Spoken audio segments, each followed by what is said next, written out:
Together for almost a century, together with cocoa producers, artisans, and all chocolate lovers, we have been moving the needle for a fair and sustainable industry and for creative and responsible gastronomy. Beyond words, we believe in actions. 100% of Valrona's cocoa can be traced back to the producers. As a certified B Corp, we are committed to improving every day. We accompany artisans of good taste in creating works of art with the most beautiful material and to be actors in the sustainable and committed gastronomy of tomorrow. Together, good becomes better.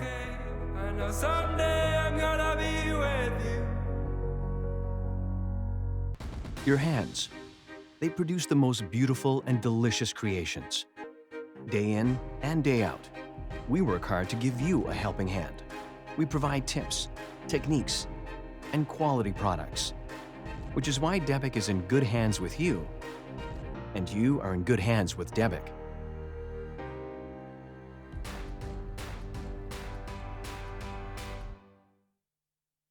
Debic, made for professional hands.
At Dobla, we aim for the finest indulgence.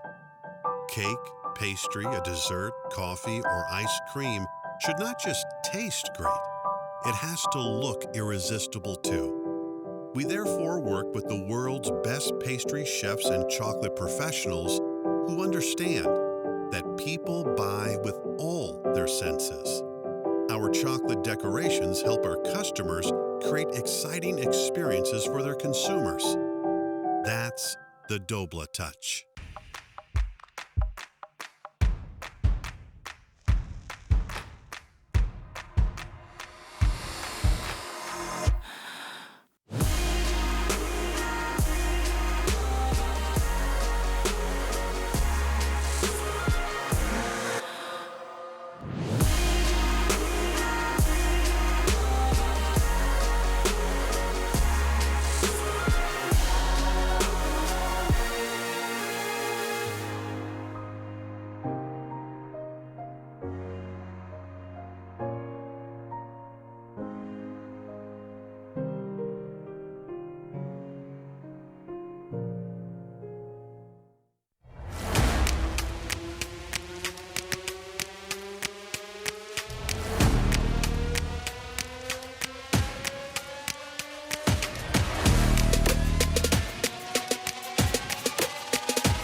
Bonjour, good morning, salam alaikum, konnichiwa to everyone joining us remotely and to everyone joining us here in Lyon. Bienvenidos to the second and last day of the Coupe du Monde de la Pâtisserie taking place here in Lyon, France, the one and only World Cup of pastry.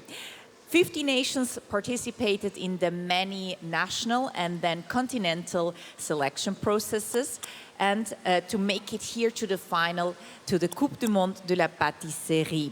18 teams out of these 50 nations made it to the grand final, which is taking place here during the global meeting of gastronomy Sierra Leone.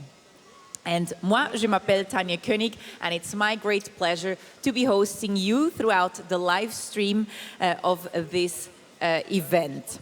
So what can you expect today? The teams competing today are Colombia, Ghana, Argentina, South Africa, Japan, Malaysia, Canada, Tunisia, Egypt, et la France. Yesterday, we already had 8 teams competing. These are the teams today, the 10 teams competing today. And all of them, they need to create several tasting tests, which include a dessert to share in the form of a chocolate cake, a frozen fruit dessert, frozen lollipops, which is a new test introduced, and a restaurant-style dessert. And then there's also the artistic creations every team needs to do, which is a chocolate sculpture, an ice sculpture, as well as a sugar sculpture. The overall topic of the competition is climate change. So talking about sustainability, we are making sure that all the leftovers are donated to associations, as well as we are awarding an eco-responsible prize to one of the teams for their actions taken. And yeah, that's actually it when it comes to sustainability. And then, just like yesterday, we have 2 MCs on the ground. Many of you know them, of course. Angela May and Vincent Ferniaud are right in the middle where the action is taking place, and you can see them right now. Good morning, Angela, and bonjour, Vincent. How are you? Hello, Tanya. You're so good at pronouncing my name. Good morning, Tanya. How are you doing? How's Really, our audience doing? It's bright Very and well. early here in Lyon. But wherever you guys are watching from around the world, we're happy to have you here with us today at the World Pastry Cup 2023. So I know that Tanya gave you a rundown of what you're going to expect today, but actually, what will you expect today? We have 10 beautiful teams that are competing, and we expect that it's going to get super loud here today. Yes, it's going to be a big day, I can tell you this morning, because we have 10 teams instead of 8 teams yesterday, so that 2 teams more gives a good timing. And we, of course, have the French team competing today, which will change the mood of this audience, I'm sure. I think so. And last year, France stood on the podium, but they didn't take gold. So I think they're going to be coming in stronger and harder this year. Are you meaning that we're as good as football players in the pastry chefs? So we come so close to gold every time. Hope it will change tonight. Yes. Well, also, Japan is competing today, and Japan was also on the podium in 2021. So they're going to be coming in strong. They're going to want to stand on the podium for gold. We'll see tonight. Voilà, effectivement, ce soir, ce sera la fin de cette belle épreuve qui prend place ici à Lyon depuis hier matin.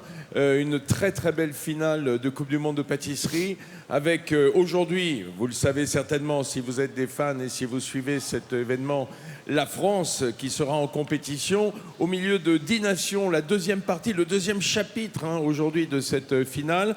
Hier, 8 nations parce que l'Égypte avait eu un petit retard de transport. L'Égypte sera bien présente aujourd'hui avec 2 pâtissiers seulement. We'll talk, on verra ça tout à l'heure, on vous expliquera tout le déroulé. Et évidemment, la France au milieu de ce beau parterre de pâtisserie. Et ça change un tout petit peu l'ambiance ici à Lyon d'avoir la France qui est en compétition. Et ce soir, évidemment, la remise des prix. Et là, on retient notre souffle jusqu'à ce soir, mais déjà, on va voir du beau travail aujourd'hui.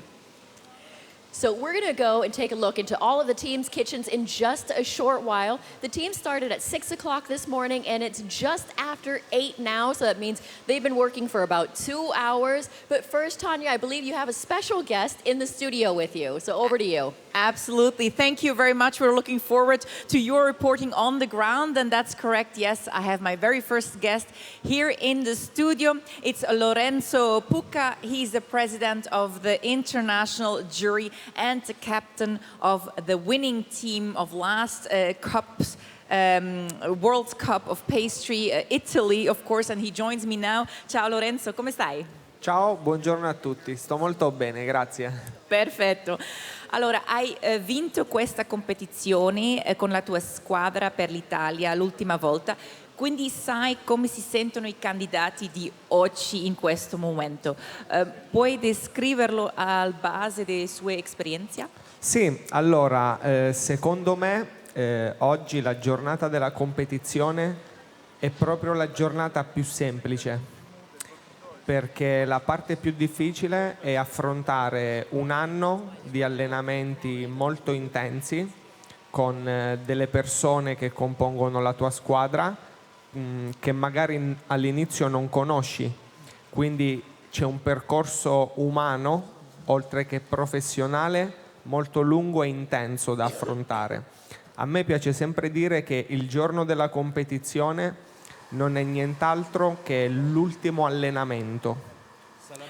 So I asked Lorenzo, he won the competition last time, so he knows how the candidates feel today, so if he can describe a little bit the feeling. And he said that actually this day now is actually the simplest day, the easiest day, because what is more intense and difficult is the year before all these trajectory to this day today, when putting together the team, for instance, for Italy or the candidates, sometimes they don't even know each other. So it's a human side that you have maybe some challenges that you have to overcome during this year, and then today you can finally go ahead and release actually that pressure. Allora, qual è il ricordo più bello che hai della partecipazione nella Coppa di Mondo della pasticceria?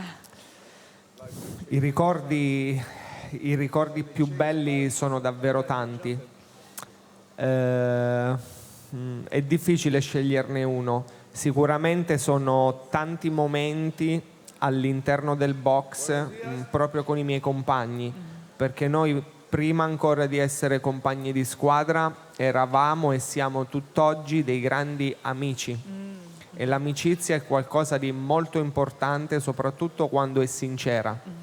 Quindi io ricordo con piacere che all'uscita di ogni prova di degustazione noi ci abbracciavamo sempre. E quando anche abbiamo presentato il tavolo, anche lì ci siamo abbracciati, proprio perché è come un aiutarsi emotivamente, psicologicamente.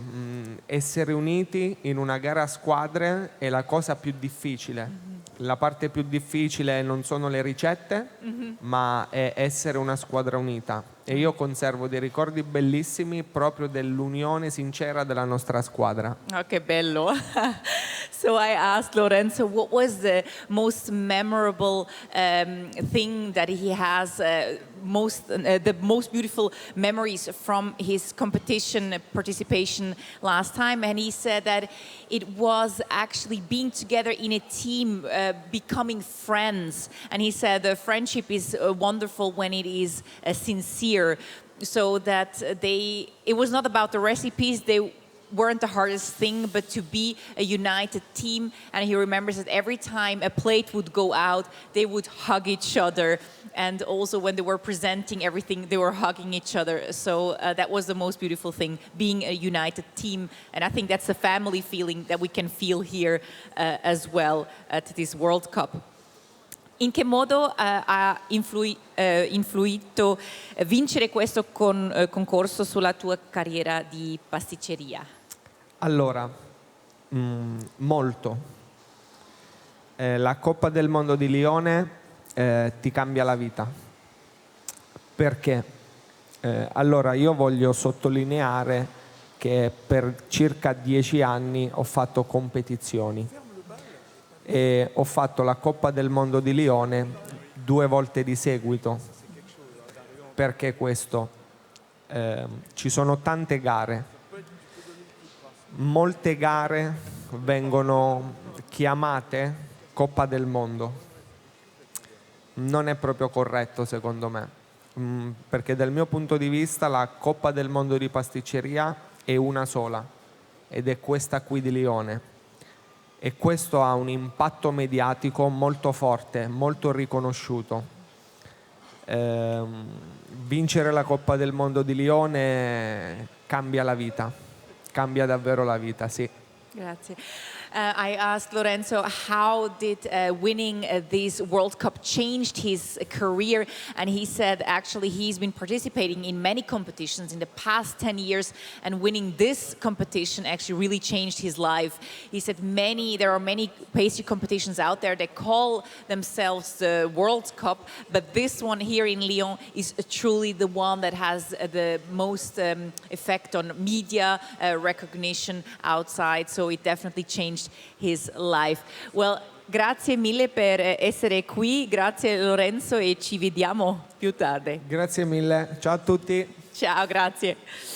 And now all the teams, they actually arrived on Wednesday evening already. So yesterday we had the first day of the teams competing here, and they arrived the day before, and we actually filmed them while installing themselves in the different labs. So let's take a look at that.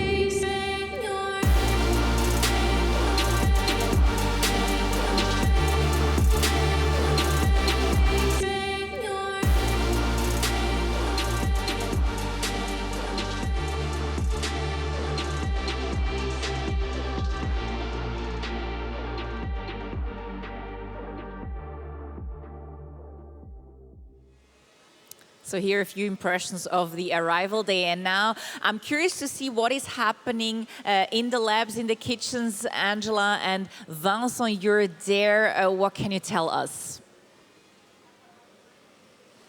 Oh, thanks, Tanya. Actually, I was just pottering around in the kitchens and taking a look myself. There's ice carving that's happening out here in the labs, which is fantastic. So flanking both sides of the room, we have the ice carving. So in previous years, the ice carving was actually done in the front all together, first thing in the mornings. So you'd hear like massive chainsaws, and there would be ice and water flying everywhere. So a little bit of a change for this year, for 2023, here at the World Pastry Cup in Syrah, that we're doing the ice carving in the labs in the back, and it's done with 2 teams working simultaneously in each of those kitchens. And the ice sculptures are actually quite a bit smaller. They're starting off with smaller blocks that are about 50 cm each, and then those are going to be displayed on the showpieces later this afternoon. So that's different for this year. Alors moi j'étais en train de checker, ma chère Angela, l'organisation et la disposition des box, des cuisines. Et comme la dernière fois, la France est en dernière position dans les dégustations. The French is the last box to be served. And they'll do the closing. That's very interesting. Yes, it's indeed. an advantage, but it's also very difficult in a way, because we hope that the jury won't be too... how we lassé? It's palate fatigue, I think.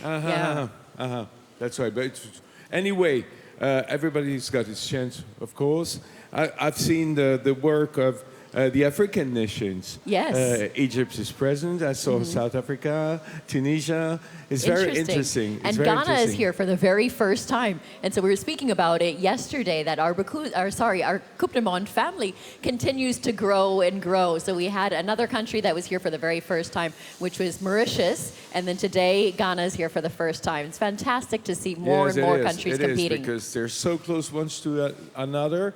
And the work done is fantastic, you know. New nations, but the work is so beautiful. Oh, already. Already, yes. It's so And- early. They've been But working they've been for 2 working hours. for 2 hours Yeah. almost. Huh? Yeah, I can see that. They were just showing some of the images of the sculptures, ice sculptures being created. And it already looks very promising after a bit more than 2 hours. Maybe you can show a bit more pictures of the sculptures. Is it possible? Sorry, Tanya. What were you just saying? It was a little loud behind us. We could hear a few of the chainsaws. What we're looking at the sculptures on the big screens now. Yes, exactly. Let's show a few of the images. So the teams have been working on these since 6 o'clock in the morning. And as you said, Angela, the sculptures are a bit smaller. And it's actually the return of the ice sculptures as they weren't doing them. After the competition yesterday night, Tanya, I went outside the village to see the sculptures and the showcases that were shown. It was amazing, amazing. It's a great show, and I invite every people coming to Sierra Leone to have a look at the job already done. Yes, and that's actually one of the fascinating things about this, that all of the judging is done here in the arena on the floor.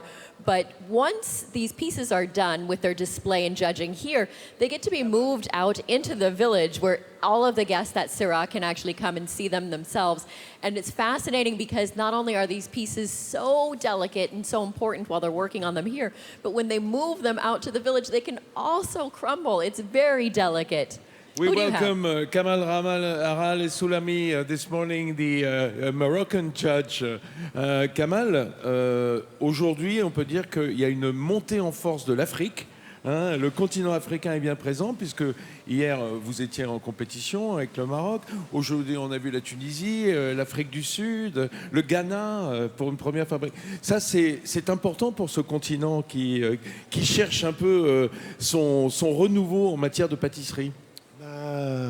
Déjà, ce qu'il faut dire qu'aujourd'hui, on fête 20 ans d'existence du Maroc à la Coupe du Monde de la pâtisserie. Première participation, c'était en 2003. On est fiers d'être là. On est fiers que le Maroc soit là. On est fiers que l'Afrique soit là. C'est un travail qui a été de longue haleine, beaucoup d'investissements pour qu'on puisse arriver à organiser une Coupe d'Afrique de la pâtisserie menant à la Coupe du Monde de la pâtisserie.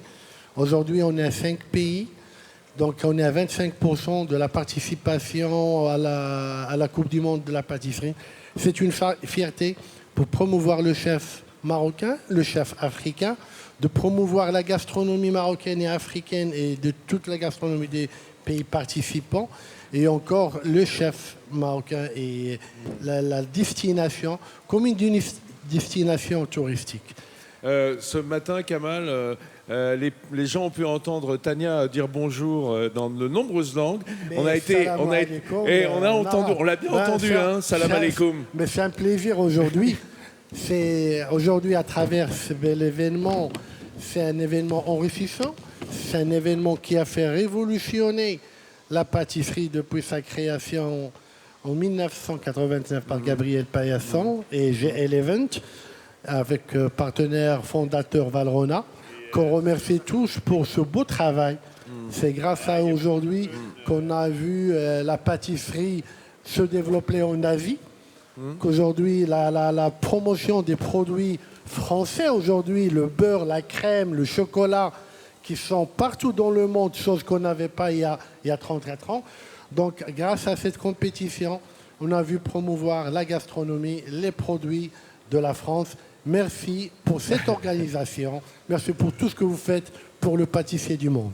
Merci Kamal, et on va souhaiter alors un beau salam alaikum à toutes les nations du monde arabe.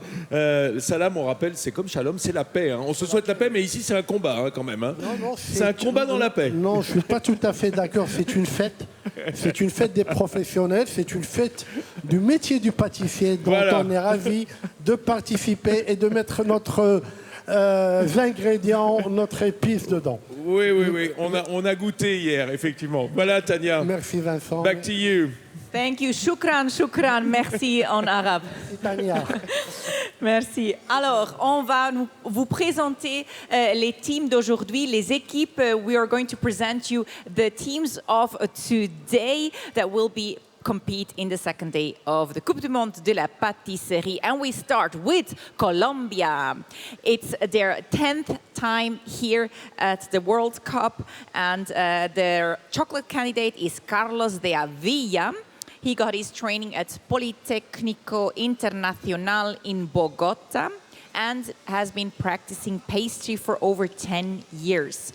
He has worked in hotels and restaurants and has been improving his skills in sculpture and ice carving, restaurant dessert, cupcakes, etc. So he has been taking training on a regular basis. Currently, he's the head pastry chef at Marriott Hotel in Bogota.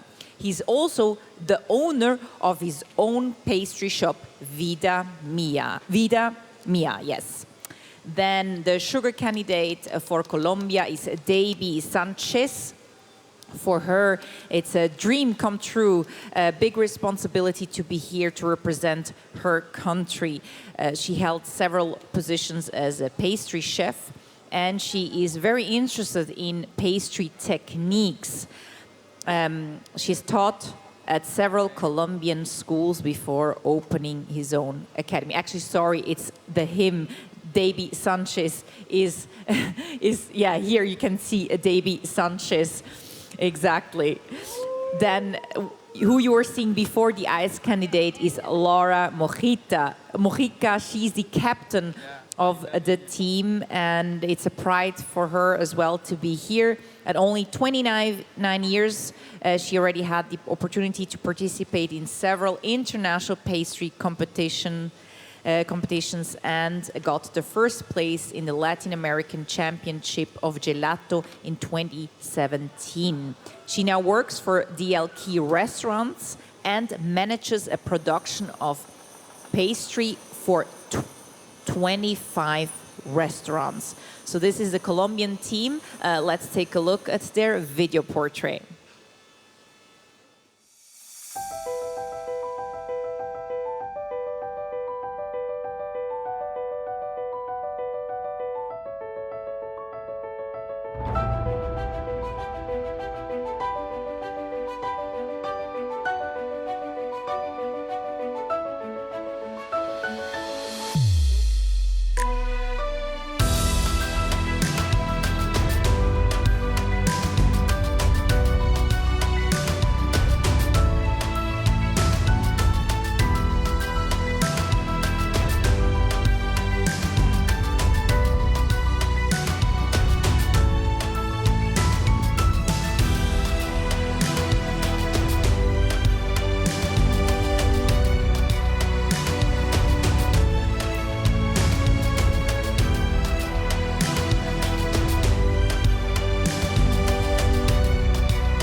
So that's, yay, Colombia in the house.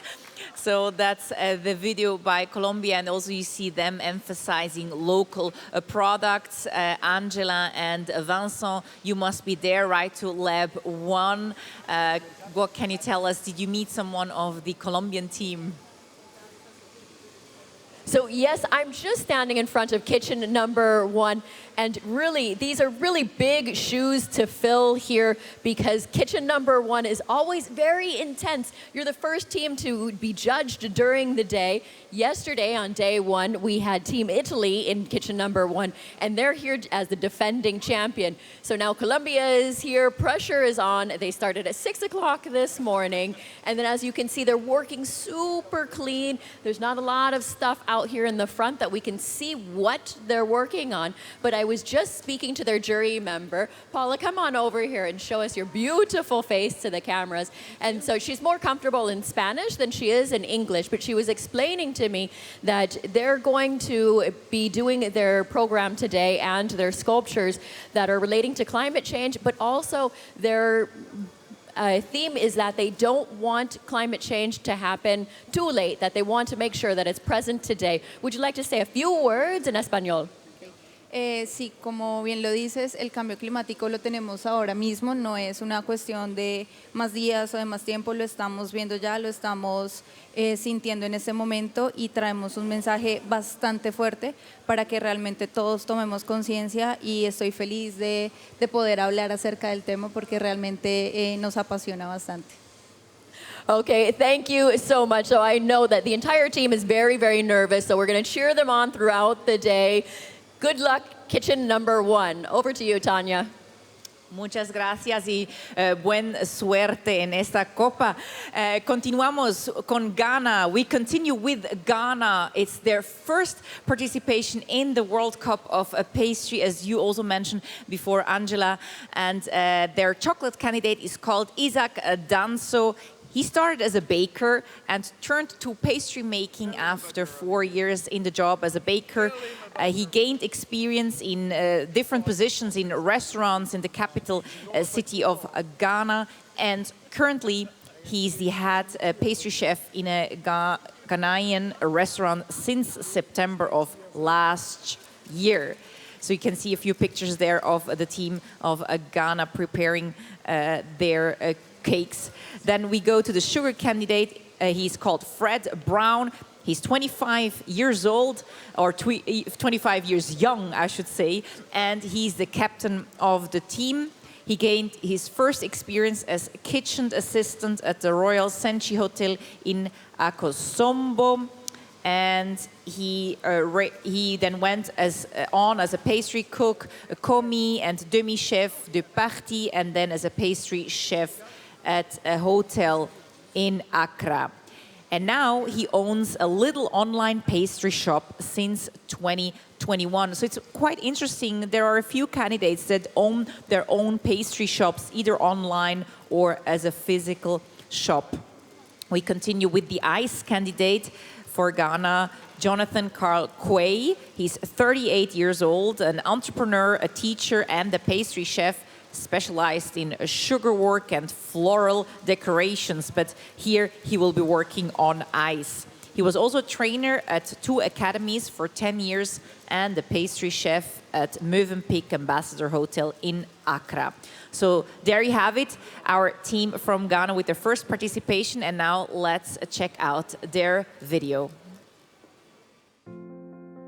Ghana is the second largest producer of cocoa beans in the world. Climate change presents a major risk to the cocoa sector, given its dependence on rainfall and forest ecosystem services. The devastating effects of illegal mining activities include conversion of agricultural lands for its operations. As part of restoration efforts, our team decided to embark on afforestation activities and crop rotation in rural areas for sustainable management of climate change. A climate-smart agriculture is the way forward. If each community vowed to practice afforestation, we can successfully create a whole new forest in each community.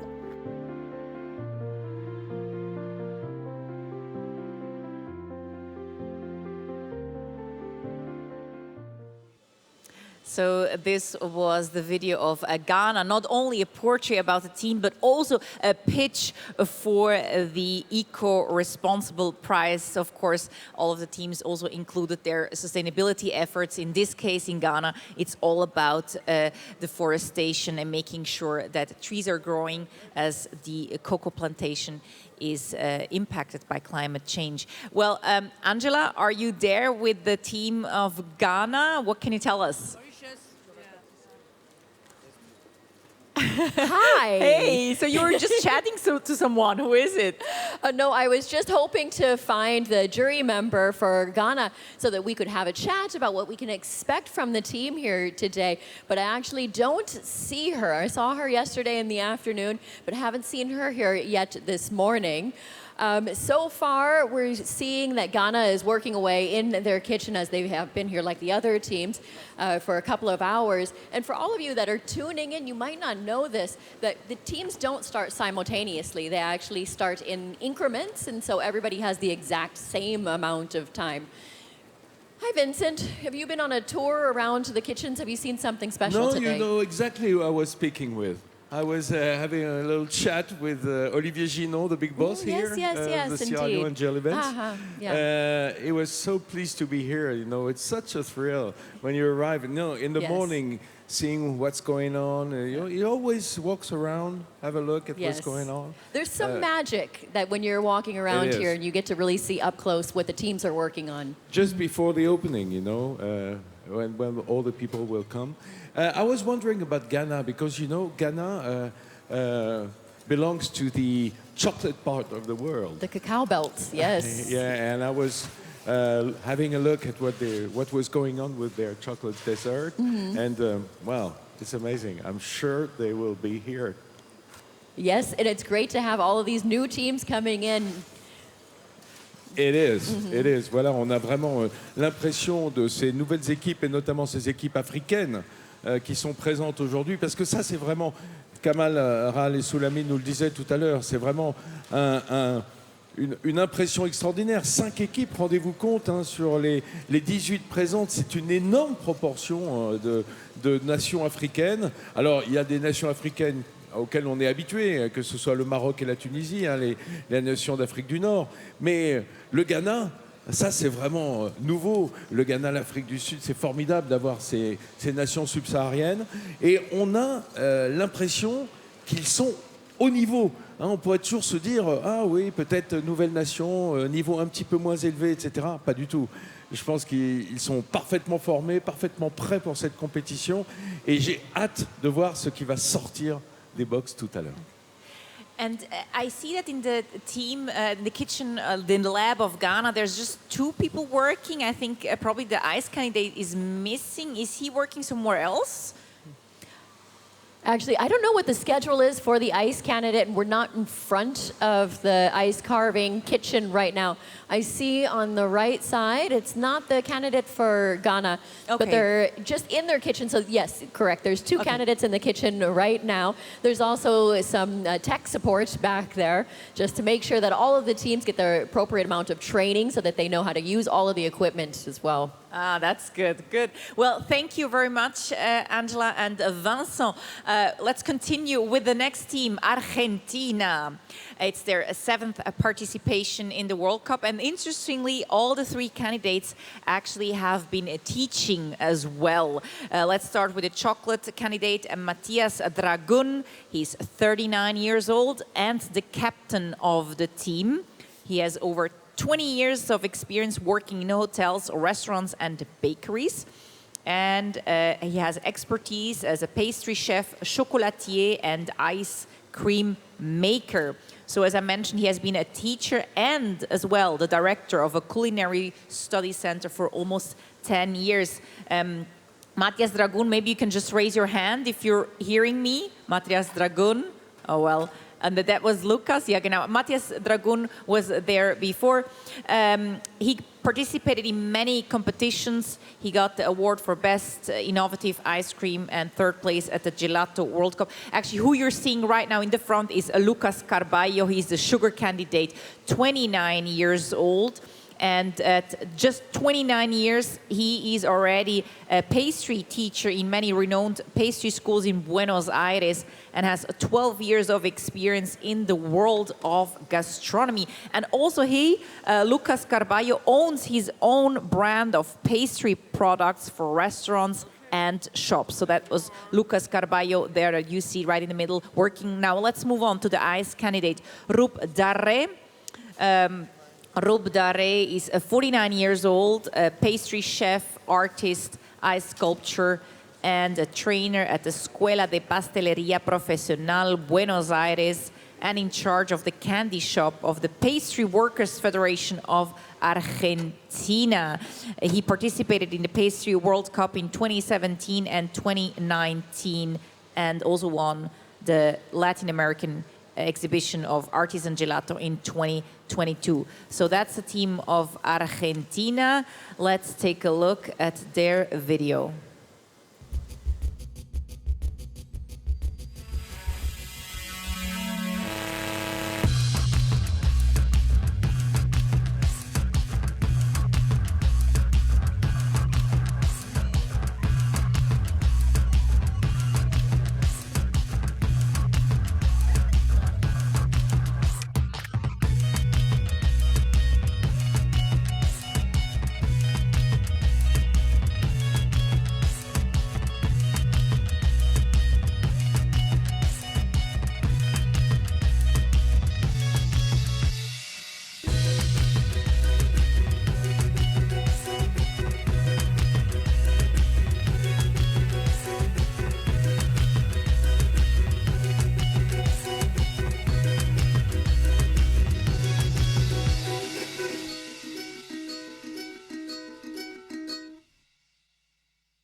So there's the video of Argentina, Angela and Vincent. What can you tell us there in front of the lab of the Argentinian team? Well, Tanya, to be very honest, it's still quite touchy and difficult for me to speak about an Argentinian team in a World Cup. So I'll let Angela do. But it'll go over better during the day for me. Let's see if there is... I got to get used to the fact that it's Argentina against France in a way again. So let's Angela take it from Vincent there. is going to be licking his wounds for a while. We're very sorry, France. Okay, it's okay, it's okay. I'm okay still. You need to get over it. What a match. And here we are in a different World Cup for pastry. So we can heal all of our wounds today. So yes, the kitchen for Argentina is looking super slick over here. Incredibly clean. The jury member is just here with us, but he's very comfortable in Spanish. So maybe we can get him to say a few words in Spanish, because right now what we're seeing is they've only been doing, a couple of hours of work. They're keeping everything nice and tidy. We saw, like you guys did in your home, comfort of your homes, the video that they're showing. And so it looks like we're going to be hinting towards some type of glacial theme later on. Nestor, come on over and say a few words to the camera. You can stand in between. Okay, you can stand here. Hola. ¿Cómo están? So would you like to say a few words of what we can expect from your team to the viewers at home? In Spanish, en español. Bueno, el equipo está muy bien. Para nosotros es un honor y un halago estar acá. La Copa del Mundo de la Pastelería es lo más importante el logro más importante que podemos tener los pasteleros, y venir casi de 14.000 kilómetros desde lo más lejano del continente americano para competir en esta competencia es algo emocionante, que a todos los argentinos y al equipo en general nos llena de emoción y nos da mucha felicidad estar acá, como siempre, ¿no es cierto? Es una copa de más. Es una copa de la pastelería. Ustedes siempre, los franceses, siempre marcan la diferencia y nos enseñan muchísimo en la pastelería, que siempre aprendemos de ustedes. Y bueno, a ver si vamos a enseñar un poquito de fútbol. Gracias. Thank you so much. Gracias. Okay, so we'll be seeing more from Argentina Ouais. later. Bon, ça ira mieux, moi, ça va aller mieux au cours de la journée. Hein. J'ai encore du mal avec l'Argentine, mais c'est de l'amitié tout ça, hein, quand même. Thank you very much. Very happy Argentina to be there, and they respect, of course, this competition. We'll continue with Egypt, who was supposed to compete yesterday, but they couldn't make it out of the country. Now they're here. We're very pleased. It's Egypt's sixth participation, and all of the candidates have several years of experience working in hotels and resorts, of course, as Egypt is another touristic destination. Then we have the chocolate candidate. His name is Ahmed Boubark. He works at the Baki Hospitality Company in Cairo. And he also works in the restaurant, the Japanese restaurant. He started his career at Radisson Resort, of course, as I mentioned, many working in resorts. Then the sugar candidate is Marzouk. He's also the captain of the team and got the second place during the African selections in 2018. He's now participated in Pastry World Cup in 2019 already, and now he's back for the finals. Then we have the ice candidate, Mortada Abdellatif, who is the ice candidate there, who has been working as a chef for 15 years and got training in several hotels as well. So that's the team of Egypt. Angela and Vincent, you're maybe right in front of the lab. What exactly do you see them preparing? Well, they're working right now on their sugar pieces. Very interesting what's going on here. We know that Egypt was a little late in this competition. What happened exactly? You had a problem with coming to Lyon, and finally you're here. Yes. Okay. We already missed the flight. Oh, you missed the flight? Yes. There's not a direct flight from Cairo to Lyon? Yesterday. Okay. Goodness, so you didn't even have any time to be here in the city for training, getting used to the weather or anything. You came in, and now you're directly in the kitchens and working. We come directly in the kitchen, yes. Do it. That is making my heart pound. Like, I'm so stressed for this. Okay. L'Égypte qui est présente aujourd'hui après un avion raté hier qui ne lui a pas permis d'être ici hier. On devait donc avoir une compétition à 9 nations par jour. Hier, il n'y en avait que 8. Aujourd'hui, il y en a 10. L'Égypte s'est invitée à la table de cette grande compétition avec son talent gagné dans la Coupe Africa. Hein. Vous êtes qualifié. You qualified in the African Cup. Yes. What's your specialties? What's the dessert that you work perfectly? Is it chocolate? Is it better with the frozen dessert? I know that in Egypt they like ice creams and all the frozen desserts. Of course, it's hot. Was the different spices? Yes. That's why. On a 3 pâtissiers ici. Alors, on va citer les noms. Hein. Je crois que Tania l'a fait. Ahmed Aboubakar, Marzouk, same name. Hey, Marzouk et Mortada Abdellatif. Ça, c'est l'équipe d'Égypte. Is everything on time? Are they well prepared? Yes. Yes? Yes, we'll do. Ok, génial. Fine. Bah, écoutez, on verra tout à l'heure. We'll see what's coming out in a few minutes. Merci beaucoup. Shukran there as well to the team of Egypt. We continue with South Korea. It's their 14th participation. Let's take a look at the chocolate candidate. His name is Kwan Man Chung. He's a captain of the team and 42 years old. And also he runs his own bakery called Le Pain Chaud. He's active in 2 associations as the technical guidance chairman of the Korea Bakery Association and the international relationship chairperson of the Korean Confectionery Master Craftsman Association. Kwan Man Chung got the second place in the 2022 Continental Selection, together with his colleague Jung Bin Kim, who is a sugar candidate for South Korea, 25 years old, and also he won several awards in national and regional competitions. And then let's move on to the ice candidate. You can see there some of the chocolate cake being created right now, because of course the chocolate cake is the very first tasting that we have of the day. Then the ice candidate for South Korea is Ho Young Lim, 39 years old, and also Ho Young Lim owns his own bakery, and together with Kwan Man Jung, he's also the technical guidance chairman of the Korea Bakery Association. So there as well you see many of the pâtisseurs being entrepreneurs, having their own pastry shops. And with that, let's launch the video for South Korea.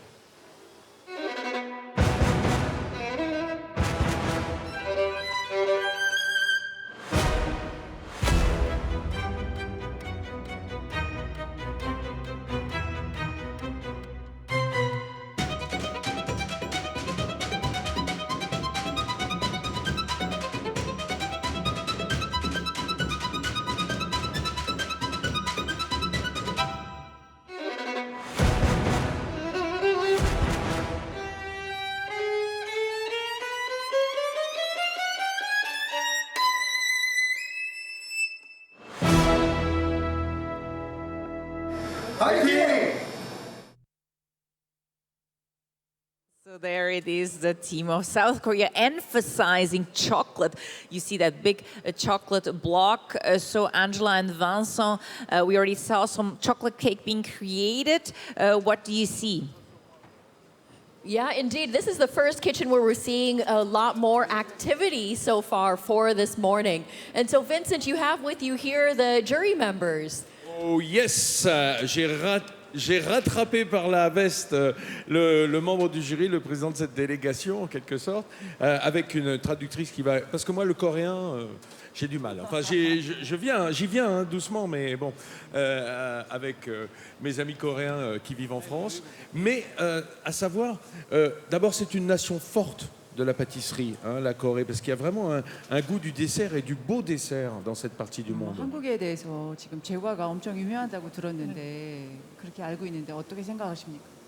한국이 지금 점점 그 세계적으로 약간 뭐 그 좀 제과 쪽으로 약간 중심적으로 그다음에 그 뭐라 그러죠? K-팝이나 이런 것 때문에 관심들이 많다 보니까 그 먹거리 음식 같은 게 자연스럽게 이렇게 부각되는 것 같아요. Vous avez tout à fait raison. Et en plus de ça, nous avons la K-pop, donc qui est très connue. Eh oui, donc, la K-pop. Eh oui, ça, pour nos enfants, hein, plus que pour nous d'ailleurs. 아이들한테는 되게 중요한데 나이 드신 분은 잘 모르신다고 하네요. 그래도 이제 지금 세계적으로 계속 그 한국으로 많이 여행들도 오시고 좀 아시아에서 좀 그 제가 그 산업이 많이 좀 발전된 것 같아요. Donc nous sommes ouverts de plus en plus aux pays étrangers et ils viennent et donc la pâtisserie est encore de plus en plus développée. Voilà. Alors c'est pour ceux qui n'ont pas eu la chance d'aller en Corée, c'est vrai que la culture coréenne s'exporte énormément et notamment à travers sa cuisine. De plus en plus de restaurants coréens dans le monde occidental et dans tout le monde d'ailleurs, dans le monde entier. Et j'ai une présence aussi du cinéma coréen qui est très actif. Donc ça crée un univers culturel très important qui prépare peut-être à ce qu'on va découvrir dans le box aujourd'hui et du travail de l'équipe coréenne. 오늘 지금 말씀하신 것처럼 한국에 대해서 사람들이 잘 모르시는데 지금 영화나 뭐 여러 가지로 아까 말씀했던 건 K-팝에 대해서도 지금 점점 유명해지기 때문에 이번에 너무 결과에 대해서 기대한다고 하시네요. 네, 감사합니다. Merci beaucoup. Non, mais je vous en prie, hein, c'est parce que quand on parle de Corée, on parle souvent de voitures et on parle souvent de matériel électronique. Ben là, aujourd'hui, on va parler de l'art pâtissier et ça change un peu, c'est merveilleux. Merci à vous. 감사합니다. 네, 감사합니다. merci. Merci. Voilà. Talking about Korean pastry changes a little. Changes from cars and TVs and electronics. So I like that. I like the fact that you find now Korean restaurants all over the world. Oh, yes, indeed. Oh, yeah. Oh, yeah. You like it? Korea is like a huge export everywhere in the world. The cosmetic scene is bursting. Korean Voilà, Tania. barbecue as well. And wow, thank you very much for presenting us the South Korean team. We stay in Asia and continue with Japan, who has their 18th participation here in this World Cup of Pastry. Let's start by introducing the chocolate candidate, Moe Takahashi. She is 35 years old and followed her childhood dream by entering a confectionery school after her high school. So it's the female candidate of Japan who I'm talking about now. In the front, you can see Naritoshi Suzuka. Here she is, Moe Takahashi. And during her studies, she began to dream of joining the national pastry team after watching a documentary on the Japanese champion Toshimi Fujimoto. So there she was with her dream. She worked in Lyon actually for a year at a Délices des Saints pastry shop and now works in a cake shop in Tokyo. Let's continue with the sugar candidate, Naritoshi Suzuka, 32 years old and the captain of the team. Naritoshi comes from a family of pastry chefs, so it was a natural choice to go into pastry. He has trained with chefs who have won both silver medals at the Pastry World Cup in 2017 and in 2019, so he has learned from the best. And we continue with the ice candidate, Yusaku Shibata, 36 years old, and worked a few years in pastry shops before creating his own pastry company in 2022. So again, another entrepreneur. And also Yusaku won many awards and medals. So this is the Japanese team. Let's take a look at their video.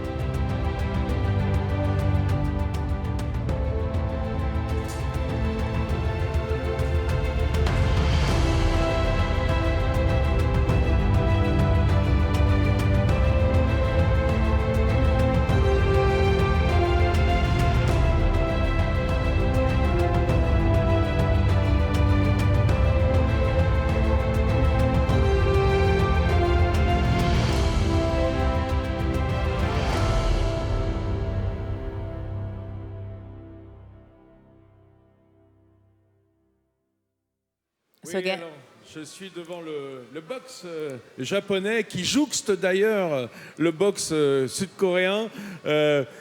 It's a coincidence maybe that brought those two nations, the big democratic nations of this part of the world together, separated by just this little wall between South Korea and Japan.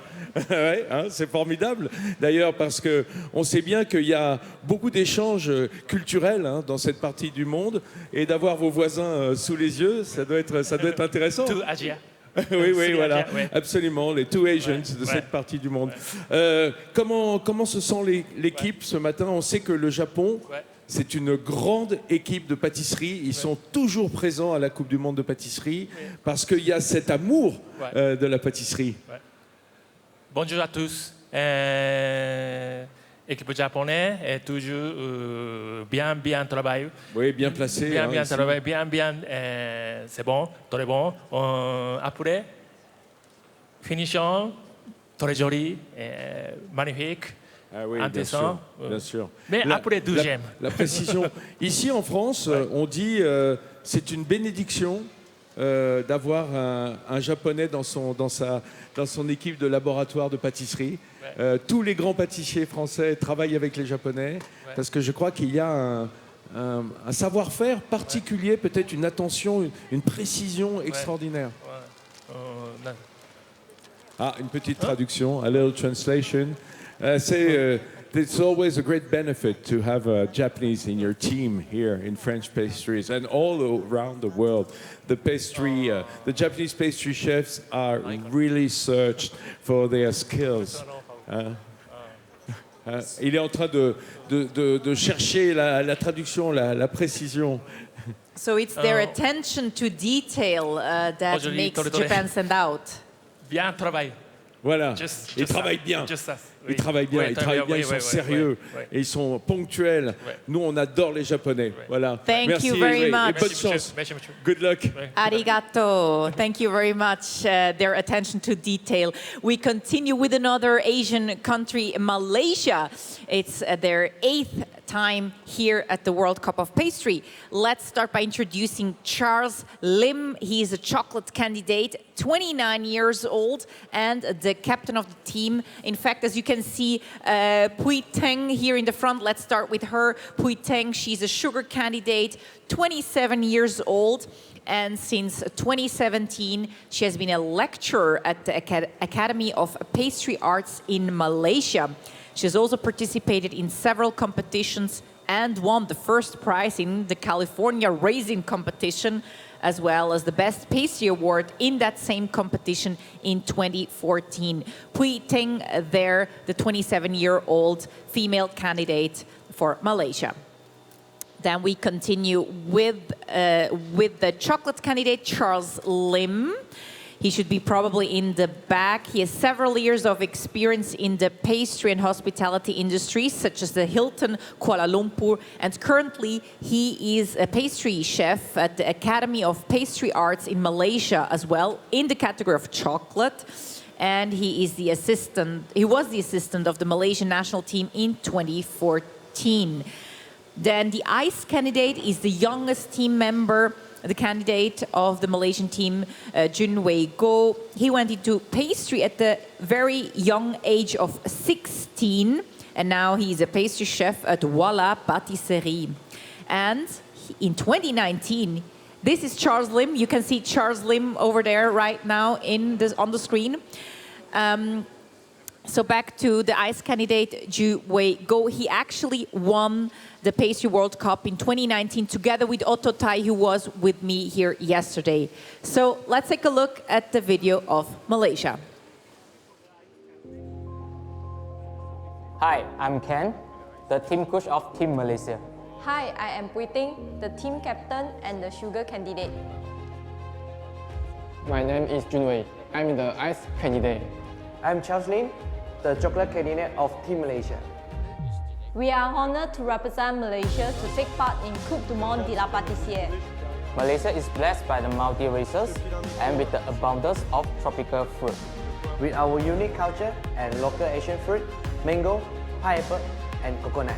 We use our creativity to integrate local Malaysian ingredients and technique into modern pastries. We will go with full energy and passion. We do our best in Pastry World Cup.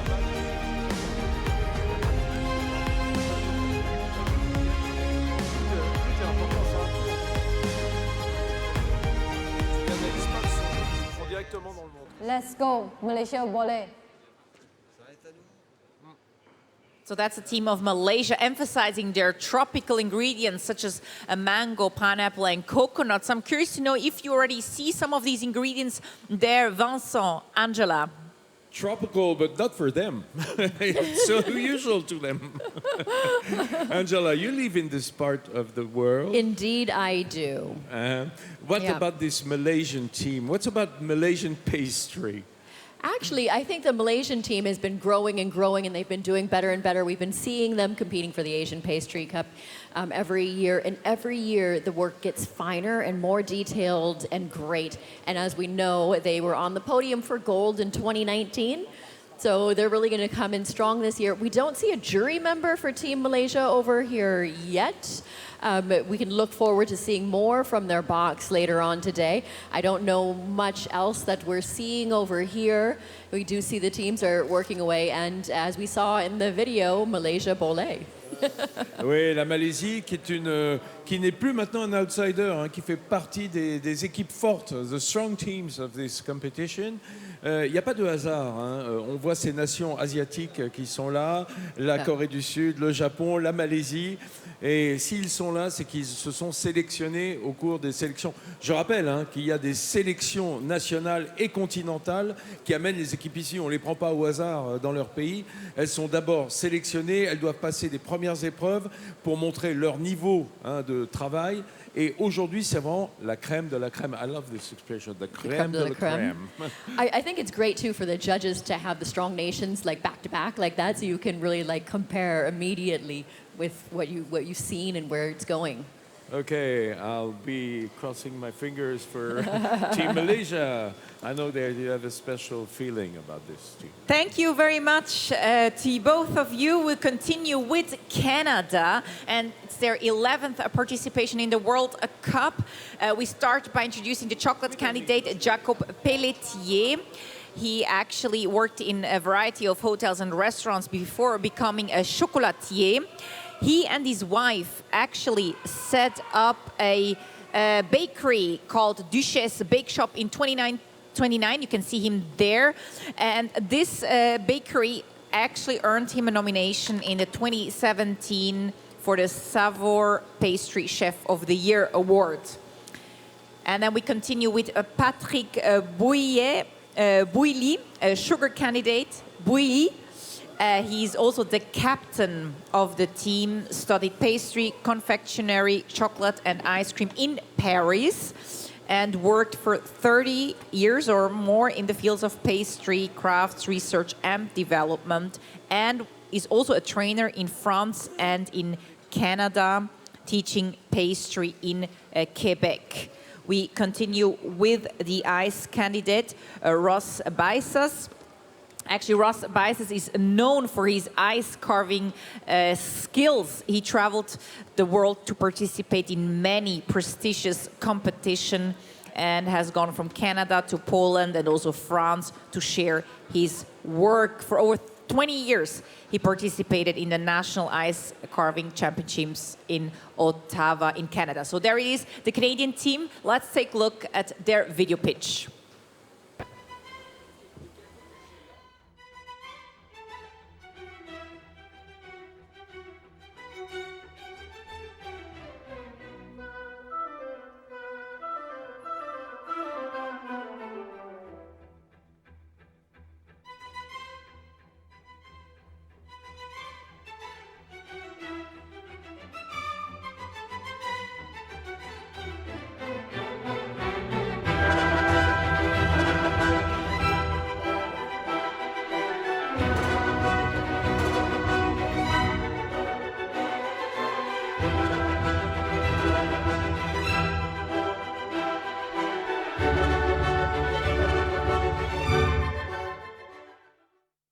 That's the Canadian team. Angela and Vincent, anything you got on the Canadian team there?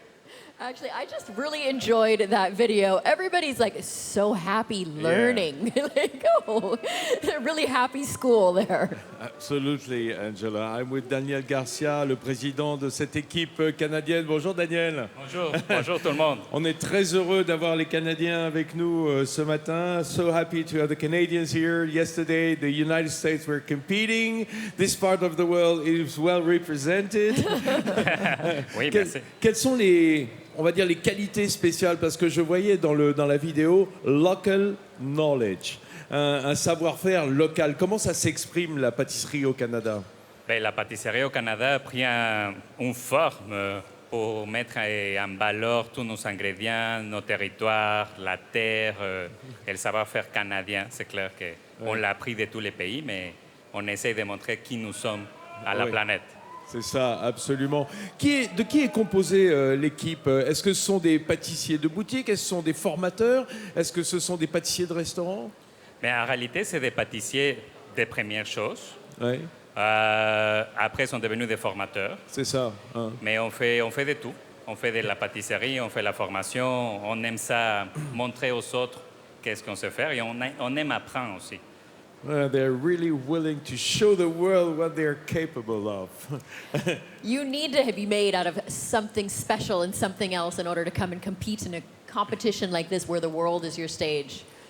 Ouais, it's a moyen d'expression. I don't know if it's a mean to express yourself. You know, this artistic pastry. Yes. So they write the story in their desserts. Hein. On écrit son histoire dans ses desserts. On dit qui on est. Oui, bien sûr. Tout le monde met un peu de son cœur dans chaque dessert qu'on met dans la table pour tout le monde. Bon, moi, je vais en profiter pour passer un petit message. Un ami qui nous regarde certainement là où il est, c'est Christophe Morel, un grand chocolatier. Oui, grand chocolatier, merci de Montréal, Morel, voilà, qui est très actif sur les réseaux sociaux, very active on social media. Christophe Morel, salut. On t'embrasse. Toujours à suivre la Coupe du Monde de pâtisserie. Joining us here on the live stream and seeing that message. Thank you very much to the Canadian team. We continue with La Tunisie, with Tunisia. Let's introduce the chocolate candidate. His name is Moes Krid. He is a pastry chef and a trainer and actually traveled throughout Maghreb and France to give master classes in hotels and schools. He actually obtained the third place in the African Pastry Cup with the Tunisian selection, and that made him come here. You see him right there working at his KitchenAid machine, smiling a little bit for us. So that's Moes Krid there. We continue with the sugar candidate, Bechir Hamed. He has worked in Paris in 24, also there smiling for us. Is a Tunisian pastry champion in 2019, and today he works as a trainer and consultant. We continue with Dominga Sapu Arachide. I hope I said that correctly. The ice candidate for Tunisia. He actually got 3 gold medals in the culinary art exhibition in Sri Lanka in 2019. So that's the team of Tunisia. Welcome to you, Angela and Vincent. Are you right there at lab number 9? We are. I can always rely on you. Always aware, yes. You know? So what exactly are they preparing? I see there's some cups. Yes. So they just have those under the warmers. That's what they're using for their sugar showpiece later on. We saw that they've actually been working on their sugar piece mostly this morning. Now there's some chocolate in the front here. It was super cute. Like previously we saw that they were doing little sugar lizards. So I'm looking forward to seeing that later. Come on over and chat with us. We were talking about the great presence of Africa in this competition. Hein, la présence de l'Afrique, c'est extraordinaire, non? Oui, bien sûr, c'est extraordinaire. Votre homologue marocain le disait tout à l'heure, Kamal. Oui. Mais évidemment, le Maghreb n'a pas attendu cette présence africaine et subsaharienne pour être ici sur la Coupe du Monde. Hein. Vous êtes là depuis un bout de temps maintenant. Oui, un bout de temps. Pour moi, personnellement, après 10 ans, j'étais candidat en 2013. Ouais. Franchement, je suis très content, très heureux d'être là. Bravo, Monsieur Kamel Ahal, pour tout ce qu'il a fait pour l'Afrique. Bravo, la comité de la Coupe du Monde ici.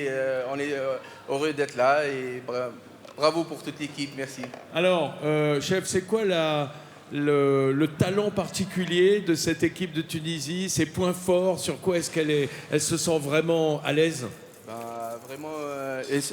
Vraiment, les deux, j'attends beaucoup de Bachir et de Moaz, le chocolat, le sucre et surtout Dominda pour les sculptures. Et voilà. Alors, moi, j'attends beaucoup du dessert glacé parce que dans des nations où il fait chaud, oui. Comme en Tunisie, avec en plus cet échange méditerranéen avec l'Italie. Hein. On sait que la Tunisie est proche de l'Italie dans la culture. Proche, donc la glace, c'est important chez vous. Très important avec les agrumes, avec les... Oui, on est un pays, on est très connu par nos agrumes. Et on va faire quelque chose de bien. The Tunisian culture, in a way, is so close to the food culture of Italy, you know, being so close on the both sides of Mediterranean. So the ice creams mean something. Frozen dessert is very important to them, but chocolate also. They are very proud of their chocolate work. That's why.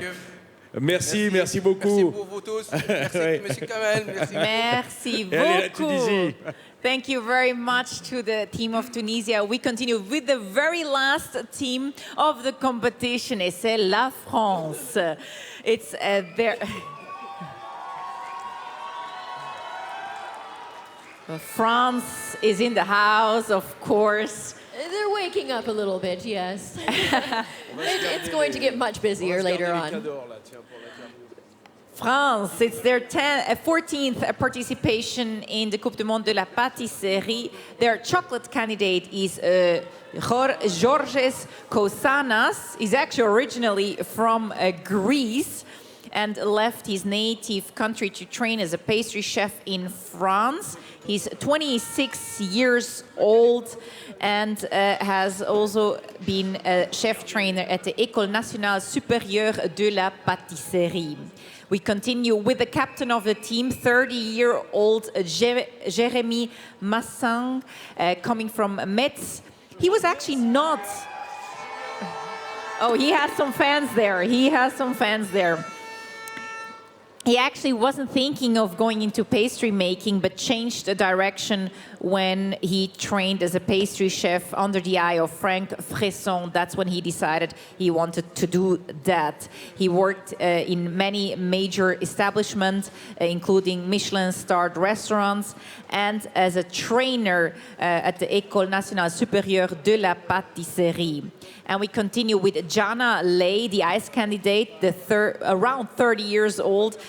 She originally is from Australia and arrived to France at in 2015. So there you see her, Jana Lay.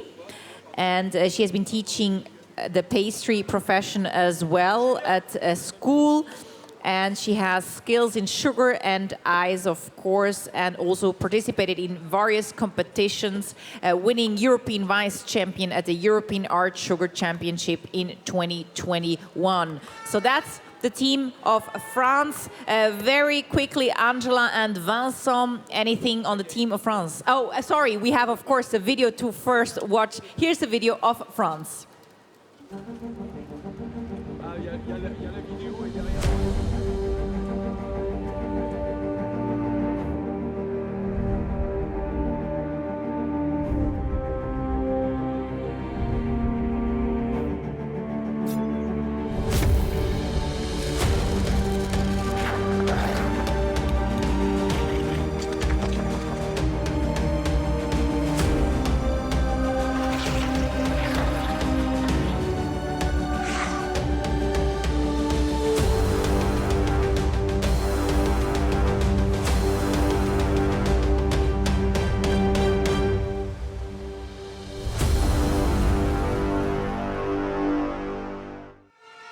So that's the team of France there with a lot of noise in the house. Angela and Vincent, quickly, some words on France.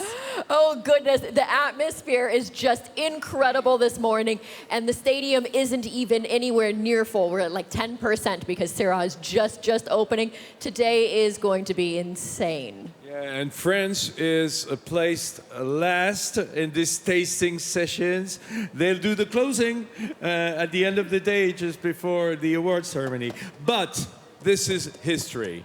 Now, je reçois ce matin, I'm with two former winners of this Pastry World Cup, Julien Alvarez et Étienne Leroy. Bonjour, messieurs. Bonjour. Comment ça va ce matin? Parce que je vous vois, vous bougez pas beaucoup du stand français quand même, hein? Non, c'est pas vrai, on fait le tour. Non, parce que vous revivez un peu l'événement aussi, non? Ah bah chaque fois, oui. Oui, forcément, ouais.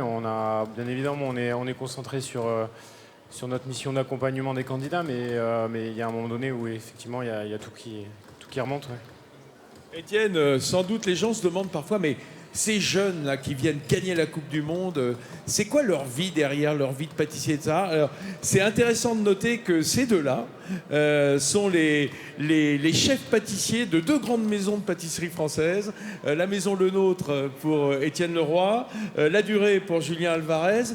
Donc c'est vraiment un marchepied extraordinaire, la Coupe du Monde de pâtisserie aussi, non Étienne? Bien sûr, ça ouvre pas mal de portes derrière. Ça nous a permis à tous les deux de voyager aussi pour transmettre notre métier. Et c'est un développement de soi, en fait, quand on fait ces concours-là. Julien Alvarez, le fait de se retrouver ici, de l'autre côté, est-ce que ça serre le cœur d'une certaine façon? Est-ce qu'on est un peu tendu pour eux, en fait? Est-ce qu'on est un peu mal pour eux? Oui, à chaque fois.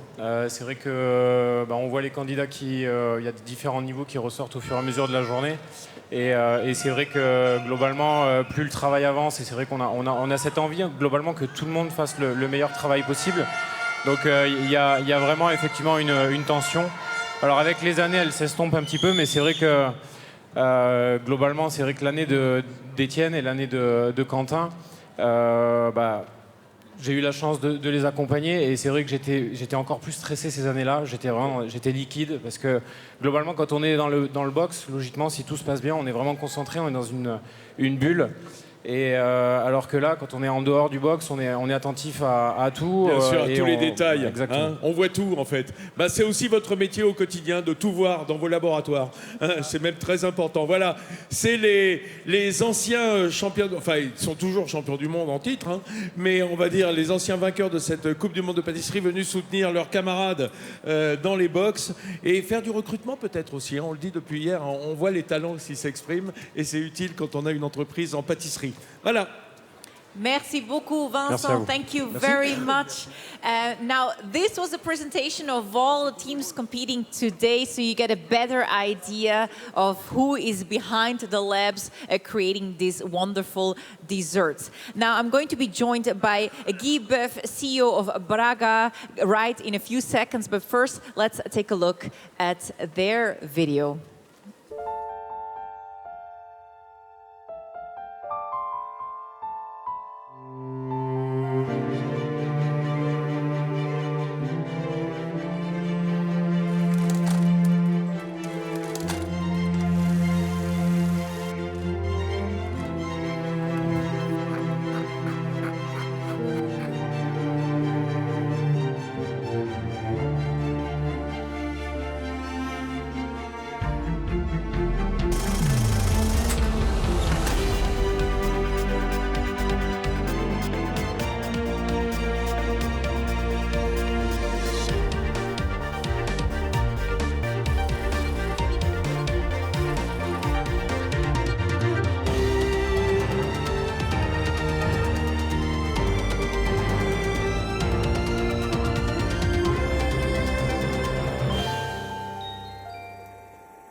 La Maison Bragard, of course, they are the ones providing all the shirts that the chefs are wearing, these beautiful shirts. And now I'm joined by Guy BOEUF, CEO of Bragard. Bonjour, bienvenue. Bonjour à vous. Merci beaucoup. Alors, quel est votre lien historique entre les chefs et la Maison Bragard? C'est une relation... D'abord, la première des relations, c'est que vous n'imaginez pas une marque qui soit aussi proche de ses clients, puisque nos chefs portent les vestes tous les jours. Et notre but avec nos gammes, c'est de développer progressivement des gammes qui soient de plus en plus adaptées à leurs besoins. dans leur univers, vis-à-vis de leur brigade, et puis tous les métiers qu'on trouve dans l'hôtellerie, dans la restauration, que ce soit dans les chambres, que ce soit dans les couloirs, en cuisine et en salle. So I was asking about the connection of Bragard with the chefs, and he said, of course, there couldn't be a closer connection because the chefs are actually wearing the shirts, so you couldn't be closer. And of course, they also provide shirts not only for chefs, but for many of the people working in the hospitality industry. Pouvez-vous parler sur le développement Chef Works sur le marché européen? Oui, tout à fait. Mais peut-être un préalable avant, si vous l'autorisez. Donc Bragard est une marque institutionnelle que tous les grands chefs de la gastronomie, de la haute gastronomie portent avec plaisir et avec élégance. Notre job, nous, c'est de faire que des gens déjà excellents deviennent élégants. Et je pense qu'on y réussit pas trop mal.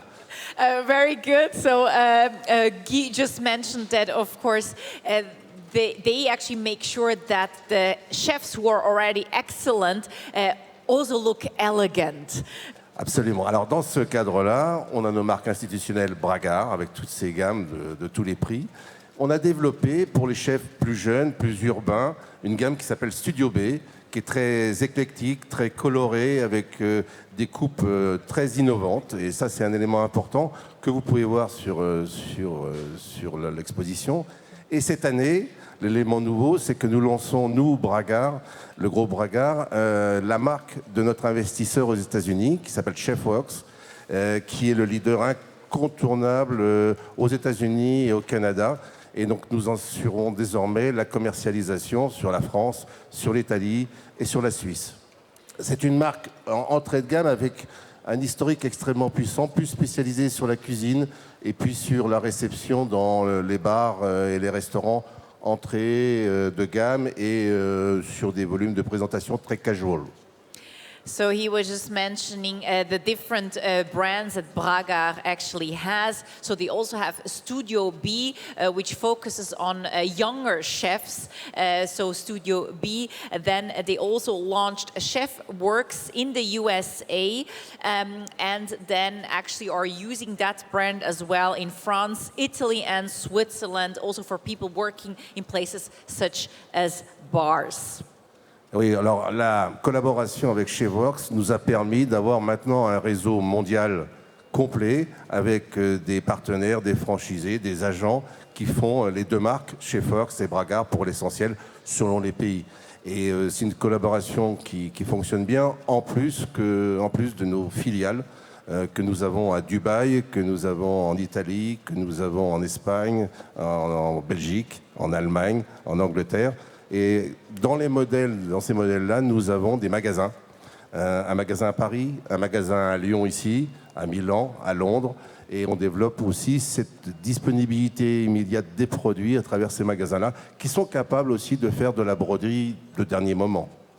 So he mentioned that actually the collaboration that they have with Chef Works in the US actually helps them have a global network to be seen with their brands. Of course, having a few shops around the world. He mentioned a few places in Europe, but also Lyon, France, London, Milano, etc., where they can also then do small changes if needed in their shops. Absolument. Alors pour le Syrah, on a un dispositif très particulier puisqu'on a de nos amis commerciaux qui sont sur un stand commercial. On est dans le carré VIP et puis tous les matins à 6h du matin ici, il y a une équipe qui est dédiée pour la conciergerie, pour revoir, réparer, tailler les vestes des membres du jury ou des compétiteurs, ainsi que de faire toutes les broderies, y compris sur les cols, qui permet d'avoir tous les drapeaux du monde des compétiteurs et en particulier pour ceux qui ont gagné la compétition il y a quelques années, d'avoir en tant que champion du monde tous les drapeaux autour du cou. So he was just mentioning what they're doing here at Sierra Leone. You can actually just see their place here in the hall, the Braga shop. And it's loud in the house, yes. And there you can actually go, the chefs can go there and get their shirts named.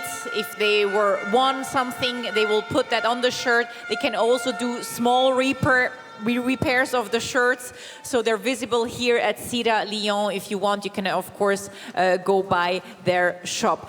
Merci beaucoup. Thank you very much, Guy Boeuf, pour être ici. Merci beaucoup. Je peux me permettre de vous faire un compliment. Vous êtes habillé en Bragard et vous êtes superbe. Merci beaucoup. Très élégant. Hein? Merci beaucoup pour la chemise. Merci, Guy Boeuf. And now, this was just one of the main partners. Let's take a look at who else is sponsoring the event.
Together for almost a century, together with cocoa producers, artisans, and all chocolate lovers, we have been moving the needle for a fair and sustainable industry and for creative and responsible gastronomy.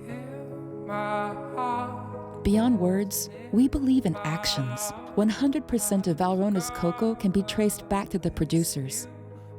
As a certified B Corp, we are committed to improving every day. We accompany artisans of good taste in creating works of art with the most beautiful material and to be actors in the sustainable and committed gastronomy of tomorrow. Together, good becomes better.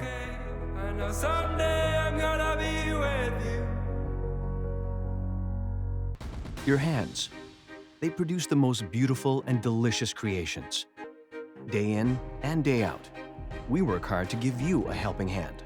We provide tips, techniques, and quality products, which is why Debic is in good hands with you, and you are in good hands with Debic.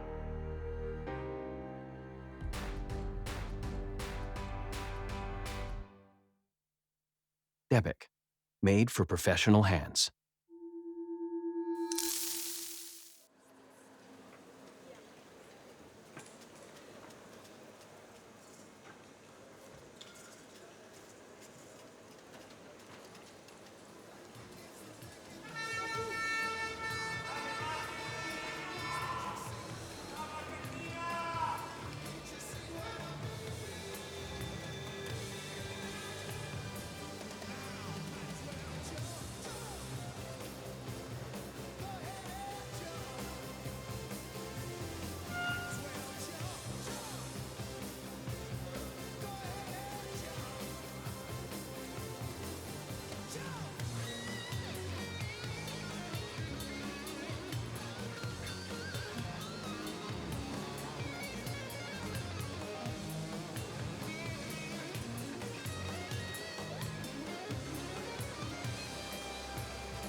And now we're ready for all what we've been waiting for. The first tasting is about to start.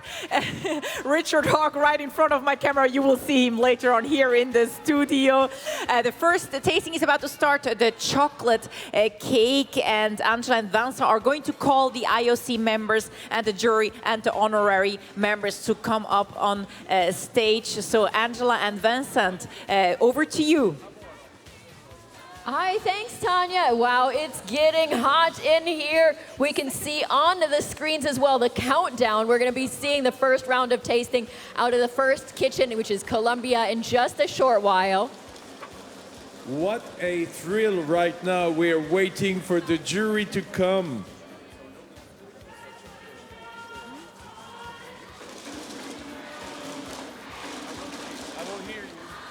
Okay, so ladies and gentlemen, please, go ahead. Please help us to welcome out les grands pâtissiers présents à la manœuvre ici, sur cet espace scénique. Vous les voyez pendant 2 jours virevolter entre les box et servir d'un pâte. J'appelle immédiatement les membres du comité de la Coupe du Monde de pâtisserie. Je vous demande de les applaudir. Ladies and gentlemen, Fred Cassel, Eric Vergne, Philippe Rigolon, Patrick Chevalot, Laurent Le Daniel, Sophie de... Oh bah dis donc quoi, je ne peux pas tous les citer hein. Ah Sophie elle bosse bien. Alain, Sébastien, oh non mais il y en a trop, je peux pas. Ça va trop vite. Alain, et tout ce comité, attention, je vais les faire applaudir. Les membres, the members of the committee. Au moins, il y a les Français qui dorment pas.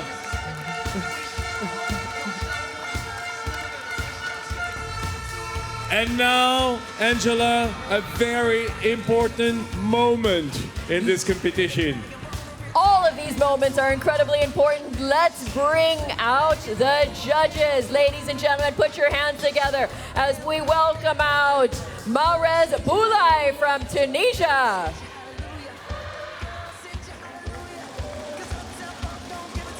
Buddy Trinidad pour les Philippines.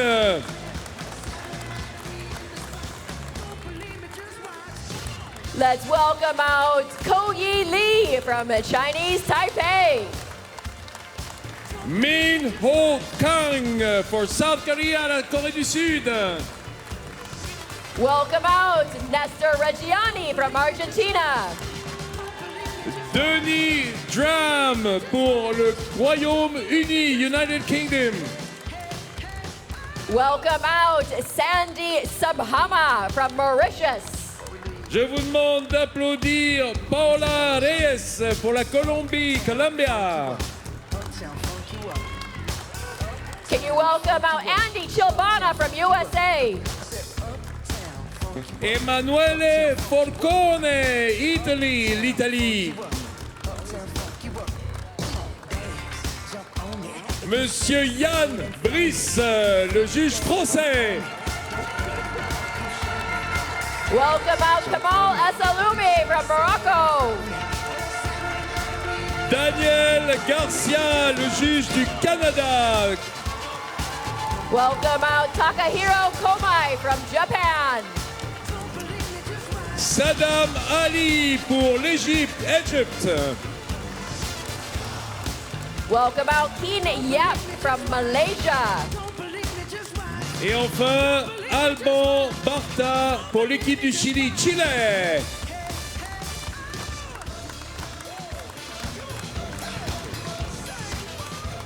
Les membres du jury, the members jury are now sitting down, almost. Voilà, ils sont en train de s'asseoir, ils sont présents. Il ne reste plus qu'à conclure cette belle session du jury avec l'arrivée des présidents. Je vous demande de faire une ovation à Monsieur Cédric Grolet, président d'honneur, Honorary President.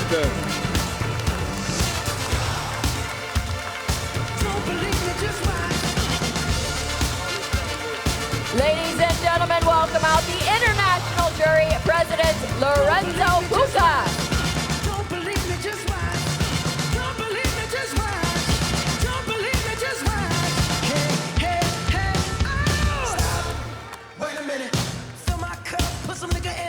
Lorenzo PUCA. Mesdames et messieurs, on se lève tous pour le président de la Coupe du Monde de pâtisserie, Monsieur Pierre Hermé.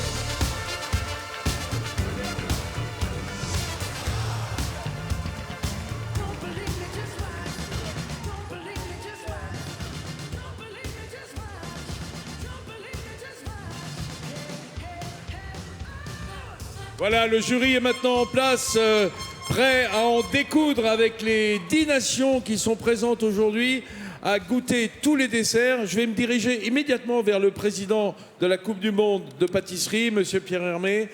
Bonjour Pierre Hermé, merci d'être avec nous ce matin. Vaillant, j'ai envie de dire, hein. Il faut être vaillant le matin comme ça. Merci Vincent, merci au public d'être nombreux et présents et extrêmement motivés. J'entends beaucoup de motivation. Oui. What about your motivation? Anybody in the audience? Some other nations here present today? Alors, on a avec Pierre Hermé, le président d'honneur de Zurich, et Cédric Grolet. Bonjour Cédric Grolet. Bonjour Vincent, bonjour tout le monde. C'est un peu une session d'athlète, hein, de faire 2 jours de dégustation de pâtisserie. Il faut être en forme, hein. Ça semble rien, mais il faut vraiment être en forme. On va pas se plaindre, on mange des bons gâteaux, mais hier soir, quand je suis rentré après 45 dégustations, je peux vous dire que ça tient bien au ventre et il faut être en forme pour le lendemain. Mais j'ai hâte de faire cette journée et de goûter des merveilleux gâteaux. Voilà, hâte de goûter, hâte de déguster, parce que pour être pâtissier, il faut d'abord être gourmand, hein. C'est important. C'est très important d'être gourmand et surtout curieux. Voilà, curieux et gourmand. Allez, on va se diriger vers le juge Lorenzo PUCA. Alors, how is it going today? En français, comment ça marche aujourd'hui? Comment ça va? L'Italie était très forte hier, ça a bien marché, ça a bien fonctionné.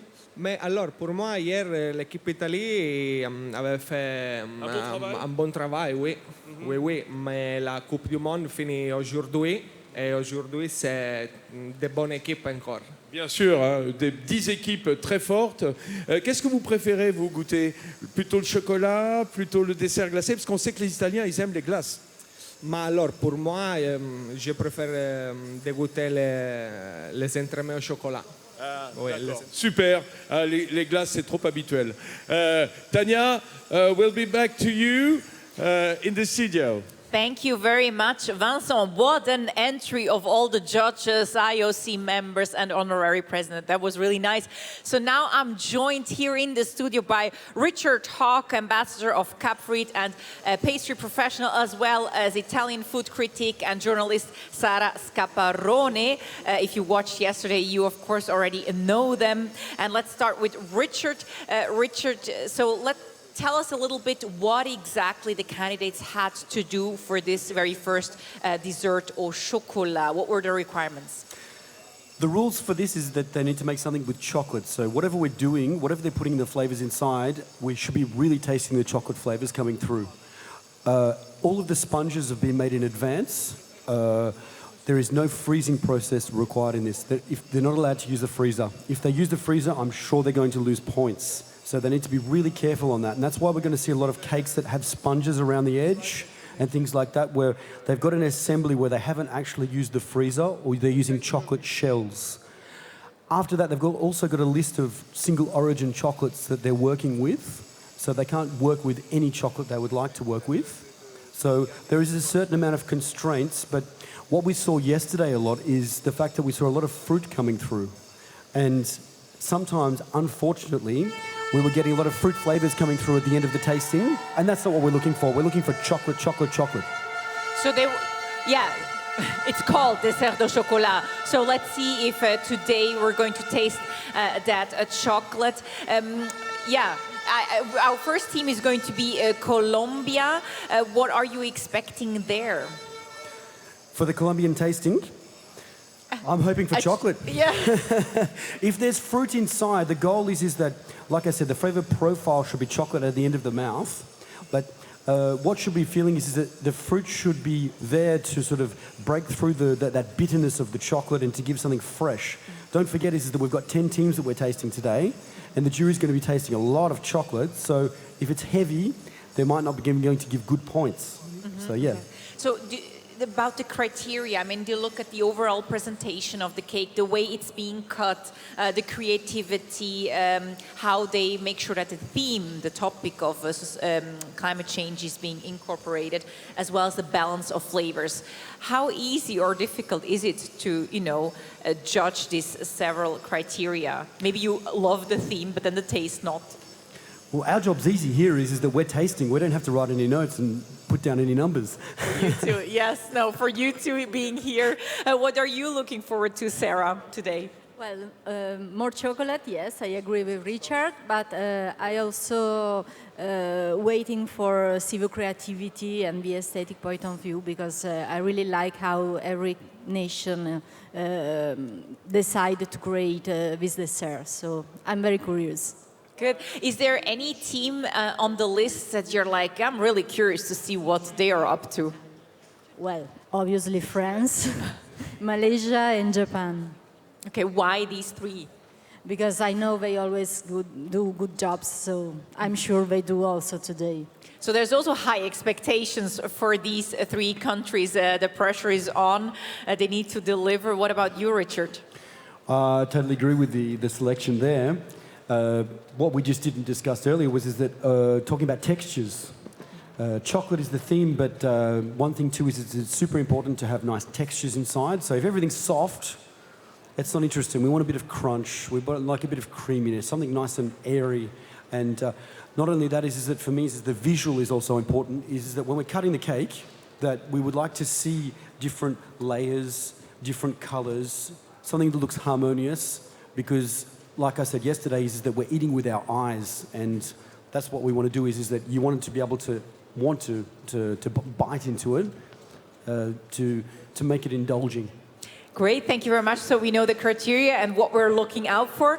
We have about 10 seconds to go for Colombia to actually finish their cake. It's 5 seconds out, and Angela and Vincent.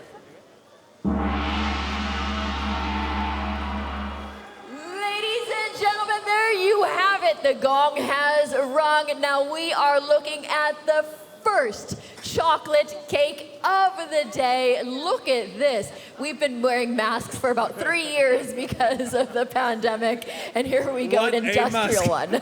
This one is incredible. Careful. But it's chocolate mask. I would wear it easily. Oh, yes. Well, this is, Angela, the great opening of this second day of this competition. Starting with America. Colombia is the first American country to compete today. And with a beautiful chocolate dessert.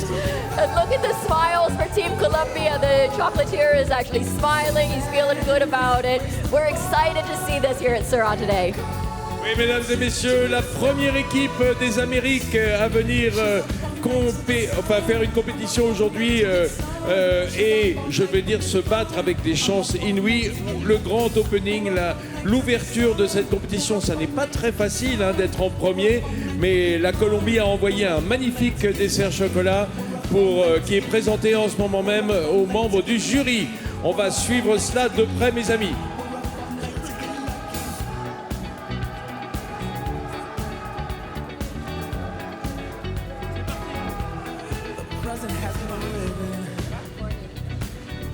Alors je suis avec Alain Chartier, membre du comité glacier de son état MOF glacier, meilleur ouvrier de France glacier. Tout à l'heure, le président du jury italien nous disait qu'il préférait le chocolat aux glaces. C'est rare pour un Italien. La place de la glace, c'est toujours très important et c'est une des composantes essentielles de la pâtisserie. Juste un petit mot, Alain Chartier. Alors donc c'est le grand retour de la glace, puisque l'année dernière, il y a 2 ans plutôt, on l'avait un peu mis de côté pour un peu la réinventer. Donc cette année, elle est revenue avec la entremets glacée, toujours présente dans les dégustations avec les lollipops, les sucettes glacées. Et puis donc la taille de bloc est redevenue à une taille un peu plus petite de 50 cm, mais aussi elle a l'avantage d'être présentée dans les vitrines et puis dans le buffet, puisqu'elle fait partie à part entière de notre beau métier. Partie intégrante de la pâtisserie, de l'art pâtissier, la glace. Merci Alain Chartier de ce petit mot. Voilà le grand comeback, the great comeback of frozen desserts and ice carving here in the competition, Angela. Tania? Thank you very much, Vincent. So here we have the first tasting chocolate cake by Colombia being cut there. Richard and Sarah, looking at it, what's your first impression? The way it's being cut, you can see through. Does it meet your expectations from afar? For me, it's for sure original. I mean, something different from what we saw before. The theme of the mask for me, it's a bit strong, because anyway, I mean, the name is the last breed, but if we connect everything, what we have lived in the last 3 years, the mask and everything, for me it's a bit strong. A strong image there for you, but a strong message when we talk about climate change. Richard, what about you? Maybe we're all going to need masks one day. Yeah, maybe that's the intention, to actually be strong, huh? But the thing is that it looks really strange there, is that you can see, I don't know, it looks like a chocolate and a sugar decoration on the top there. I don't think that's part of the tasting. I think that's just the decoration, which is looking interesting. But what I just explained before is that I hope for them is they haven't used the freezer. Why would you say they could have used the freezer? Well, because you've got a mold here that has a certain motif on the side here that I'm guessing is done from a mold. Maybe they've made something very simple and placed that on the top before spraying. When you're spraying a cake, it needs to be quite cold, sometimes even frozen, to be able to get that sort of the velvet effect on the top. I mean, we can cheat. We could take a cold spray. We can take one of those cold spray cans. Okay. At the same time as we're using the spray gun. That also can do the same effect. Okay, so you don't need the freezer maybe to get this effect, but if they did use the freezer, then it will be some minus points. I don't know. It's probably it's not a good thing if that's what's happened. I hope for them that that's not the case. Let's hope it's not. We're actually just receiving the cake of Colombia here in our studio. You can have a closer look at it and maybe comment. Oxygen, it says below. It has a QR code as well. I don't know where it leads to. Yeah.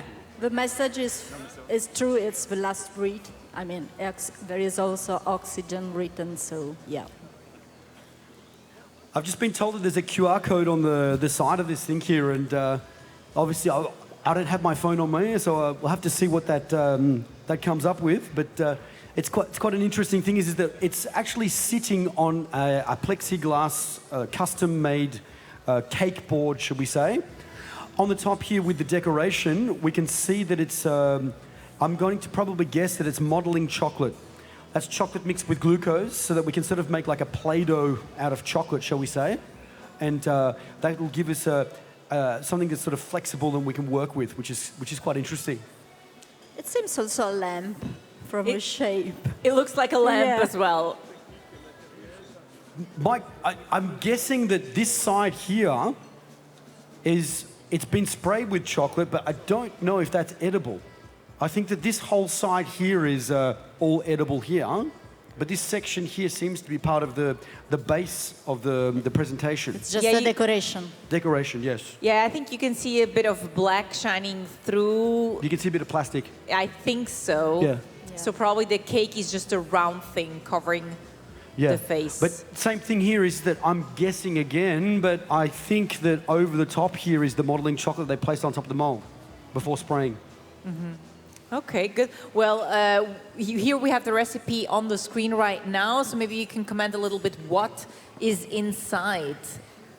Okay, so we've got, I'm not quite sure, there's probably a chocolate mousse as well as a Bavarian. We've got a ginger cream citrus puree. Probably that's more like a coulis or a jelly sort of a texture. Then we've got a streusel, which is like a crumble, and a sponge. Chocolate and ginger work well together, but we've got a certain, how do you say? It's not acidity coming from ginger, is it? A bit of spice, a spice? Yes, it warms your palate a little bit. It's quite nice. Yeah. Yeah, could be interesting. So we're curious, we're actually just receiving a piece of that cake now in the studio. I can see the judges are just starting to try it as well, so we're trying it at the same time as the judges. Pierre Hermé there also trying the cake, the president of the Coupe du Monde de la Pâtisserie. Let's take a bite. It's always easy to start with those chocolate desserts because it gives appetite to see what's done, the job done. But it won't be easy in the end of the afternoon after almost 30 desserts. I mean, 27, which is quite the same. Huh?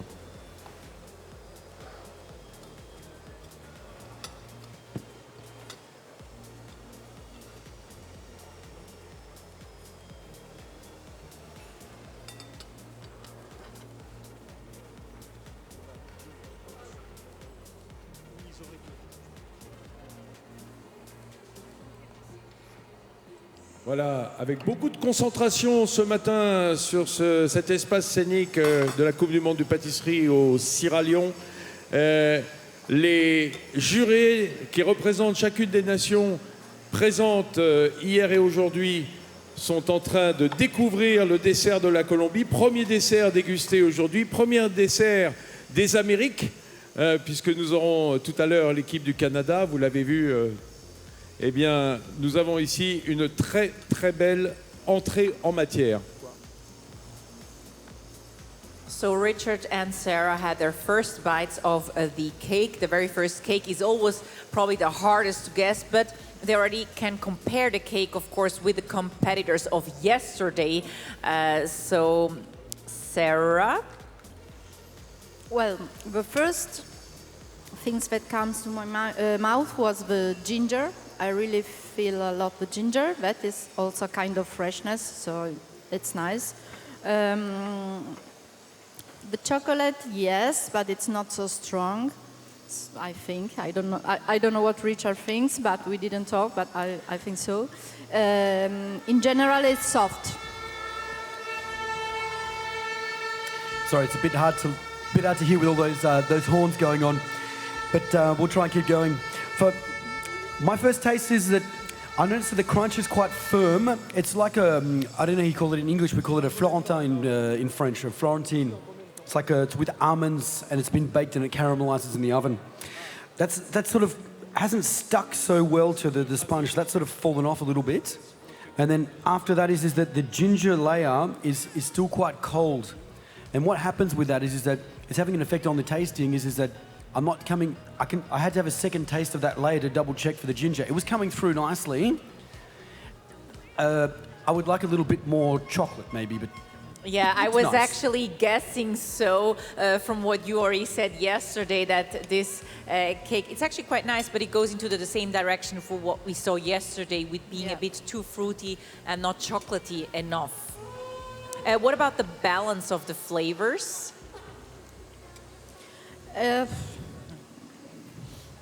As I said before, for me, ginger is what I felt more. And the rest, it's like a mélange. There is nothing that really punch my mouth. Good. I need to throw it to Vincent now as we have something to announce. Vincent.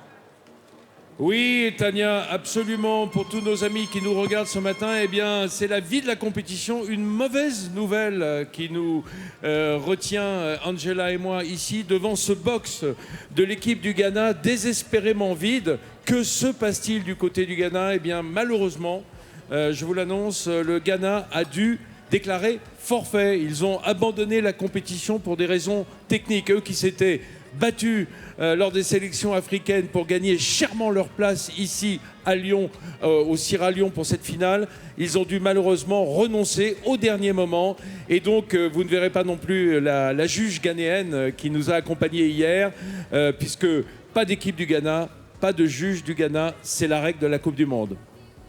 So, ladies and gentlemen, we do have a small announcement right now. We're going to have a bit of a time gap between the last judging and the next judging, as kitchen number 2, which Vincent and I are standing in front of, that had Team Ghana in it earlier, they have a bit of a technical glitch, and so therefore they're not going to be able to present for us today. We were so excited to have them here with us for the World Pastry family, and when we have these new nations, it's great to see them here, and unfortunately sometimes things just don't work out exactly the way that they had been planning for months and months. So they'll be missed. May we ask the audience to give a great round of applause for the Ghanaian team. Hein?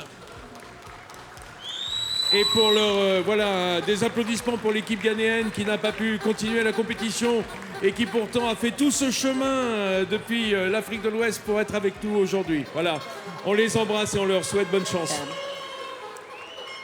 Okay, so now we're going to move on to the second kitchen. They've got about another minute on the clock before they're going to present. That's kitchen number 3.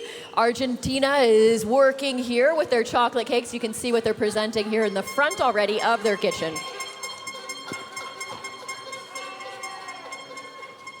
So up next is Argentina. We have maybe 20 seconds. Very quickly, Richard, you wanted to still say something about the Colombian cake? If not, that's it. That's fine. No. They're about to finish. You can see Argentina Tanya, there. Go ahead and allow Argentina to have this moment. They're hugging in the kitchens here. It's really beautiful. They have a lot of supporters in the audience. Audience, where are you for Argentina?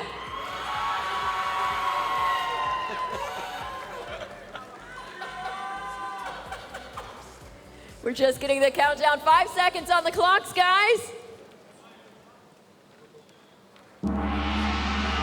On peut dire que les Argentins sont toujours prêts au moment des finales. Et je vous demande d'applaudir le dessert chocolat de l'équipe d'Argentine. Ladies and gentlemen, there you have it. Kitchen number 3 for Argentina. Chocolate cake of the day.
So that's the Argentinian cake being now cut to be served to the judges, taking pictures, of course, of the whole chocolate cake.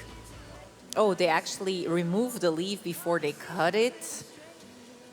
Sometimes you remove the decoration. A lot of the time I make a cake with coconuts, and sometimes people say, how do I cut that? I always take the coconuts off. It's the same with this, is that if you've got that chocolate on the top, it's going to give you a bit of texture, but at the same time it's going to just squash and sort of, I don't know how to say in English. In French you say écraser, which means to sort of push everything down and make a bit of a mess. But then who receives then the top if you're sharing it with two? You still need to break it apart, or it doesn't matter. Okay, it's not part of it. Nobody's getting that. It's the Okay. it's the cutting board that gets to eat that.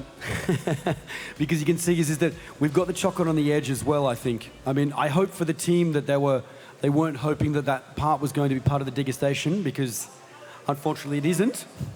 But looking at what we've got here, we've got plenty of chocolate, so. For the team, it was anyway at that leaf. It was a dead leaf, so maybe it. I mean, the symbol was of that. For what I know, this is the message about the climate changes. So this earth is dying, vegetables are dying, so the leaf is dying. I don't know. So it's the topic decoration for the topic, to make a topic of climate change visible. Now, we just seen how it's being cut. You saw a little bit of the side of the cake. Before you were saying you wish that it has some kind of texture just from its appearance. What do you think? Does it have this texture? It looks quite soft in the middle. We can see that there's a crunch on the bottom there. So we can see that there's probably going to be, a bit of play with the different textures. We've got the chocolate on the edge, which is going to give us a crunch as well. You can see that the chocolate looks quite dark as well, so I'm guessing that's dark chocolate. Looking at my sheet. Which is a good thing, because it wouldn't be then so sweet. Yeah, exactly. Yesterday we saw a bit too much milk chocolate for my liking. So for me, if we're asking for chocolate, we want chocolate. We are searching for chocolate. Dark chocolate. Okay, so we were talking about the topic. What is the name of the cake? Heat wave. Heat wave. Heat wave. Okay, maybe we can show up the recipe. I don't know if we have it. The recipe, the heat wave, to talk a little bit about the ingredients. But in the meantime, you can actually maybe just go ahead. What is inside? Well, if there was a heat wave, it would all melt, wouldn't it? Yeah. Yeah, so this is very similar to what we saw yesterday as well, is that we're seeing exotic and tropical flavors coming through, sort of cutting through the chocolate. There's a bit of januja, which januja is a mixture of milk chocolate, normally, hazelnuts, and some sugar. So we've got maybe some hazelnut flavors. We've got it's called exotic gelatin, but I'm guessing that's maybe an exotic jelly. We've got a januja pastry cream. So I'm just hoping that on the top there, though, is that that's going to be dark chocolate to give us some bit of bitterness to sort of round that off. Janduja normally is sweet. Yeah. I mean, I'm from Turin, where the janduja was invented, so yeah. So you have a lot of hazelnuts in that area of Italy, yeah. and a lot of that hazelnut chocolate cream. Yeah. Do you know what I heard about januja? Is that it was made because of hazelnuts were cheaper than chocolate, wasn't it? Because there were problems with food to get the to cacao get the bean. ingredients. Yes, exactly. So you mixed it.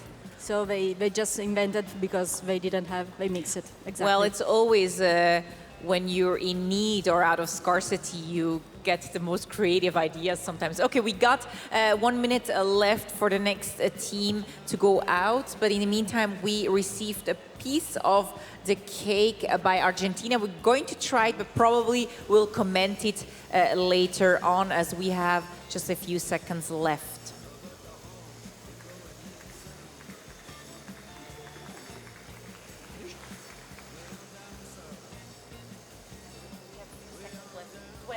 Okay. 20 seconds before Egypt goes out. Pressed out here, we're in front of the kitchen for Team Egypt, and they are still assembling their cake, and they have 14 seconds left on the clock. The countdown is coming. Come on, boys.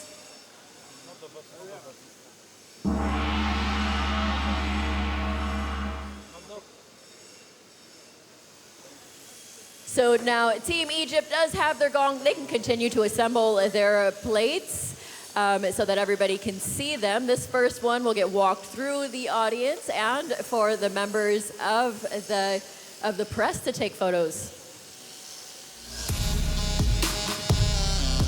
Mesdames et messieurs, dans le box numéro 4, je vous demande d'applaudir le premier dessert chocolat de l'équipe d'Égypte. Coming out of kitchen number 4, here you have it, ladies and gentlemen, the chocolate dessert.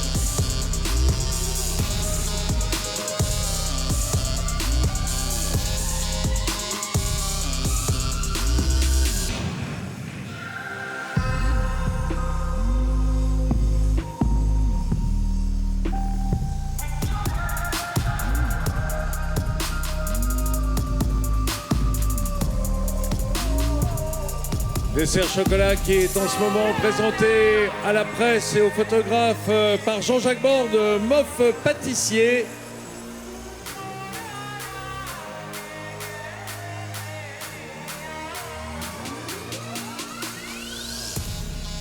Voilà le pâtissier égyptien en train de dresser, comme vous le voyez, les différents éléments de ce dessert au chocolat.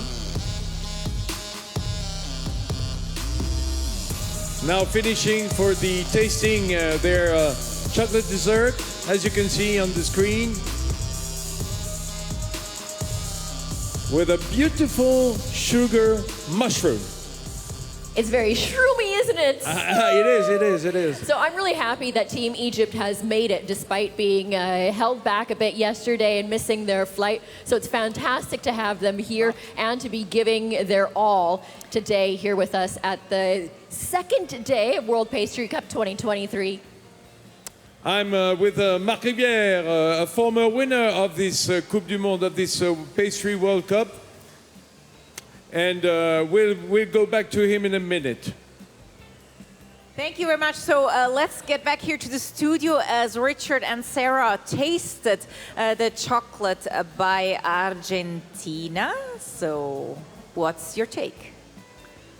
I like it. I feel the chocolate really in every taste I did, and the fruit is not overcoming the chocolate. So I think this is a good point. Totally agree. We've got some nice textures happening here. For me, the Januja layer, I like everything else. I would have liked maybe a little bit more of a loaded chocolate layer in there. But apart from that, we've got a nice balance. I can taste the chocolate coming through at the end of the flavor. I think they've done quite a good job on this one. So yeah, I'm happy. Great, good. I'm happy to be surprised. Yay, I'm happy too. If I think about yesterday and today, this was now more on the surprising side. Yeah, for me, yes. Totally. Mm-hmm. We're on the theme. We're good. We're chocolatey. We haven't used the freezer.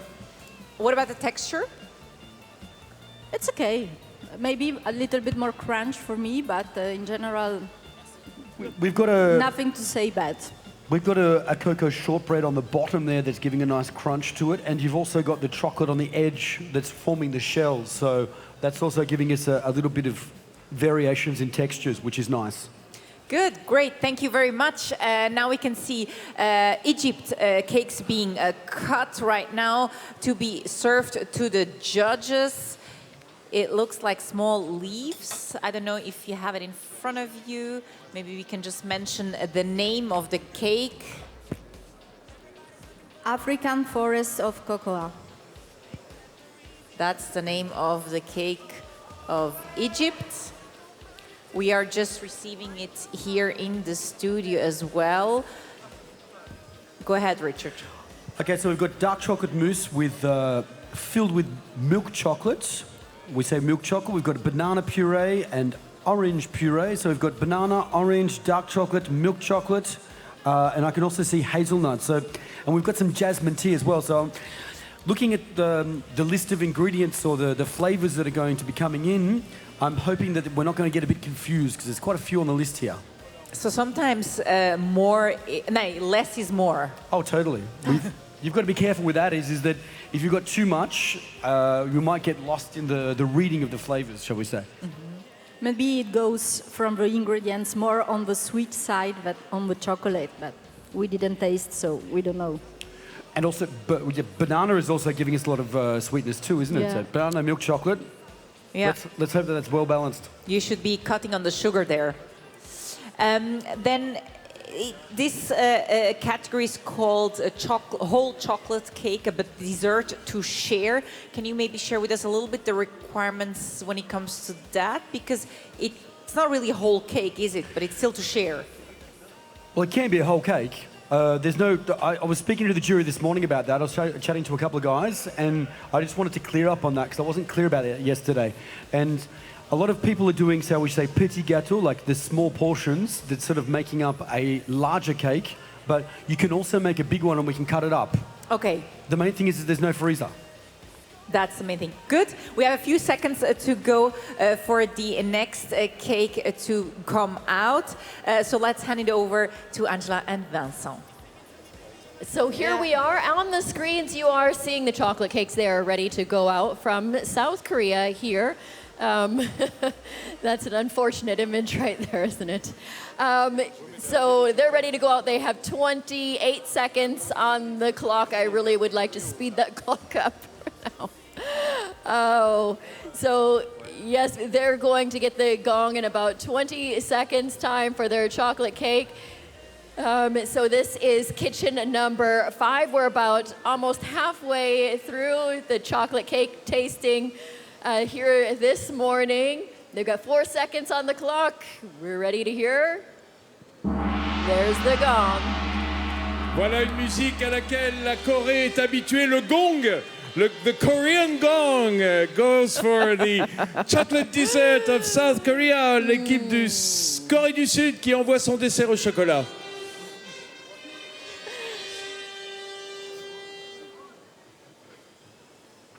Voilà, quelques dernières secondes de mise en place pour que le dessert soit parfait.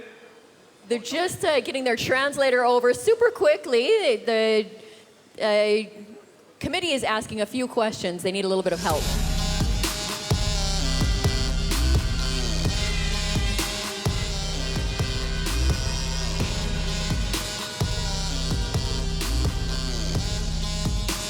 There you have it, ladies and gentlemen, the chocolate cake from Lab Kitchen number 5 for South Korea.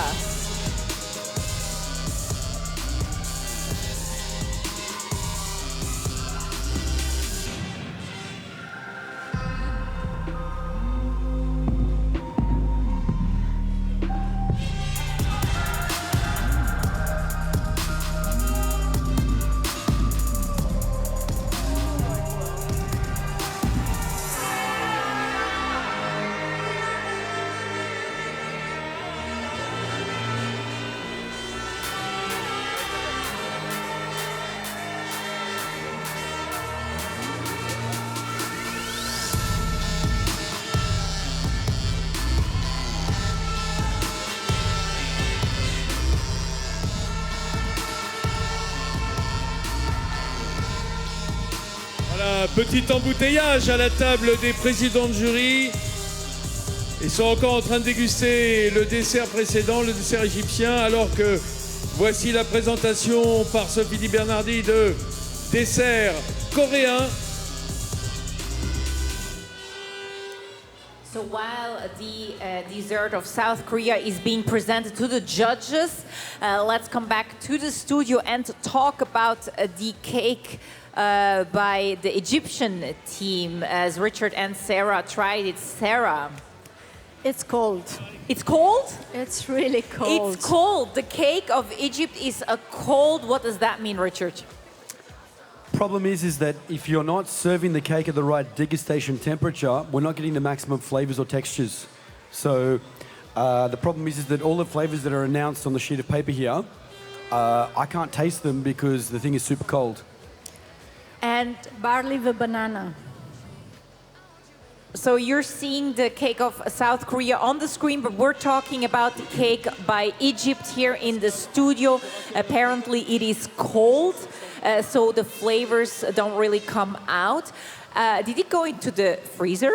I'm going to say yes, and the reason why I'm going to say yes is that I saw that it was glazed. It's impossible to glaze a cake that hasn't been frozen, that's not cold enough, because obviously you've got your glaze that's going to be 35 to 40 degrees. If I pour on to something that's at 4 degrees, it's going to start melting the mousse.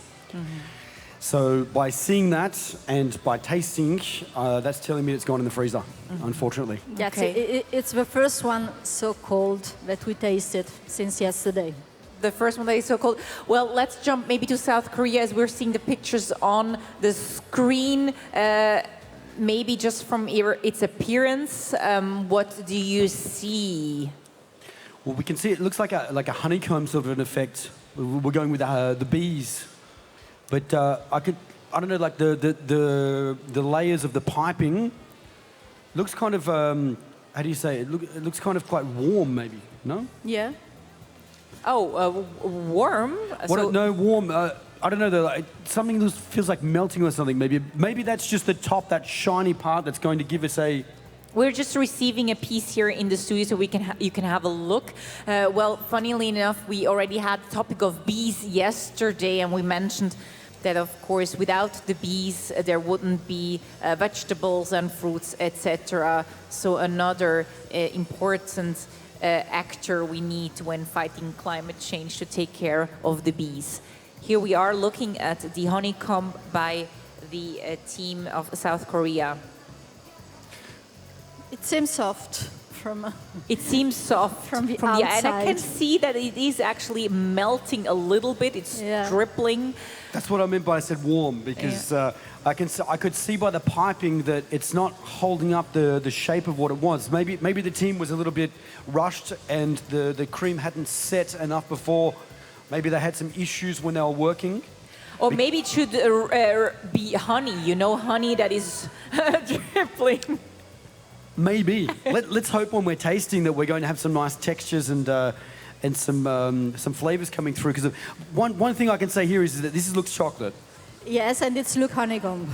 That's a good thing, because we want chocolate. We're still looking for that chocolatey chocolate cake. Great. Well, Japan has 1 minute, 15 seconds left until it goes out. Maybe just one more thing. It's forbidden to freeze the cake. Why do teams still do it? Maybe they're not reading the rules properly. Good question. I asked the same to Richard before. But before you start doing a competition like this, before you start making your recipes and deciding on your ideas, it's super important to actually read the rules, because you can quickly get very low marks for something off the topic when you've broken the rules. And you put so much effort in, which is a shame. Yes. Okay, let's go to Angela and Vincent. Yes, thank you. I want to just highlight here that Team Japan is about to present in about 33 seconds. But look into the audience. Can we just see the Japanese supporters there? Everybody is dressed up. Good morning, Japan.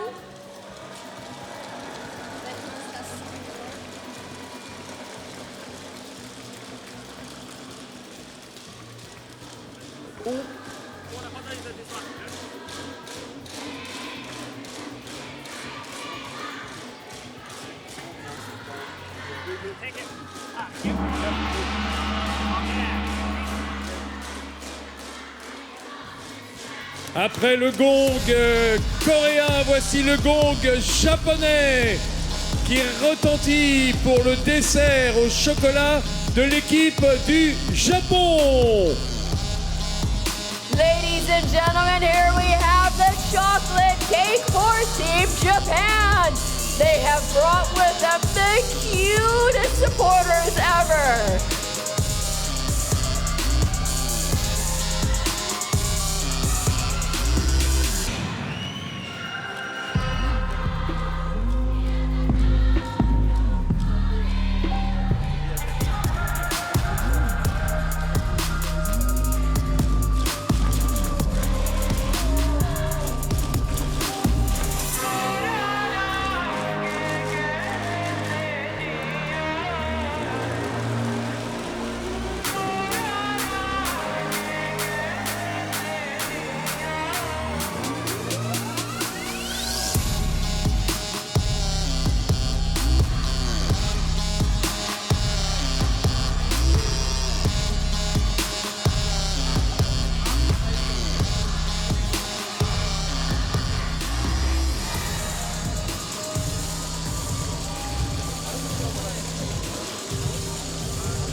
Voilà, tandis que le dessert chocolat de l'équipe du Japon est en train d'être présenté à notre jury international, je voudrais en profiter puisque certains se sont posé la question de savoir qui étaient les jeunes gens qui étaient à la manœuvre du service aujourd'hui vers les tables de dégustation.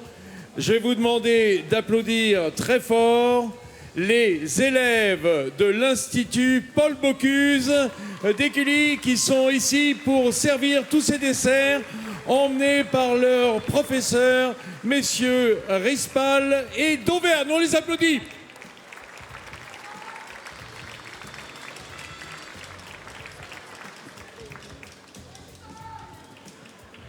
Okay, so we are here in the studio just trying the cake by South Korea.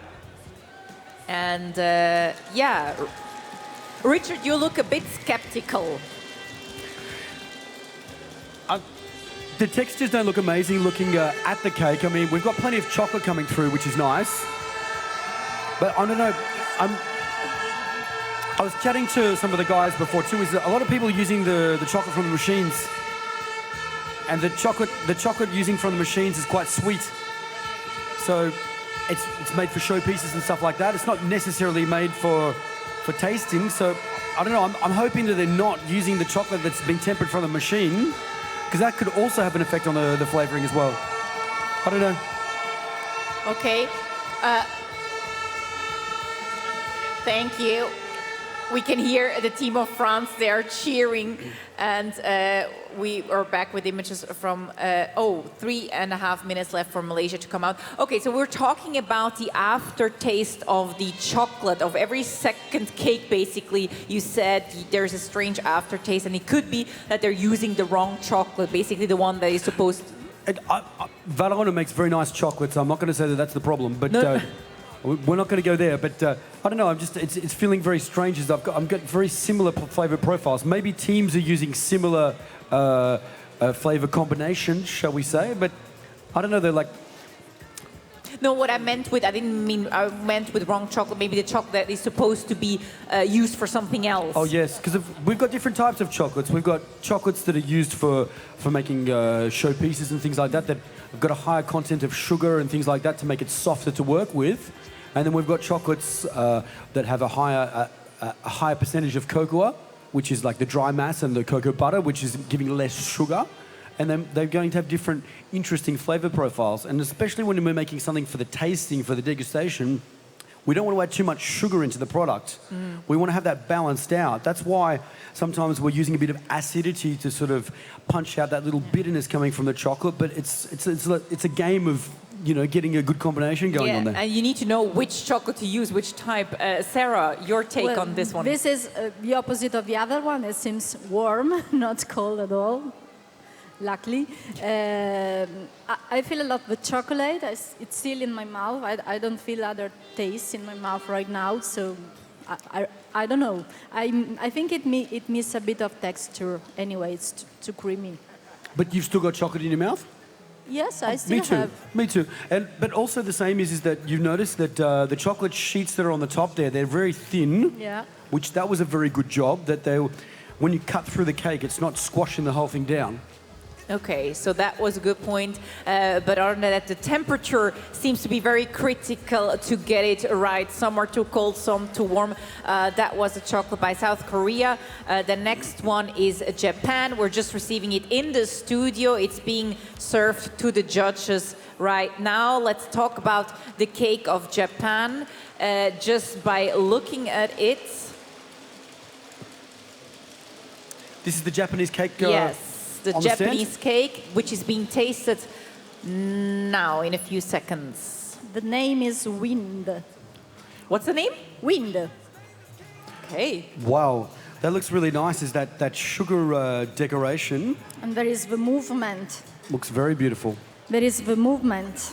But can I ask a question though? Is that didn't we say yesterday there was no colors involved? Yes, no additional coloring allowed. Is that to do with the decoration as well on the middle, or is it also on the edge? That's a good question. which I need to figure out. I would say it's probably what you can eat, right? Or you don't know? I've got no idea. Is that Okay. I haven't had a good look into the rules, but that's my first question. Malaysia is up next, Angela and Vincent. Yes. Thanks for handing it over. There's a few seconds left on the clock. Here's a shape that we haven't seen here yet before with the chocolate cake. Ladies and gentlemen, wait for it to go. So they just finished their cakes. Look at this interesting shape, Vincent. No, I'm just having a look at your heart beating hard, Angela. Et mesdames et messieurs, voici le moment où le gong malais retentit pour le dessert au chocolat de la Malaisie.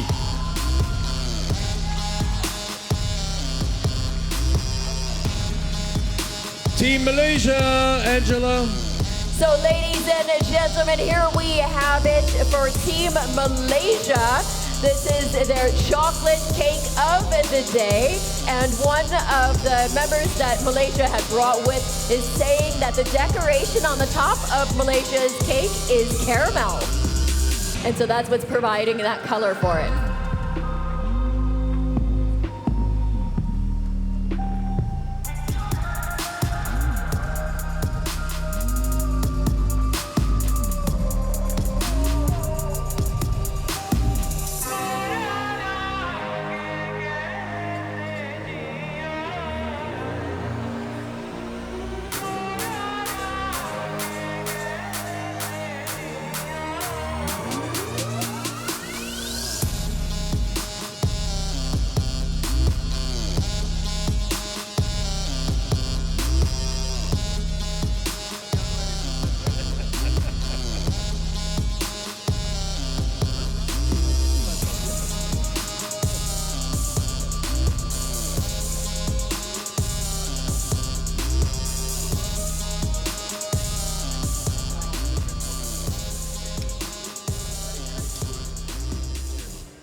So there we have the Malaysian cake being presented to the judges.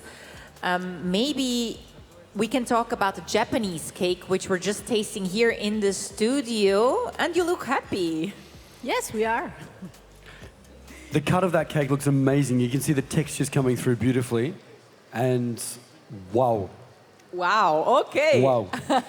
It's elegant to see and to taste in the mouth.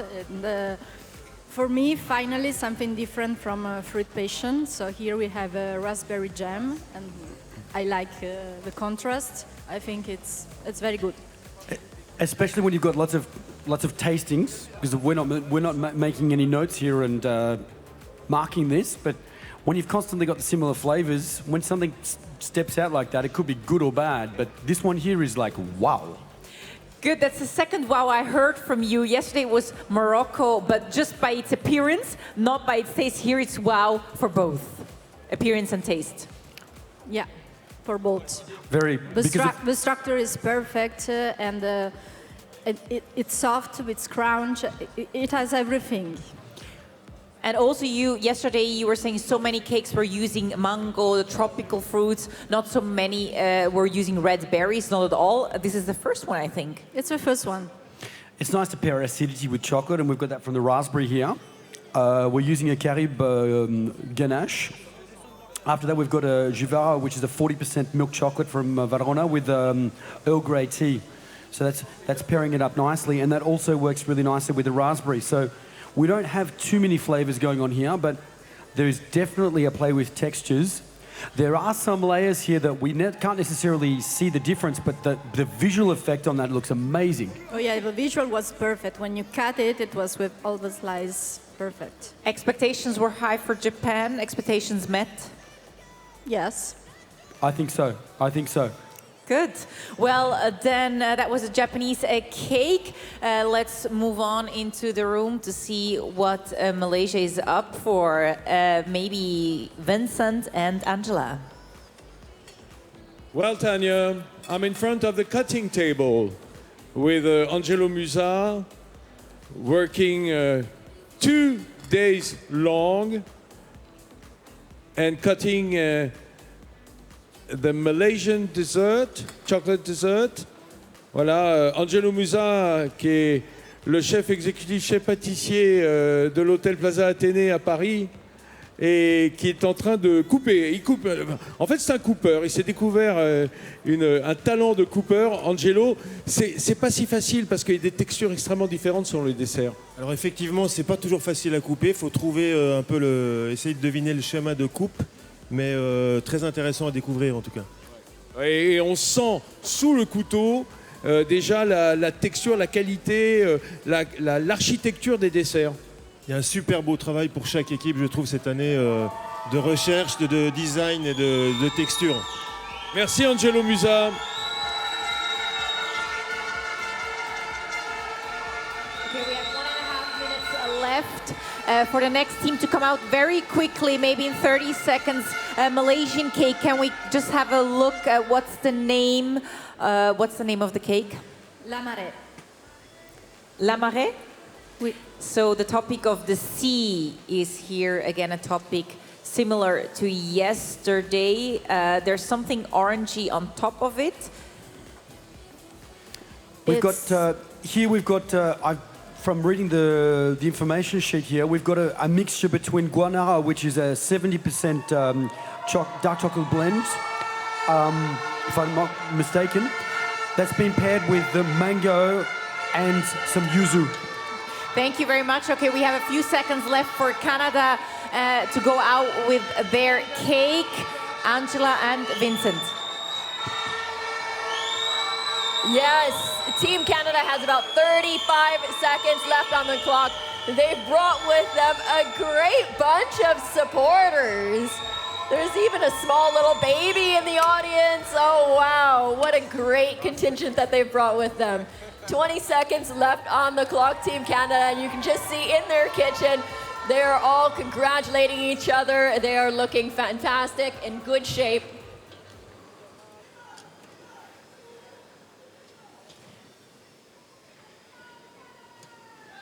And there you have it, ladies and gentlemen. They have finished their chocolate cake, and look at the big smiles. What a team. They know that they are presenting something that they are proud of.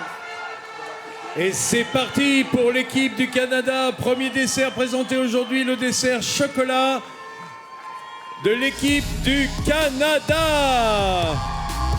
Ladies and gentlemen, welcome out the chocolate cake from Team Canada.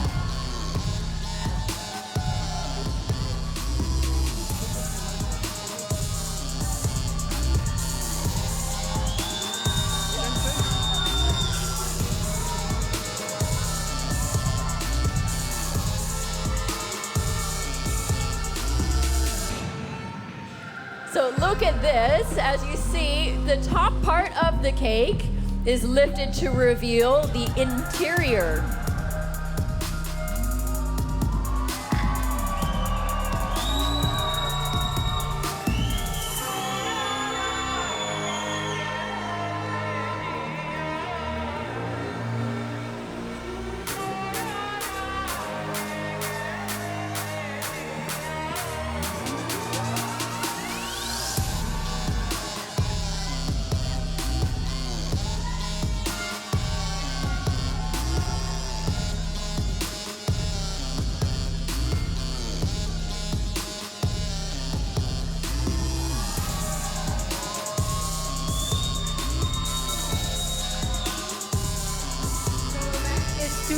While the Canadian cake is being presented and served to the judges, let's comment on the cake by Malaysia here in the studio with Richard HAWKE and Sara Scaparone.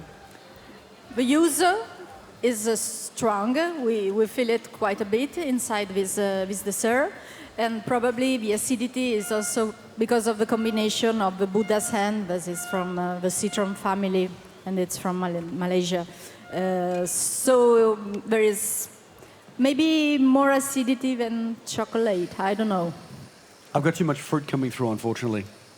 Once again. Because we're using a mango, which is the Alfonso one with Capfruit that comes from India, which is very sweet. And so what they've done is they balance that sweetness using a bit of yuzu. But the problem I get the feeling is that in the balance of the whole kuri is there's too much yuzu, so I can't feel the mango, and then too much yuzu, I can't feel the chocolate. And the end of the goal is that the fruit layer is there to balance the chocolate to then give my last aftertaste of chocolate in the mouth. So the balance of flavors seems to be a challenge. It's not easy because you can make the perfect jelly, but if you don't have the right combination in the whole cake, it's going to mess up the whole balance of everything. Yeah, I agree, absolutely. And the vanilla also is not so strong in my mouth. I barely feel it. To be fair, there are some times in a World Cup cake, for example, where I might have a layer of like a ganache or something that I can't taste. Kind of in that Japanese cake down the bottom there was some couple of layers that I don't think I could really taste them, but it's also for the visual effect. Okay. Because if we're showing techniques, we need to also show what we can do. Same with here is that we've got a large layer, a big thick layer of sponge. Sometimes it might be better to put 2 small layers of sponge because it looks better. That's a trick. Okay. Well, thank you very much. The cake of Canada is being cut and presented. Let's maybe talk about that. It looks, again, honey. Woo! The Canadian fans are loud in here.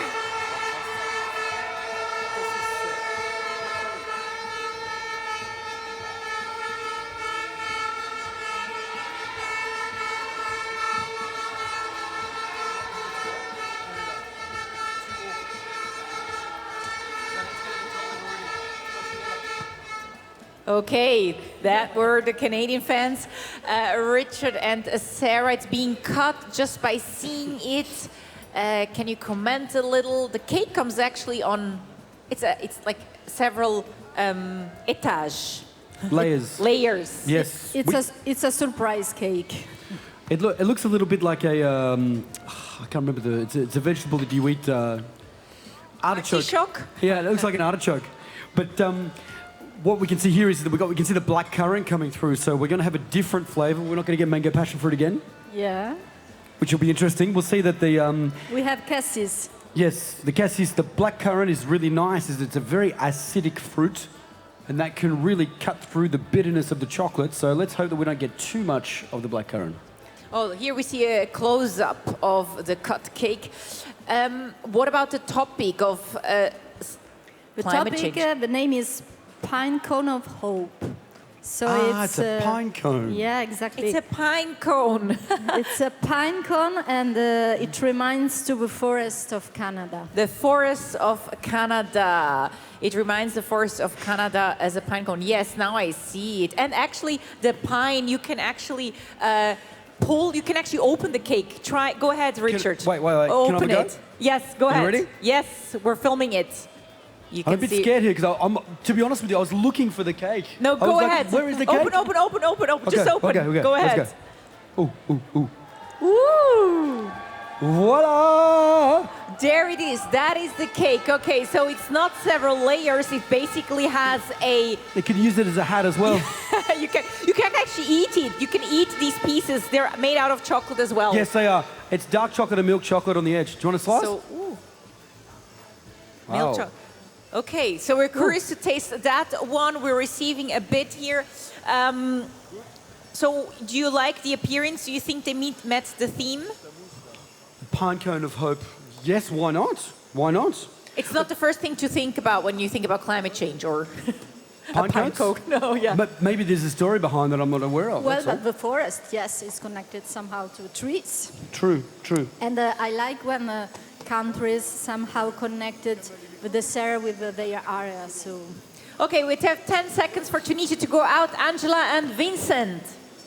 Team Tunisia is rushing around their kitchens. I hope they're going to make it in time. They're putting on a little bit of decoration, and there you go. There is the gong. Mesdames et messieurs, dernière seconde ici au Sierra Leone sur l'espace de la Coupe du Monde de pâtisserie. L'envoi du dessert au chocolat de l'équipe de Tunisie. Ladies and gentlemen, there you have it, the chocolate cake from kitchen number 9 for Tunisia.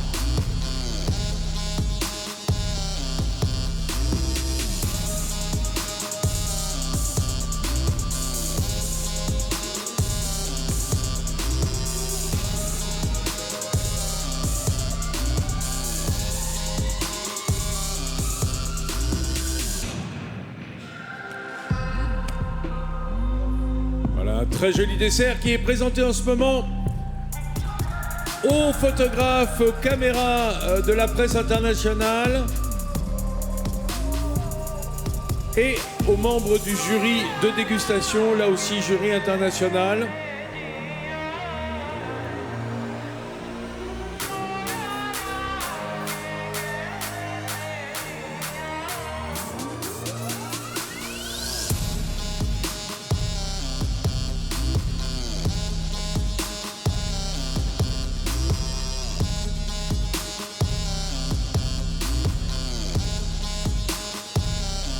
Notre jury qui est loin d'en avoir terminé avec ses dégustations. Il faut avoir de l'appétit lorsqu'on vient ici à la Coupe du Monde de pâtisserie, que l'on est en charge des dégustations.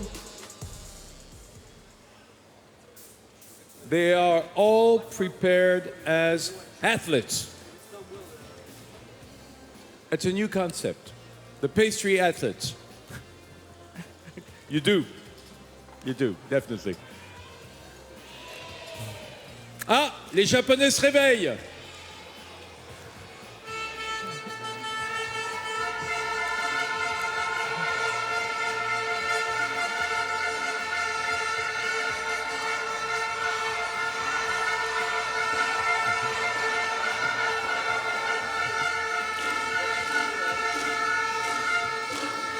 Toujours une super ambiance. D'un côté des gradins, nous avons l'équipe du Japon avec une délégation nombreuse, beaucoup de supporters, a lot of supporters from Japan. And on the other side, we got the French supporters making a lot of noise this morning. Can you hear them, Tanya? The French fans there being loud, supporting their nation.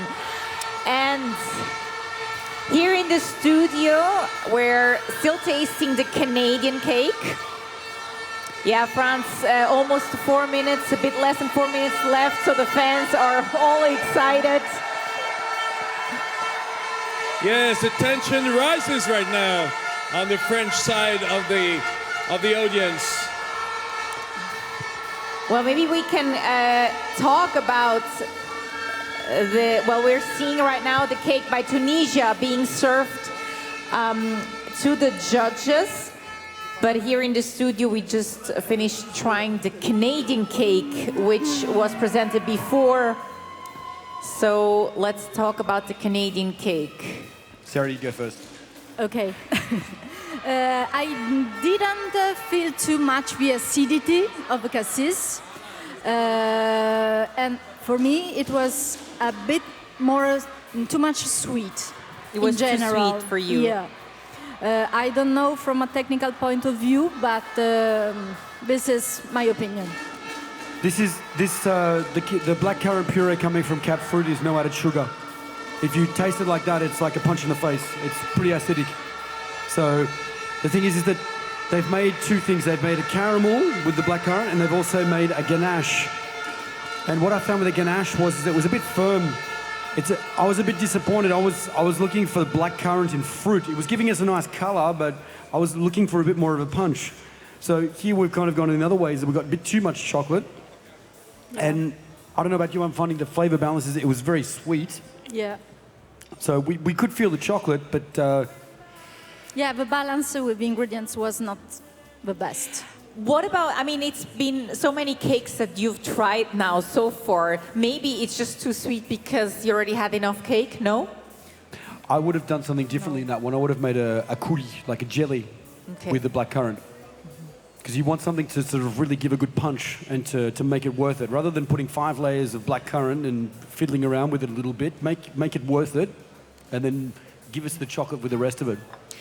Right now we're just receiving the next cake, so we were just talking about the Canadian cake. We are receiving the cake by Tunisia. We have it here in the studio with a nice decoration.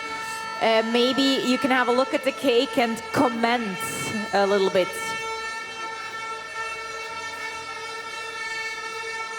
We've got a nice shine on the top of this one with a little bit of fruit, beautiful color. What is that? Is that raspberry? Yeah, exactly. Raspberry jelly. Raspberry? Yes. Okay, so my eyes are not deceiving. What we can see here is that it's another cake with the layers are actually a decoration at the same time, aren't they? That's a bit of a risk because everything, you can see everything, and if it needs to be done perfectly, isn't it? Yeah, and some is perfect, some less. What I'm a bit scared of here is that I can see, unfortunately, a difference in thicknesses from some of these shortbreads, and some of them looking quite thick. So I'm a bit scared when they get cut that they're going to crush the whole cake. Well, let's see. It's actually being cut right now, probably in the room to the judges, or it has already been cut. Now we have 30 seconds left for France, the last team to go out with their chocolate cake. Angela and Vincent. I believe Tanya just handed the TV and the microphone over to us here on the stage, but I can't hear a thing. Over the France supporters.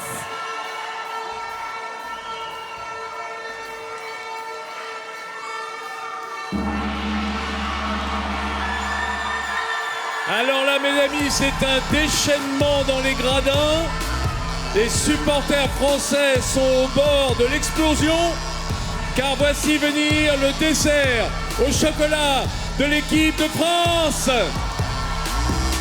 Oh my goodness, did you see that cake? That is incredible. Ladies and gentlemen, Team France is presenting the chocolate cake out of kitchen number 10. I bet we're gonna knock on wood for this dessert.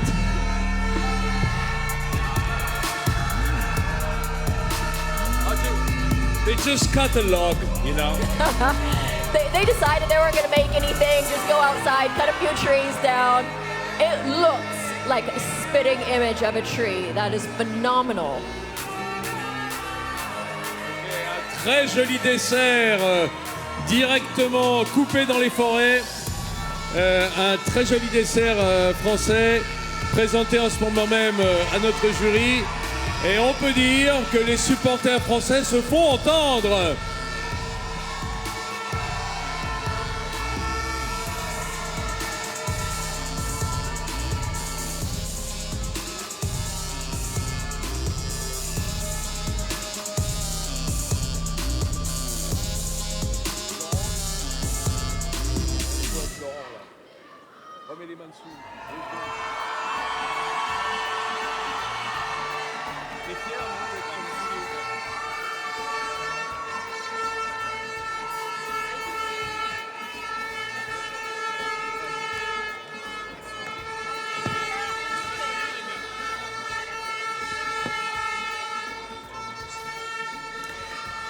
So while the cake by the French team is being presented, let's talk about the Tunisian cake here in the studio. You had a taste of the cake by Tunisia.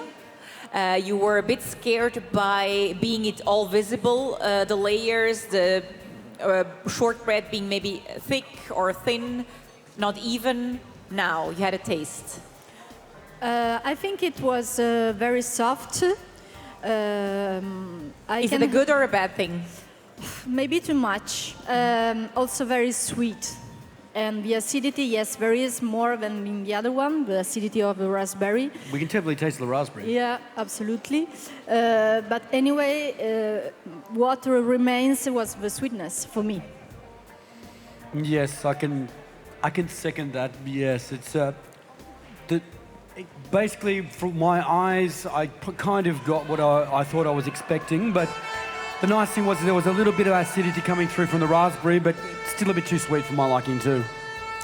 My two commentators here in the studio are very critical, so we're glad that the judges already did their judgment about the cakes while talking about the cakes here in the studio. Up next is France. It's being cut right now. Can you see here is that we've got a lot of layers coming through, haven't we? We've got a very high cake. Let's hope it's not too high. Let's hope there's plenty of textures. That looks like a log of wood. They've taken a bit of a risk here is that they've made a large cake. We noticed that some of the other cakes, there were individuals that were sort of made up to make a big one. whereas they've gone with a large portion that's being cut. So you're taking a risk there is that the knife could do something to your cake too, couldn't it? Especially when you've got, on the top here, we've got a chocolate decoration. And once again, is that if your layers are soft underneath that can sort of push that down and crush it up. You see when we're cutting it, Angelo Musa, when he's cutting the cake, he's dipping it in some hot water to make sure that it's not going to make the knife dirty. To make sure that we've got nice clean layers. And obviously every time he's wiping the knife to make sure that everything's coming out nice and cleanly. Okay, so they took a little bit of a risk there. I can hear. I don't know, it's different. It's different. Because you can see is that if I've got an individual cake that I just need to slice in half and that's good to go, it's different. Okay, good. Well, we're curious to taste it. You can hear France with all their fans here in the house making some noise for the very last team of that very first tasting of the day, the dessert au chocolat.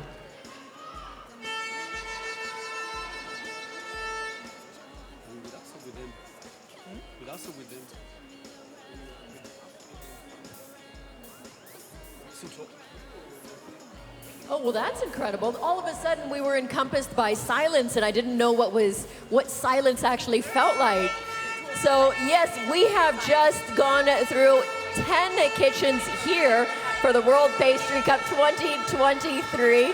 We're just waiting for the final tasting for Team France's chocolate cake. And remember, we're going to be doing tastings all afternoon, so there's a lot to go through this afternoon. The jury will also be doing 2 more desserts after this, and of course, we still have the restaurant jury coming out.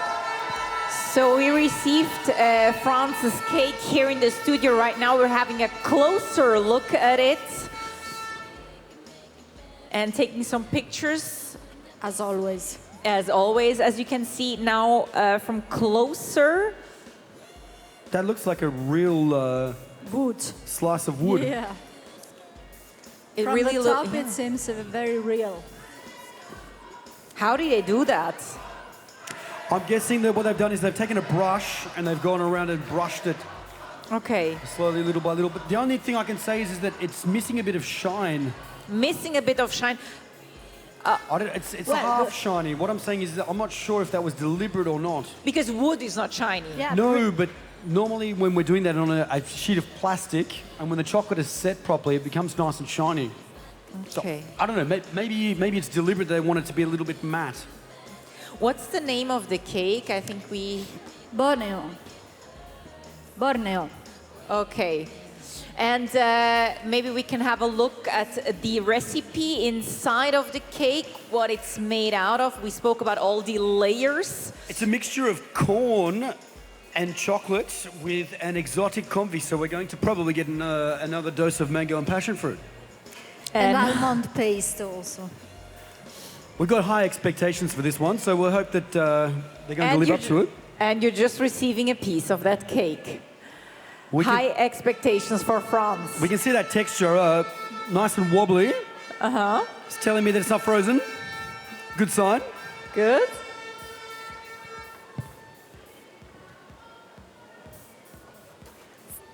Okay, let's taste it as we have 1 minute left. The camera eats first.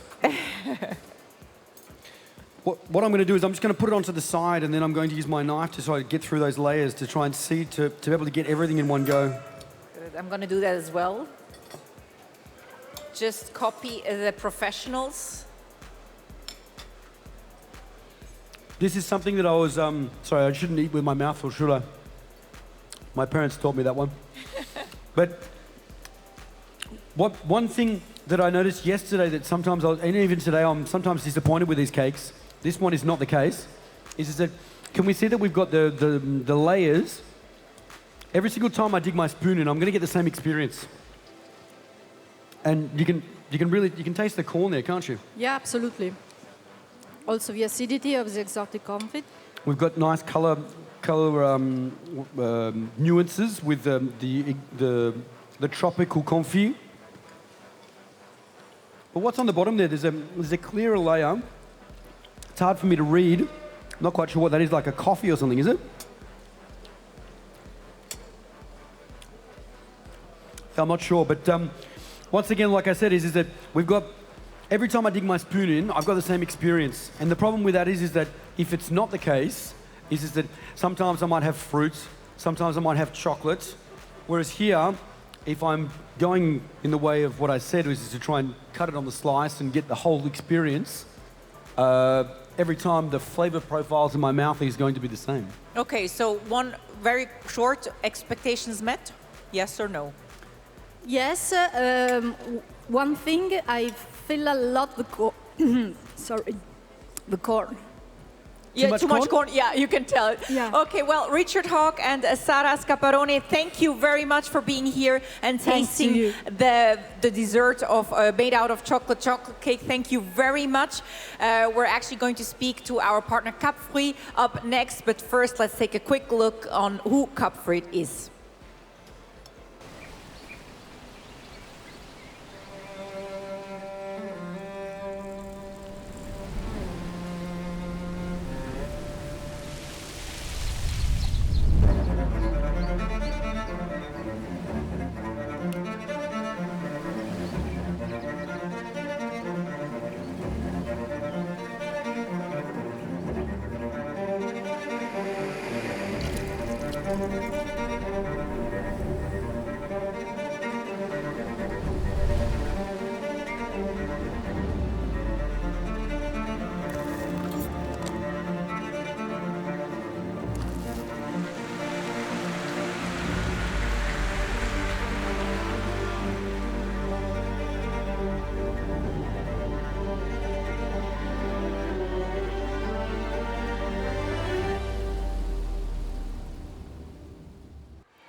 So that's a Capfruit, one of our partners of the Coupe du Monde de la Pâtisserie. And I'm now joined by Rodolphe Casella, General Director of the company. Hello.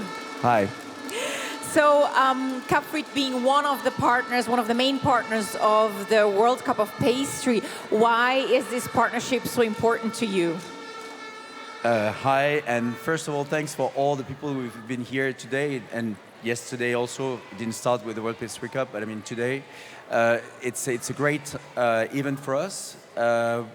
Capfruit has gone like at the very beginning of its history through very troubled times, and our target always has been to get always better, bigger, stronger, closer to both the growers and the pastry chefs, as well as the people in the gastronomy environment in general.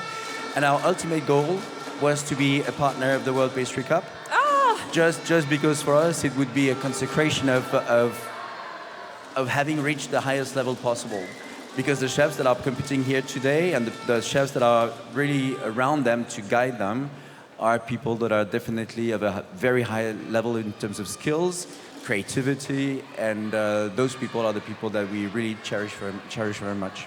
Absolutely, and it's interesting, you were just talking about the chefs and the professionals here, because you're not only a partner of this event, but you're also a partner of individual chefs. We just had Richard Hawke here in the studio before. He is actually ambassador of Capfruit, so it's important to you to also partner with individuals, not only events. I mean, for us, those that are using our products, those that are using their technique, those that are using their creativity in order to make outstanding products that we are all as consumers eating and enjoying, it's key. And our business is really a business of people. When you look at the logo of Capfruit, you've got like two images. The one which is a leaf, the one which is a spoon. The leaf is in the green part, the natural environment, and this leaf represents the growers that we work with. On the other side, we have the red part, which is a premium positioning. We have a spoon there, and that spoon represents the chefs. So it's not just a question of technique, it's not just a question of sourcing, of stuff like that, but what is key in our business, it's a relationship between people, and that's extremely important. You were mentioning Richard just now. He's an Australian, but we love them, right? A bit down under, but we like them very much.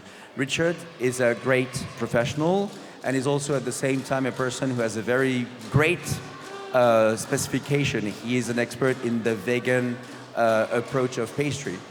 not that all this kind of trends are going to last. Maybe they're going to last, maybe not, right? But at least it's a challenge.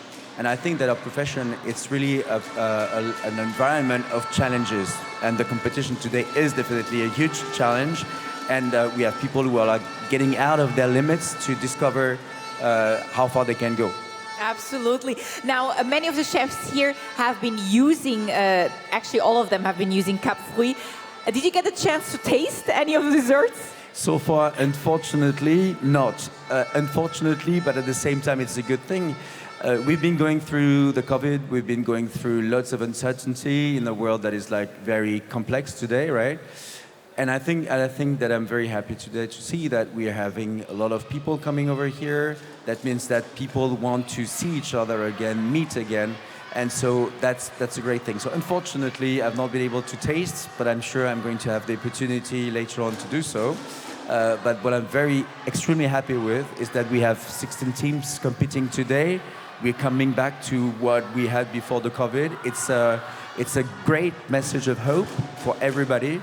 And I'm super happy with that. We are all very happy that we're reunited here in Lyon physically after such a hard time, also especially for the area of gastronomy as well as for everybody else. Thank you very much, Rodolphe, CASELLA, for being here with us and being partner of the event. Merci à tous et que le meilleur gagne. Thank you very much. Thank you. Let's take a very short ad break.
Together for almost a century, together with cocoa producers, artisans, and all chocolate lovers, we have been moving the needle for a fair and sustainable industry and for creative and responsible gastronomy. Beyond words, we believe in actions. 100% of Valrona's cocoa can be traced back to the producers. As a certified B Corp, we are committed to improving every day. We accompany artisans of good taste in creating works of art with the most beautiful material and to be actors in the sustainable and committed gastronomy of tomorrow. Together, good becomes better.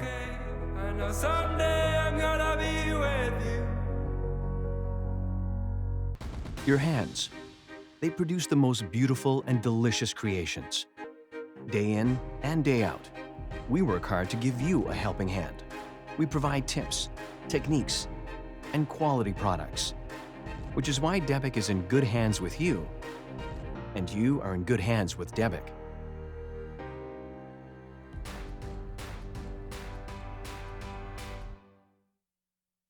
Debic, made for professional hands.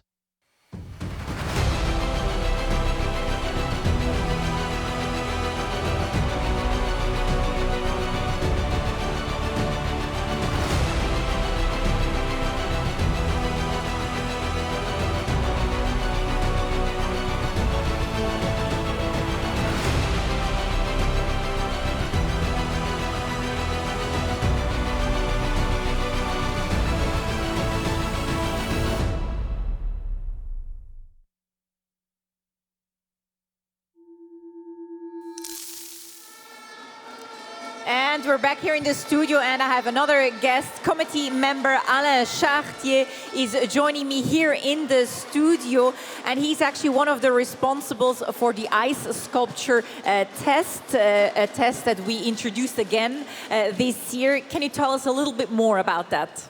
Yes, donc, bonjour à tous, on va commencer en français. Bonjour à tous, oui, la sculpture sur glace est de retour en fait dans cette compétition. Elle a un rôle en fait toujours de transparence, ce côté magique de sculpture en direct. Alors la glace qui était absente de la dernière édition est revenue aujourd'hui dans une taille un peu plus réduite pour pouvoir être exposée aussi en vitrine et que le public puisse le découvrir. So the competition of the ice sculpture is back here after being absent in the last edition. A little bit different, he mentioned. This time the sculptures are a bit smaller. Donc la taille, the size, yes, the size is 50-50 now. Donc l'objectif est d'amener de la transparence en fait à ce dessert et soit de support, soit en présentation devant. Okay, and what is so special about having it back, the ice sculptures?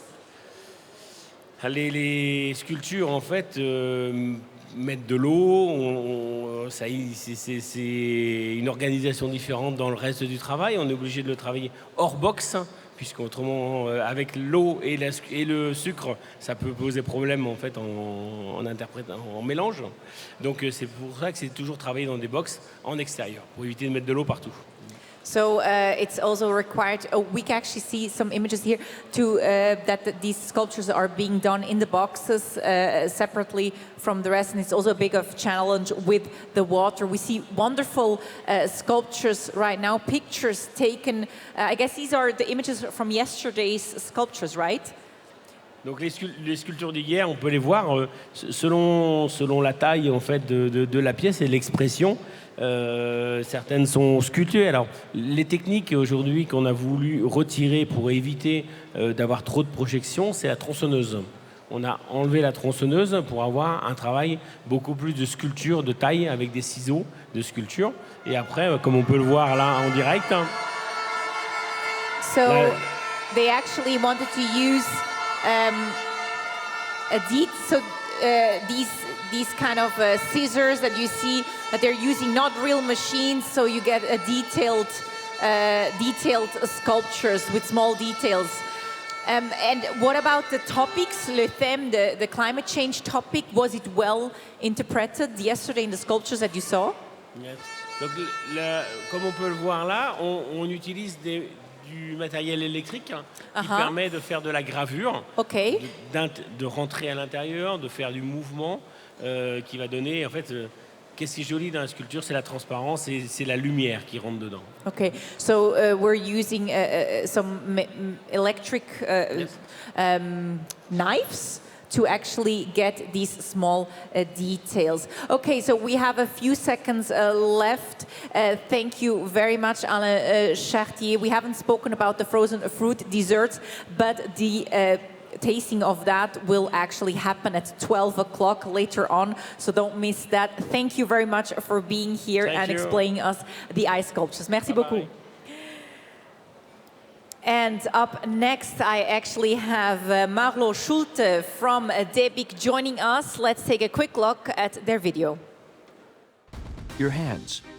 They produce the most beautiful and delicious creations. Day in and day out, we work hard to give you a helping hand. We provide tips, techniques, and quality products, which is why DEBIC is in good hands with you, and you are in good hands with DEBIC.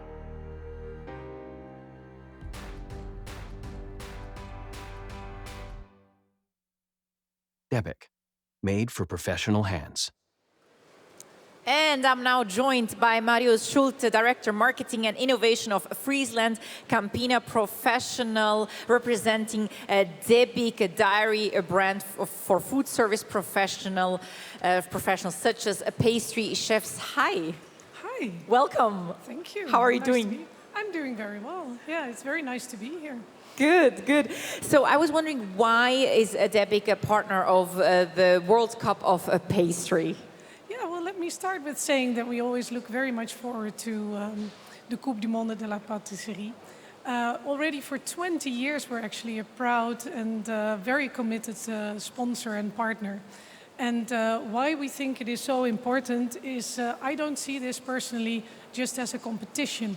I see this as a place of art and inspiration. And therefore it is wonderful to be here because this is where the professionals, globally the best professionals, use their techniques to develop the new recipes, to develop the new techniques.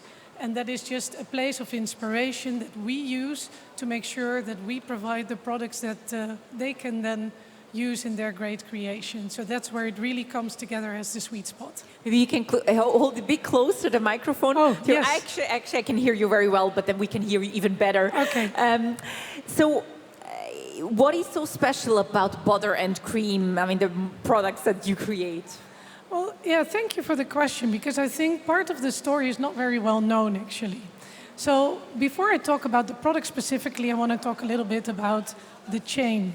What not a lot of people know is that we're owned by farmers, and that therefore we actually manage the whole chain, all the way from the grass to the fork and the plate that where we serve the great dishes. Wow. And this is very special because this means that we also can continuously improve throughout that entire chain, working together with farmers, working together with development teams, and working together with a great network of culinary advisors and ambassadors that we have to create the best possible products for, indeed, the chefs.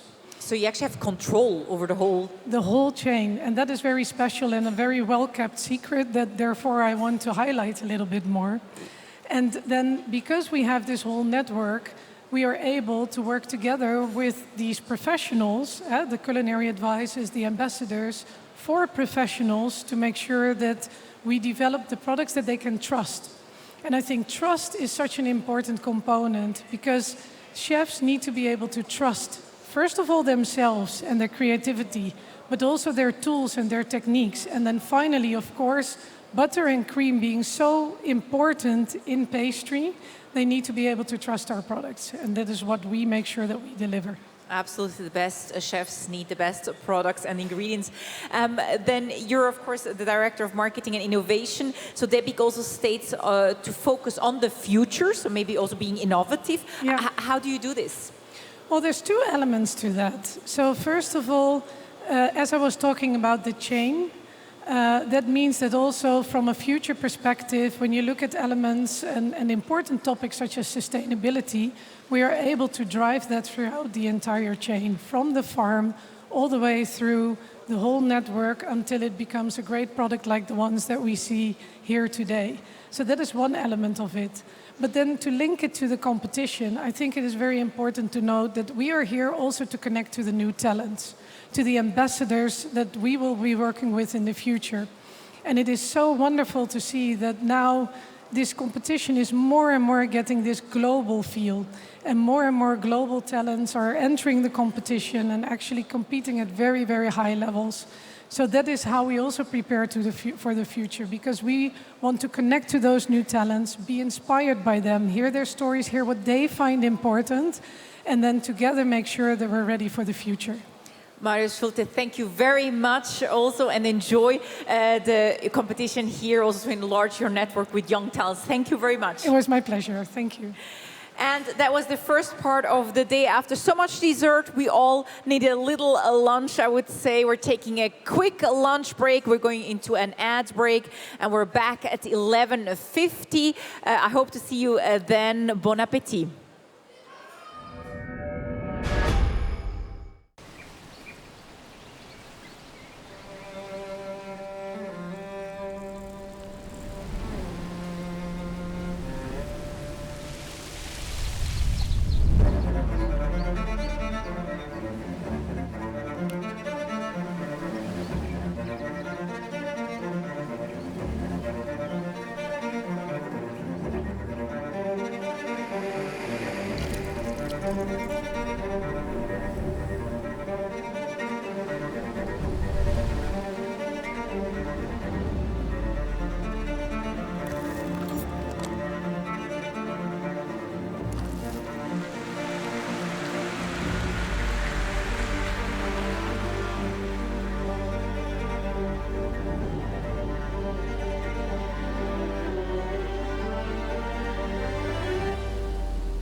Together for almost a century, together with cocoa producers, artisans, and all chocolate lovers, we have been moving the needle for a fair and sustainable industry and for creative and responsible gastronomy.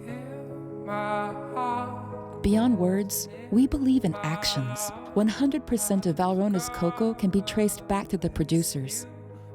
As a certified B Corp, we are committed to improving every day. We accompany artisans of good taste in creating works of art with the most beautiful material and to be actors in the sustainable and committed gastronomy of tomorrow. Together, good becomes better.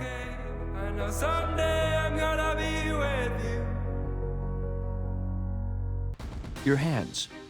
They produce the most beautiful and delicious creations. Day in and day out, we work hard to give you a helping hand. We provide tips, techniques, and quality products, which is why Debic is in good hands with you, and you are in good hands with Debic.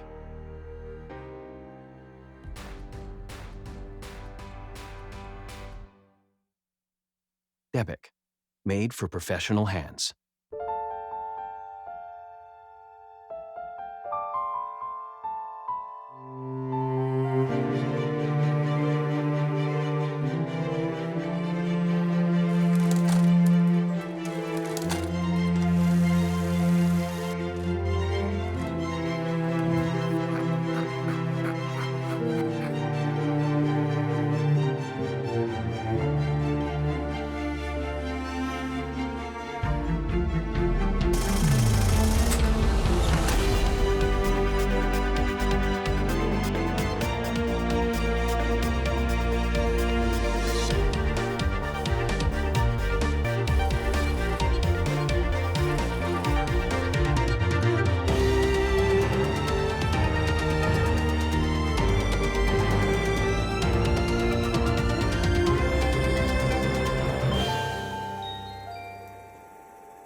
Kill any pain.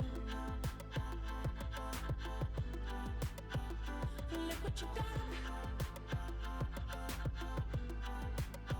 I'm a motherfucking star boy. Look what you done. I'm a motherfucking star boy. Every day a nigga try to test me, yeah. Every day a nigga try to end me, yeah. Pull off in that roadster SV, yeah. Pockets overweight getting hefty, yeah. Coming for the king, that's a far cry. I come alive in the far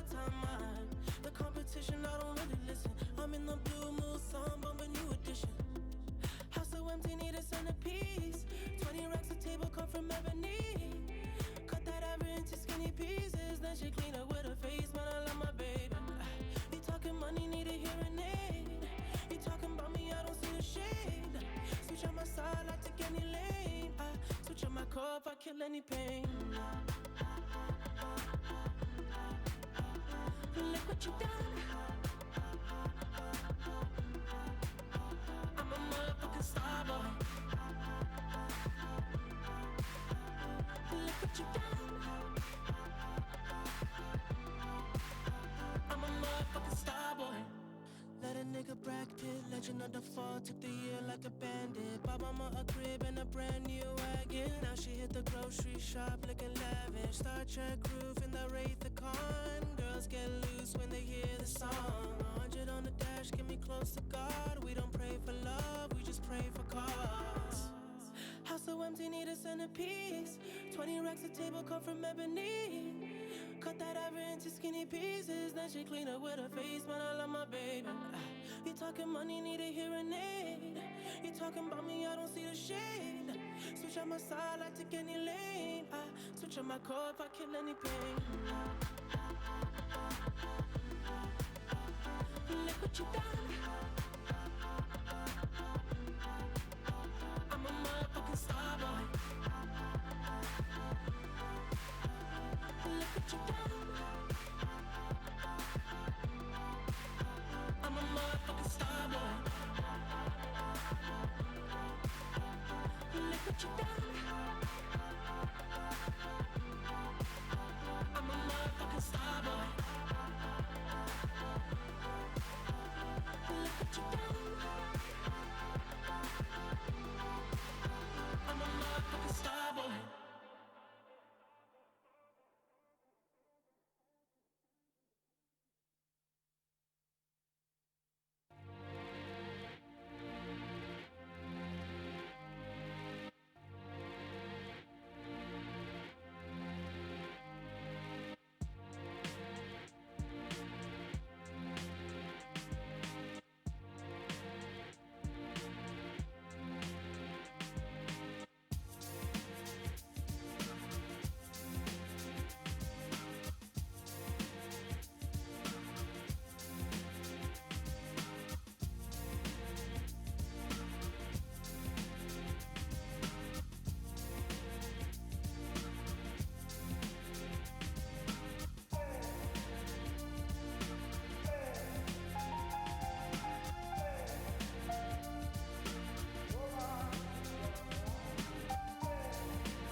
Birds flying high, you know how I feel.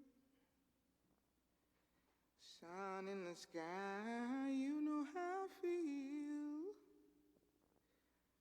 Breeze drifting on by, you know how I feel. It's a new dawn, it's a new day. It's a new life for me, yeah. It's a new dawn, it's a new day. It's a new life for me. Ooh, ooh, ooh. And I'm feeling good.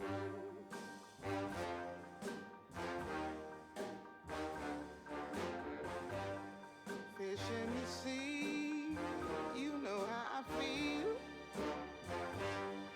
River running free, you know how I feel.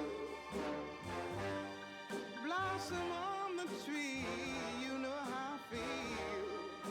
It's a new dawn, it's a new day, it's a new life for me, and I'm feeling good.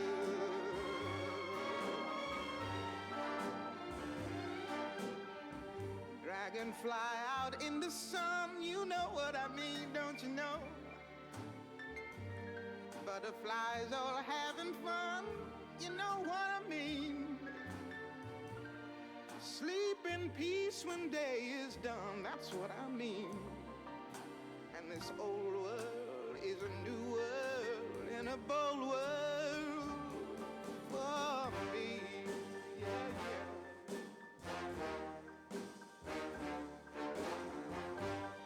Stars, when you shine, you know how I feel. Scent of the pine, you know how I feel. Oh, freedom is mine, and I know how I feel. It's a new dawn, it's a new day, it's a new life for me.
Good afternoon, ladies and gentlemen, and welcome back from that very short break that we had. Oh, you're looking at the clock. It's not afternoon yet. It's still morning, but I cannot tell because it is an absolute racket in here. Oui, il est vrai que dans le monde de la pâtisserie, on se lève tôt, on déjeune tôt parce qu'on a faim à l'heure de déjeuner. La petite pause est maintenant terminée et le public est de retour. Can we hear you? Ils sont là, vous inquiétez pas. Look at all of the supporters for the teams that are here today. We have France that's making the most noise, and then I think our most polite supporters that we have in the audience are Japan. Il faut dire, Angela, que d'un côté de la salle, il y a les Japonais. Japan! Oh oui, ils dansent, ils chantent. Et de l'autre côté, il y a la France. Oh, ils sont là, les Français! Absolument, ils sont là. Dans quelques secondes, nous allons accueillir tout le comité et les jurés qui vont venir sur scène. Je vais vous demander d'applaudir très fort les membres du comité de la Coupe du Monde de pâtisserie Sierra Leone 2023. Je vous demande de les applaudir. Voici le comité, mesdames et messieurs. Ladies and gentlemen, help us as we welcome out the organizing committee. These chefs have put in an incredible amount of work in order to present this amazing competition for all of you. There is several former winners of this Coupe du Monde in the committee. You can recognize them with their color with all the flags on yes, it. Yes, it's the so World cool. Cup all flags. It's quite a celebrity lineup. Incroyable, j'en reviens pas, moi ça me donne le frisson à chaque fois, mesdames et messieurs. Bien, nous allons maintenant accueillir le jury de dégustation pour l'épreuve qui va suivre, le Frozen Dessert. Hein? Yes, attention, ladies and gentlemen, commence. we're going to welcome out the members of the jury. They're coming back to their chairs, and we're coming up next with the frozen dessert. Ladies and gentlemen, please keep your applause rolling as we welcome out Marloes Boulay from Tunisia. Buddy Trinidad pour les Philippines. Koyi Lee from Chinese Taipei. Min Ho Kang pour la Corée du Sud. Nestor Reggiani from Argentina. Dennis Dram pour UK, Denis Dram. Please welcome out Sandy Sabbama from Mauritius. Andy Schlebana pour les USA et les États-Unis. Je vous entends pas dans la salle. Ladies and gentlemen, welcome out Paula Reyes from Colombia. Emanuele Forcone, Italy.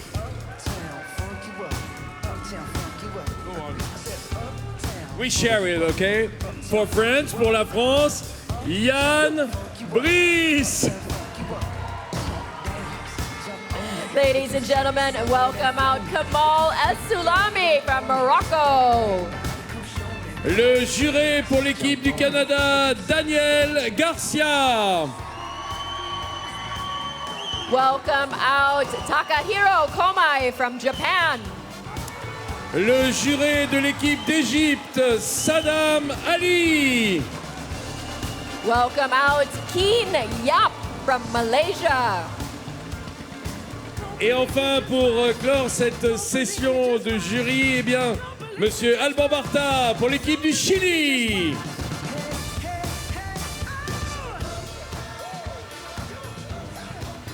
Ladies and gentlemen, welcome out our international jury president, Lorenzo PUCA. Lorenzo PUCA, qui est le dernier vainqueur en date de cette édition de la Coupe du Monde de pâtisserie, enfin de l'édition précédente.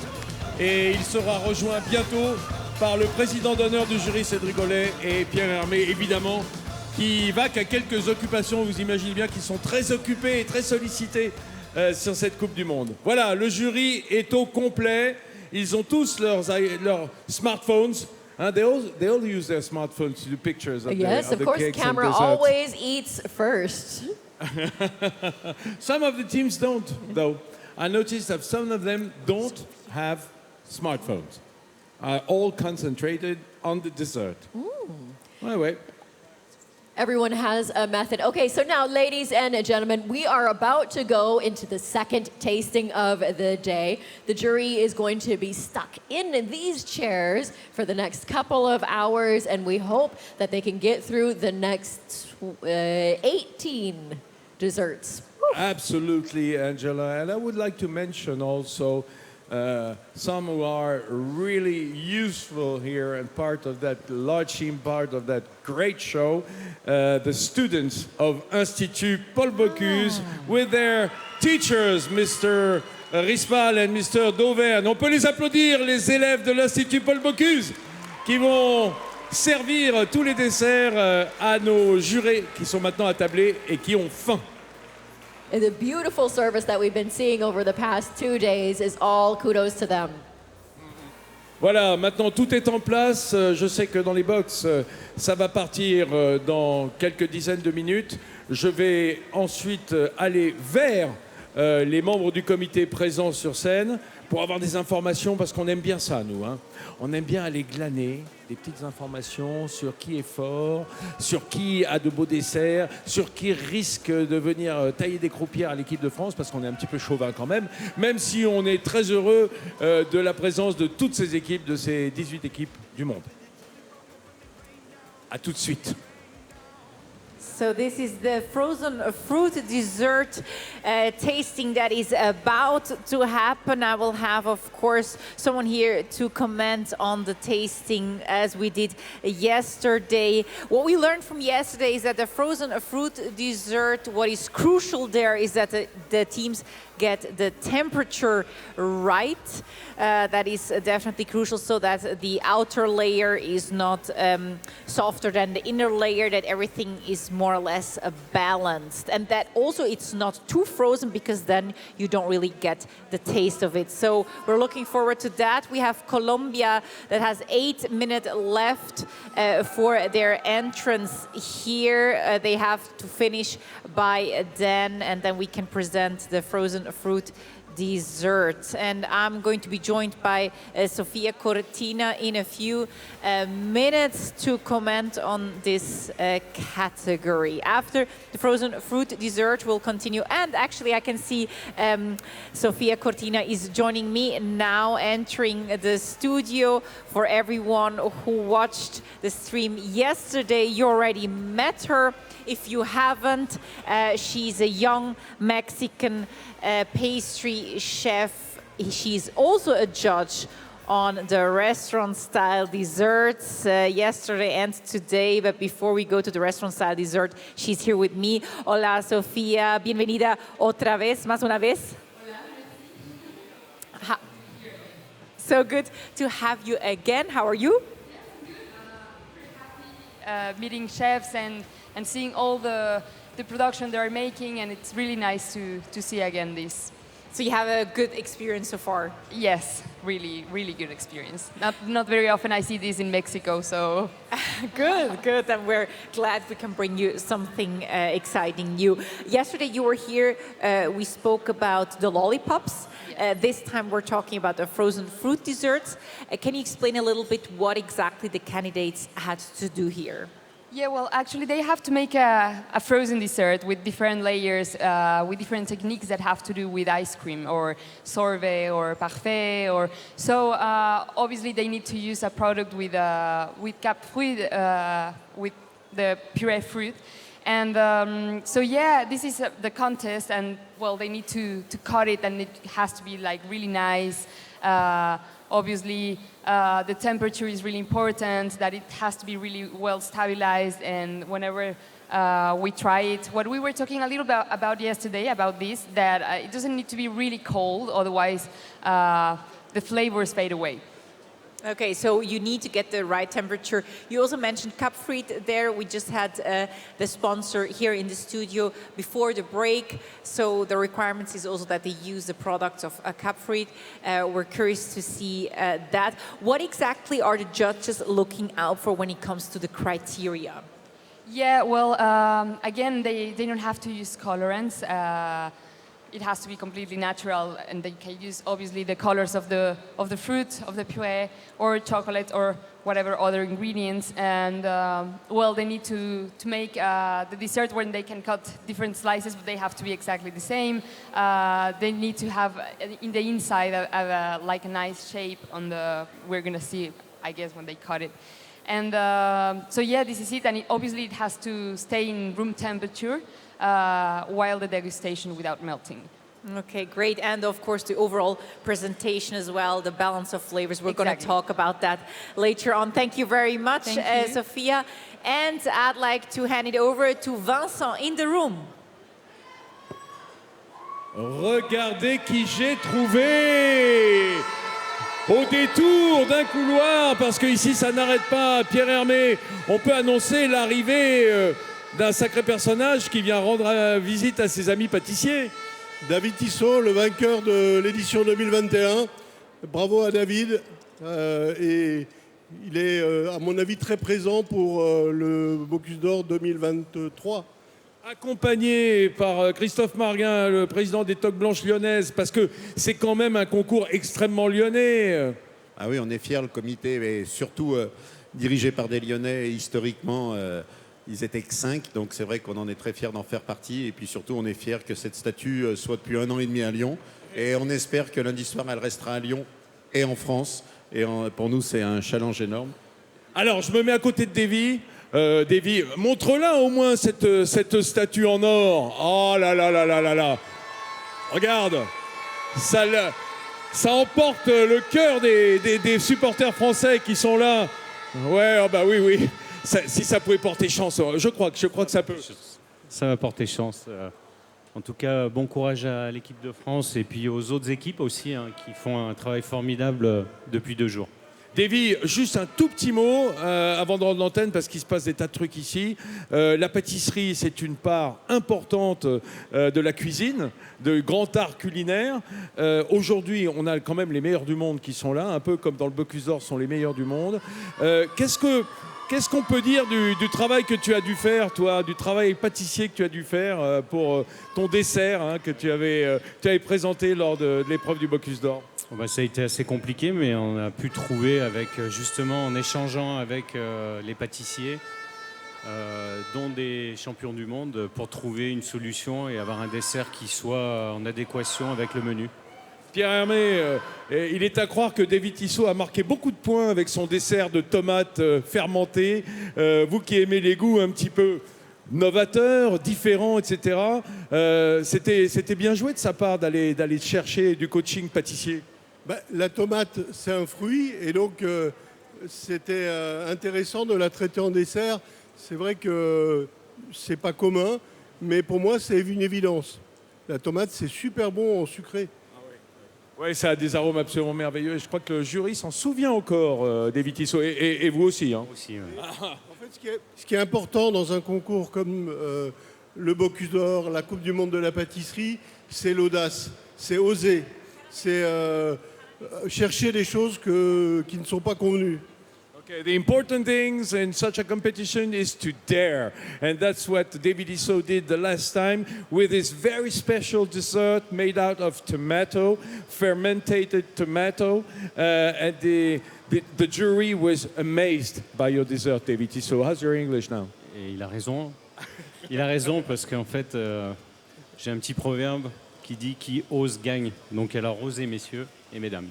Voilà, osez, messieurs, osons. Allez, retour à vous, Tania. Back to you, Tania. And in about a little more than a minute, we'll be starting the next tasting. Good. Well, thank you very much for that interlude, Vincent. Oh, yeah, you're making some noise there in the room, of course. Making some noise.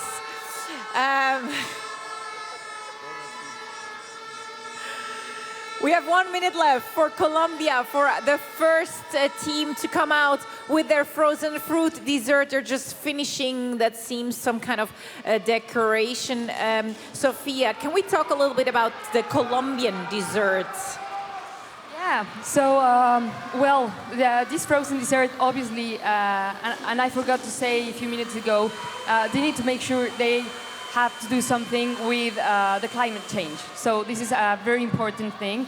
in this case, Colombia is making, the dessert is called eco-technology. So they say time is running out and that we're counting down to be able to become aware and commit to concrete actions to lead us to reverse the damage that we have caused to our planet. So I think it's a really nice message, and we're going to see how they represent it. We have the Colombian. Oh, we can now see their dessert. A few seconds left. Vincent and Angela.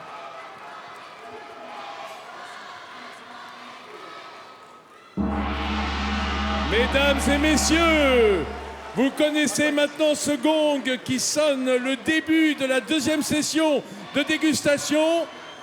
Angela, would you tell me what is happening in box number 1? Of course. So here we have it, ladies and gentlemen. Coming out of kitchen number 1 is the frozen dessert from Team Colombia. Le dessert glacé de la Colombie dans le box numéro 1.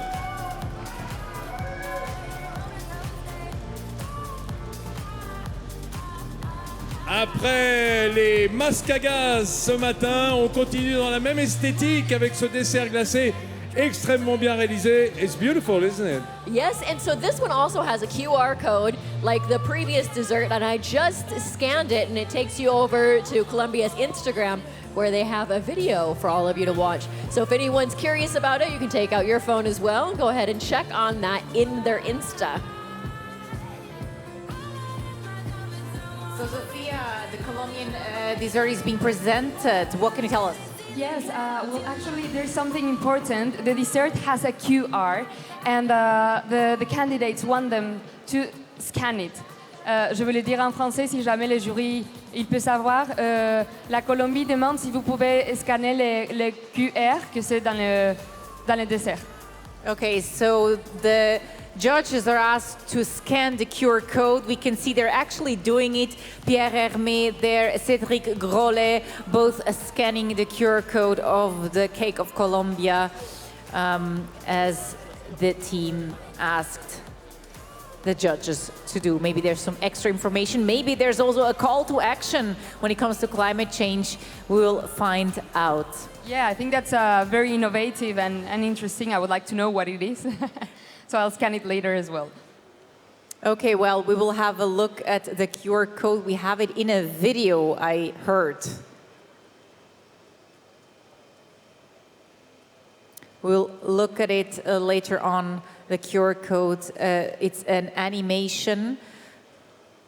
As soon as we have it, we show it to you. So what can you tell us about the content, the ingredients? There's something orangey? Yes, exactly. Well, the main dessert is coconut cream with peach cream, mango and passion fruit sorbet that I guess is that orange thing that we are watching on the TV. It has a coconut cake and a coconut streusel and Wanaja print and passion fruit inspiration. Okay. So it's very tropical. I guess here they are using their the approach to their cultural identity, which is also one of the main goals that in general the juries want to see. Great. And we're keeping the QR code up on the screen. So for the audience, everyone who wants to scan the QR code, you can do it yourself. Of course, also you at home watching us remotely, you can scan the QR code from the screen and then you'll find the video and the message of the Colombian team. So some tropical content. What about the decoration? What was the name again? Yeah, it's a print made with Guanajuato. Well, we say like this in Spanish. And it has, it's an inspiration of the passion fruit. So yeah, it looks really nice. The cut looks really clean as well. And well, let's see when we try it. Absolutely. So temperature seems okay. Seems okay, you're right. Good. Then for all the desserts, it was forbidden for the candidates to use coloring agents, then as well as titanium dioxide or iron oxidize. So why these particular things? Why do we forbid these things? Well, actually, it's not very natural, and I think it's one of the new tendencies in pastry as well, is trying to use the natural flavors and colors of the ingredients itself.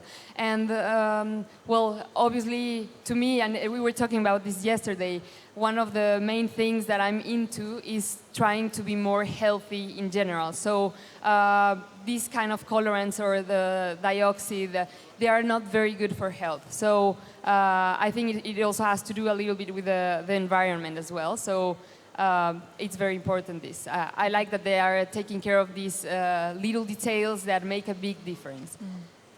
So when doing desserts, we try to make it as natural as possible. And you, Sofia, are one of these chefs, young chefs representing a new generation that is focused on local, natural and fresh products. We can talk about that later on. We can see now the cakes are about to be served. Ready there. And there they go.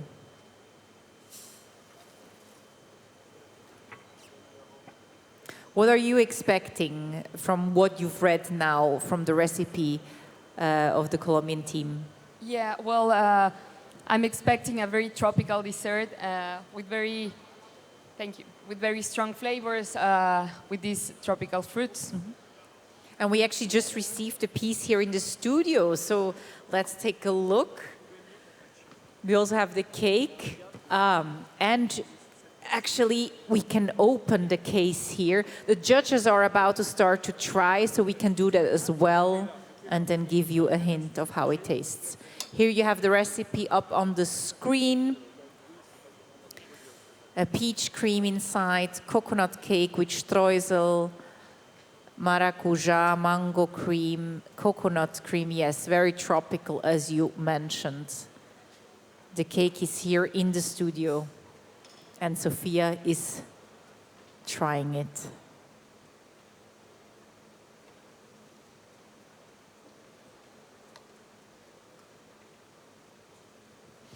Actually, I can show you the case here in the studio. We can open it here. There's a way, oh, here, this side. That's the way you open the cake, and you can take it out. That's the case with the QR code. So, Sofia. Yeah, so well, the case is really impressive. I think it's a very innovative idea of presenting a frozen dessert.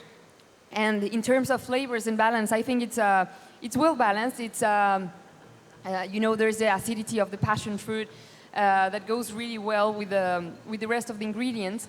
And it's a little bit, the coconut cream gives us like this fatty taste on mouth.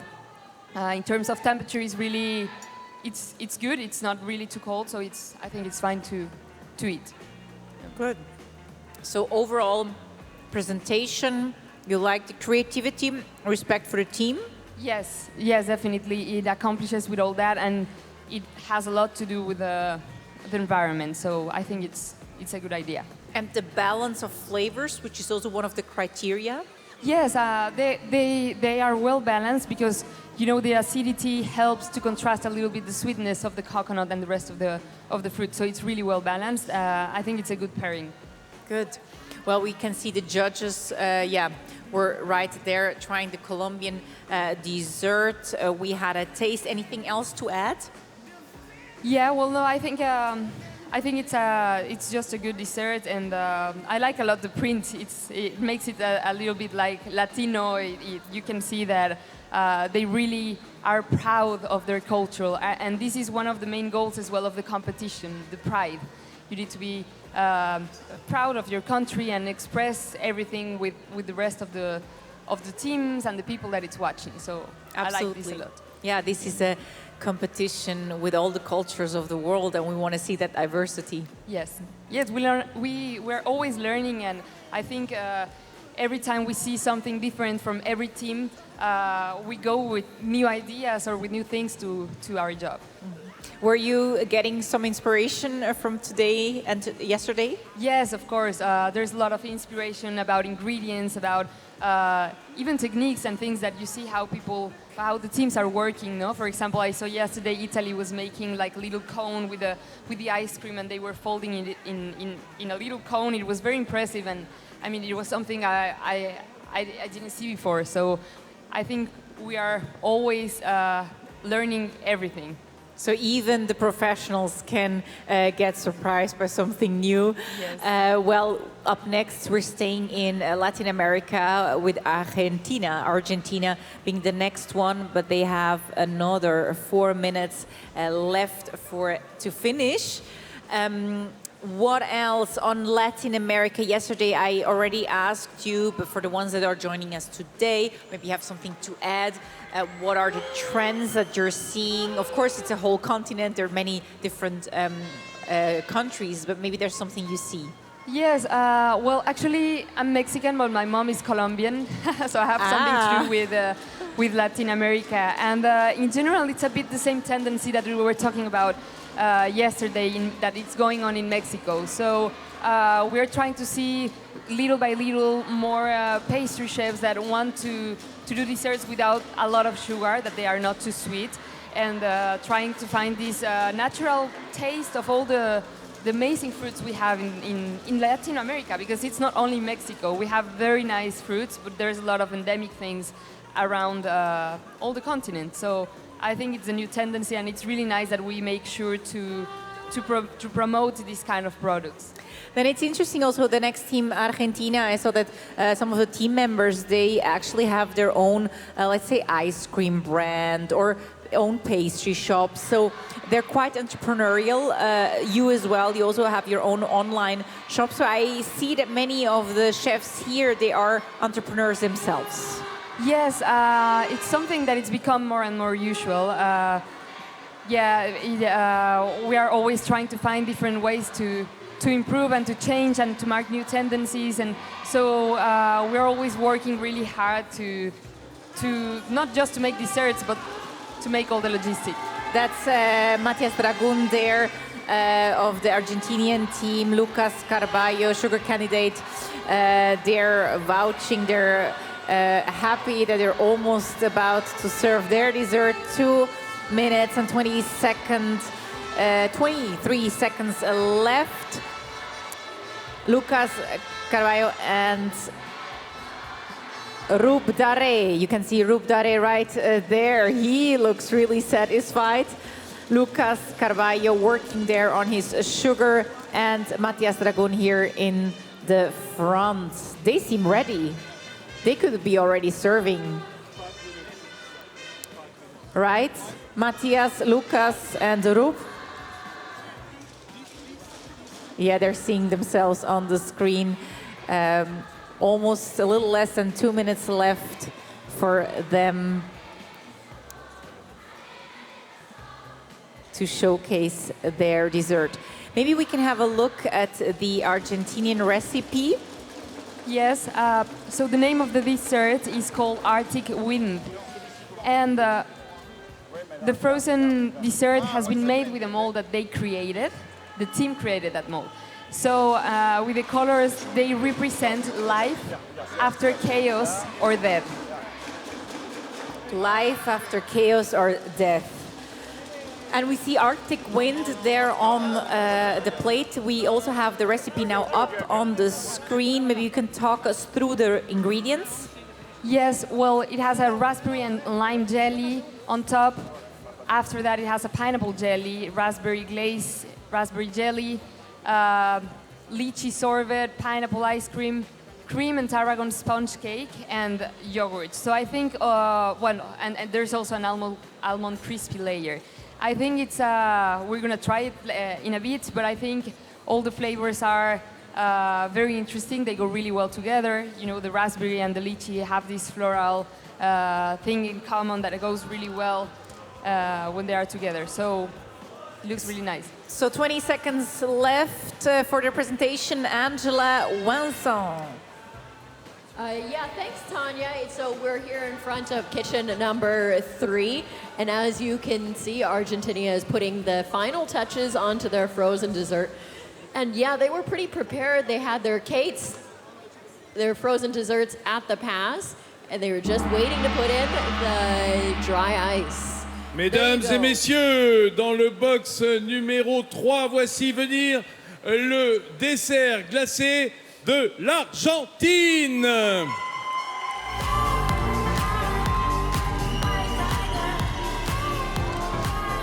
Ladies and gentlemen, there you have it.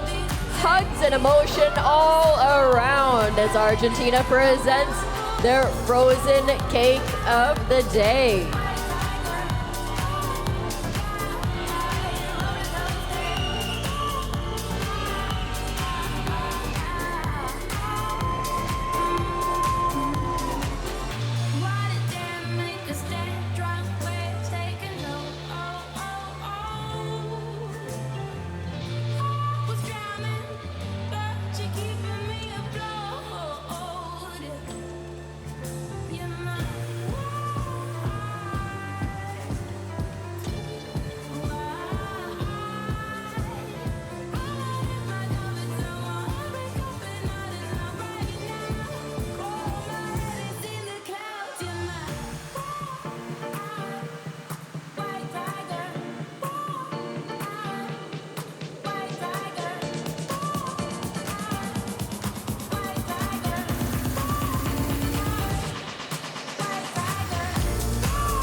There you see the Argentinian cake being cut, being presented, being served to the judges. Sofia, when you see it being cut, what do you think? Well, it looks really nice. It seems like there's a flower inside it. It's really well done. Exactly, the cut. And one of the things that got my attention and that they are like saying in the recipe is that they try to innovate, always doing their own molds. And I think innovation is part of this competition. No, we want to see people committed, responsible, that they show through their talent all the art and creativeness they have, but also innovation. And I think this is also important. And it's something that it's more and more happening more often than before, having their own teams, preparing their own molds, and doing whatever they want, no? So I think this is a nice thing to remark because innovation is really important nowadays.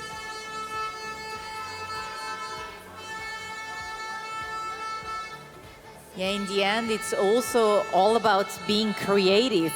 We want to see new creations. Yes, that's what it is. I mean, and also for the jury, I think we're always looking forward to finding different things and being surprised all the time.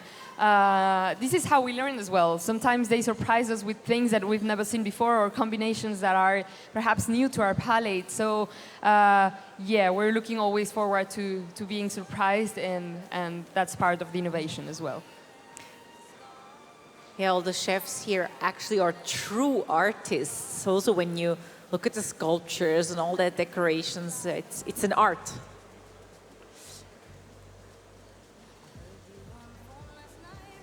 So the cakes are still being cut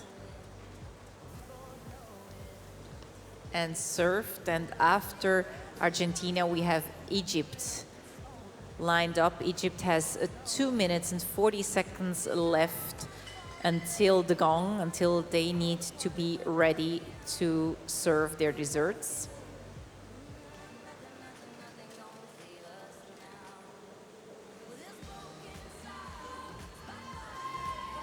The students of the Institute Paul Bocuse ready with their plates.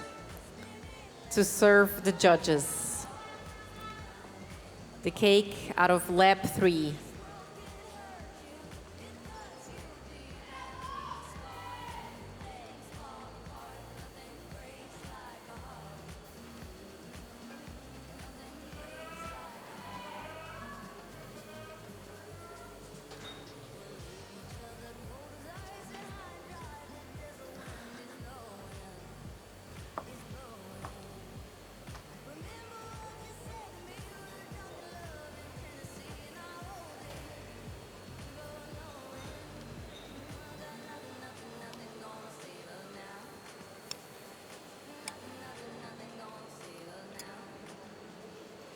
So we're just receiving one of the cakes here in the studio. And Sofia is tasting a bit. She already had a bite. And we see the recipe again. You see the cake here being shown in a close-up. Yes, so it's really well balanced in mouth in terms of textures and flavors. It's not too sweet, which is really good, and we talked about it yesterday as well. It's these techniques, in general, you have to use sugar to stabilize. So it's sometimes difficult that it's not sweet, but in this case, it's really well controlled. So it's not really sweet, and I think it's really good. It has a very nice acidity, and yeah, it's like a universe of flavors. What about the texture of the cake? The texture is really good, actually. It's not really cold, so it's very creamy. So it melts on your mouth, and this is really helpful so that the flavors last and they don't go very fast. Good. Well, 20 seconds for Egypt for their final gong. Thank you very much for commenting on Argentina's cake. Yeah, so we're coming in pretty close now, about 5 more seconds left for Egypt. So we're seeing quite a few people lined up in the front. I don't see their cake. Ah, there it is. And there we have the gong. Yes, it's a Pharaoh's gong going on for Egypt, marking the beginning of the Egyptian frozen dessert tasting, la dégustation du dessert glacé de l'Égypte. Ladies and gentlemen, there you have it. That's kitchen number 4 that you're watching with their presentation of the frozen dessert for Team Egypt.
So that was the entrance of the Egyptian cake, frozen fruit dessert, and now we're transferring to the cutting process.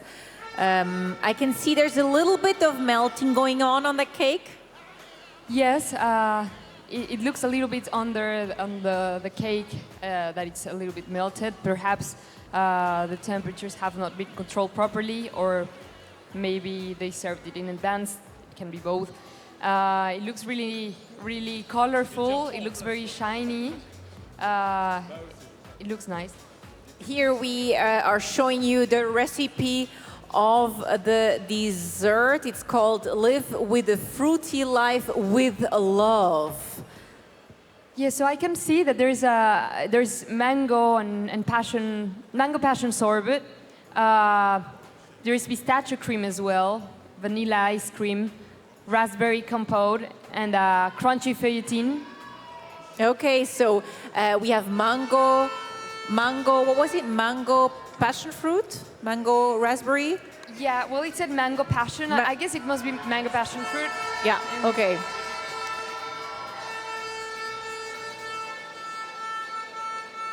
Again, a lot of mango. Also yesterday we had a lot of mango. Yes, we love mango. As a Mexican, you love mango. I love mango. Yes, yes. I can't live without mango.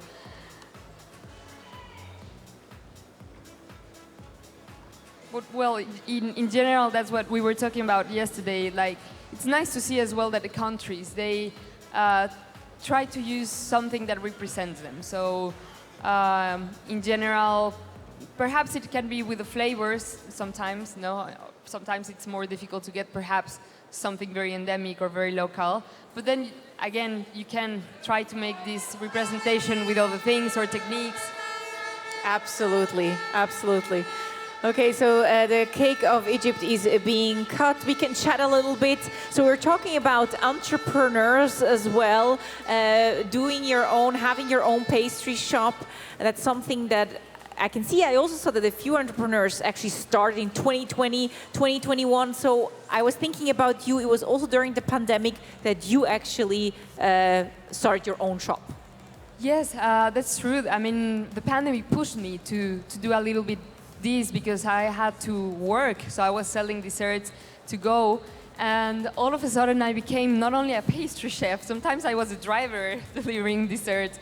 Sometimes I was buying all my ingredients, I was making all the administration thing. So there was, all of a sudden I was a little bit of everything, and I was wondering why I became this, but yeah, this is the life of an entrepreneur. You have to decide as well some other things like communication, marketing, you know, the boxes. It's so many things you have to see that it's a very nice experience, actually. You learn a lot also doing bad things. Absolutely. I mean, you become your own boss. Exactly. Yes, and you become more exigent with yourself and with the team as well, but little by little you start growing with this discipline. And also, as you mentioned, you of course need to sometimes fail to learn and grow. Definitely. Always, every time we fail or we suffer, it makes us always stronger. We are just receiving a little bit of the Egyptian cake, frozen fruit cake here in the studio. And the judges are trying it, we are trying it, Sofia is trying it. Sofia being one of the judges for the restaurant-style dessert, but she's here right now. I love that you can see, I love when they say there's vanilla on something and that you can see that there's plenty of vanilla on it. So here you can see all the little dots of the pod, and you taste it in mouth, and it's really strong flavor. So I like that whenever you say you use an ingredient, it's really there. So I think it's a nice balance of flavor. It's there's a big contrast as well in between the creamy and the floral of the vanilla, and again with the acidity of the raspberry and the mango. Good. We have 10 seconds left for South Korea to finish their cakes. Vincent and Angela.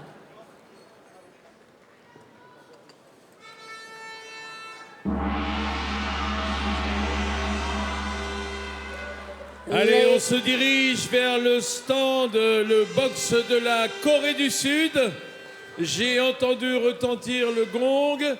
C'est le signe que dans quelques secondes, et voilà, c'est parti, entre les mains de Sophie, ce dessert glacé présenté à la presse internationale et au jury de dégustation.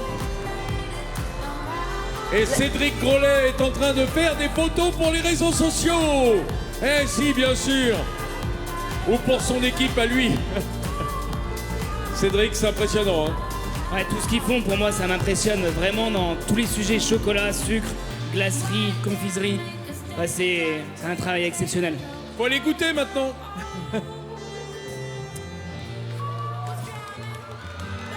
So ladies and gentlemen, that's what you're looking at here on the screens. You have the frozen dessert coming out of kitchen number 5, which is for Team South Korea.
The French fans fanning there.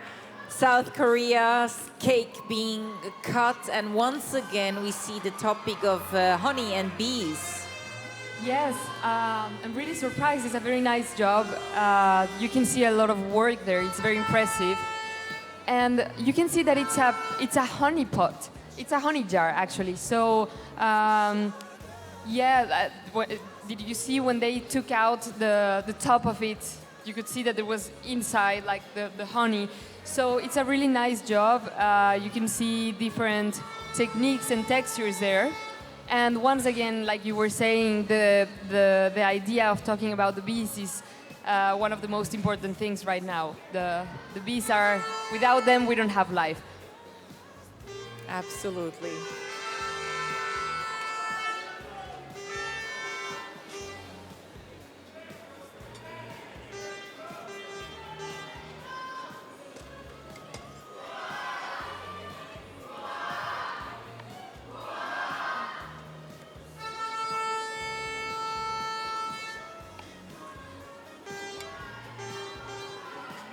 Oh, we see some honey there dripping. Yes, that's what I'm seeing. Yeah, that's very impressive. That looks very impressive indeed. Yeah, it looks like, it makes you feel like you're actually with a real pot, with a real honey jar. Yeah, and we're actually just getting one of South Korea's creations here in the studio. Yeah, it's such a clean work. It's really impressive, like the different colors that it has, different shapes, and it's a lot of work. So it's really, really nice.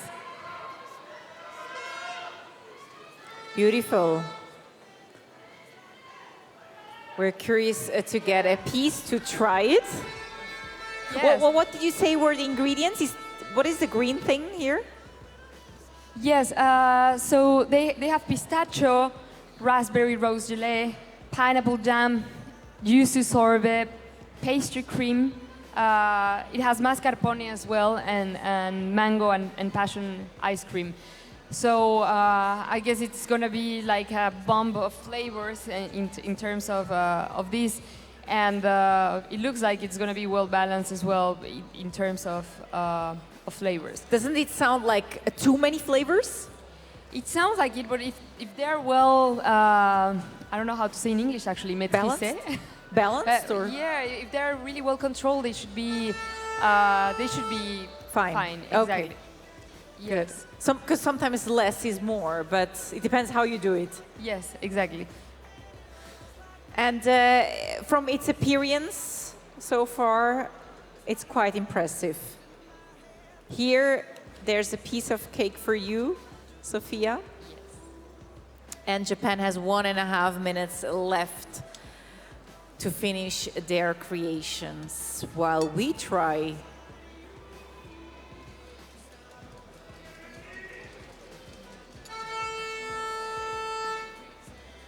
So you can taste, I'm gonna try the honey as well. Yeah, go ahead. I love honey, I could be Winnie Pooh. So it's really well balanced. All the flavors are really, really strong. They are well, how do you say? I forgot the word. Well, not mixed, but they are well, like they are there. Like they are really present. You can taste them, and they are very well balanced. The temperatures of every ice cream, well, the textures actually are quite different. So you have a creamy part on the top of with the pistachio, and then inside it's a little bit less creamy, but it's very good, like the contrast of temperatures and textures.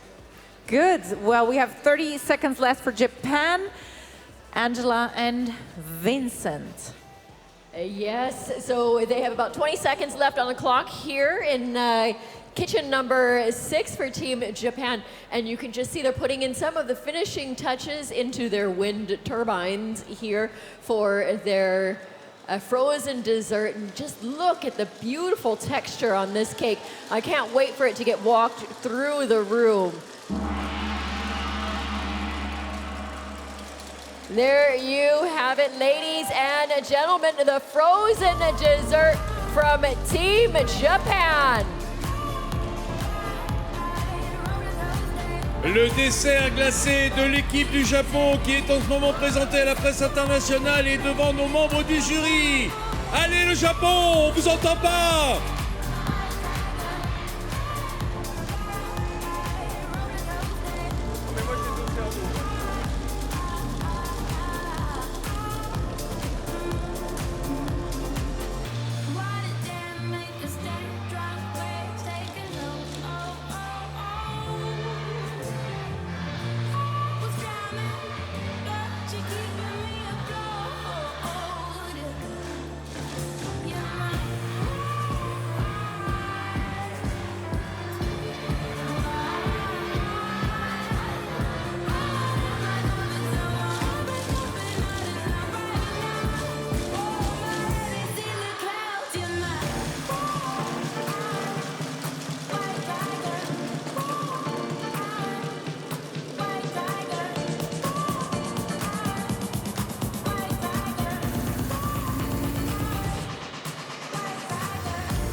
So the Japanese frozen fruit cake is being presented there with a windmill. Sofia, what exactly did they create? Yes, well, the name of the dessert is, it's called Fluid. You can see a very clean work there. It's really nice. And, well, yeah, it's a 3-bladed windmill. Again, talking about the resource of energy, that it's very important. And actually, the team explains that they work really well to control all the temperatures and hardness of each part of the cake. So every layer is calculated very meticulously to combine and have the correct temperature in your mouth. So that's what they say. We're curious to see when we try. Yes, if they exactly. manage. So, yeah, I like when they explain that they are really careful with something, and it's something then to pay attention to. So the cut is really nice. It's a very clean work. Yeah, especially the outer layer. And yeah, funny, we saw before the Japanese fans here as well. They also came in a big crowd. Yeah, Japan's fans there supporting their nation. Wow. They must be loud there, Angela and Vincent. Oh, yeah. So, Tanya, we're just over here near the table where the Japan cake is being cut. And wow, the delicateness of the layering on the interior is just beautiful to watch it. It's really intricate, and the texture on the exterior, it's so beautiful and it's glistening. It feels like a cold winter day here in Lyon, where you have the powder on the ground and in the trees, and I have that feeling with the cake. And Angela, I was seeing that you have a spoon in your shirt. Are you trying some of these desserts?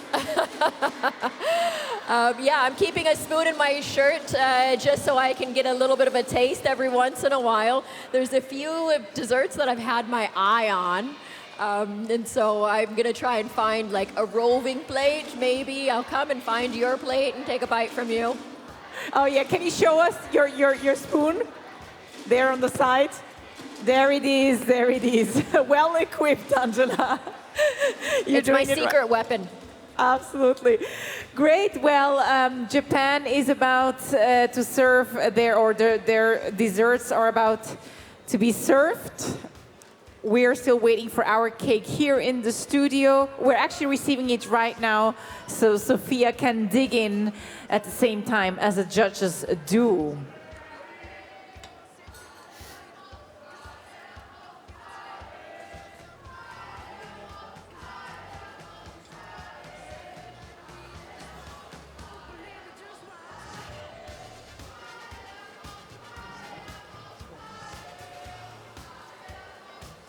Yeah, so in terms of flavors that we haven't talked about it, we have red fruit coulis, pineapple sorbet, we have an exotic pineapple semi-freddo, and yeah, so and well, we have as well coconut ice cream. So the flavors are really well balanced. The thing that they said about the temperature is correct.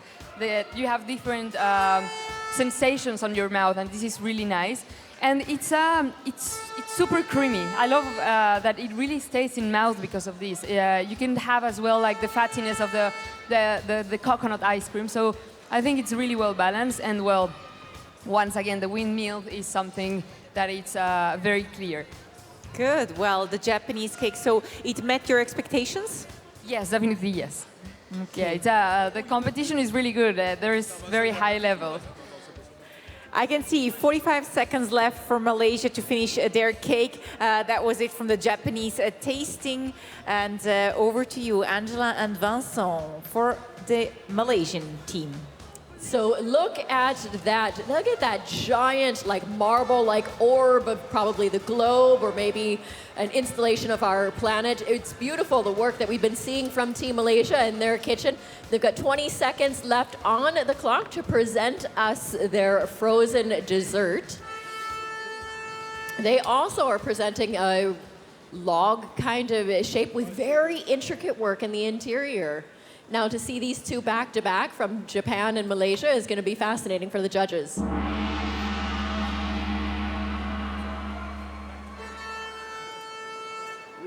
And there you have it. There was the gong. Ladies and gentlemen, you're looking at the frozen dessert from kitchen number 7 for Team Malaysia.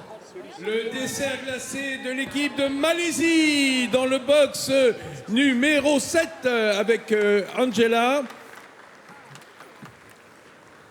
Do you want me to bring you a spoon, Angela? I have a spoon in my pocket. Oh, yes. Such as I do.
So there is the Malaysian frozen fruit dessert being presented, being cut, the cutting process. It seems like the temperature, there's some resistance in the cake, so... Yeah, well, I think it got well. The slices are, yeah, there's a little bit of resistance, but it seems like it's correct. It's not melting. It looks very colorful as well. You can see there's a lot of layers. Actually, I'm checking the recipe, and it says that it has 7 different layers. So it's quite a bit of job as well. Now, can I just hop into this conversation, Sir Sofia and Tanya? So, talking about the colors in this cake, I was told by Team Malaysia that they have a very interesting thing here. And so I was examining it earlier, and it's fascinating. So for the decoration that they had on the cake, it's actually no coloring, and what you see there when you're looking at it, you have to really look deep into that flower and see how beautiful and golden those colors are. All of that has been made by caramel. So you have different shading of gold and yellow and oranges in there. When you look closely at it, you can get lost in there. It's like a world of wonder. It's all been done by using cooked sugar. Okay. Wow, so we're curious to see it in person, live, to take a closer look at that flower that you just described, that has been done with a lot of attention to detail. Yes, and again, this nice color without colorants, it's what we need to push forward in pastry. There you go, in that image there, that's where you can really see it.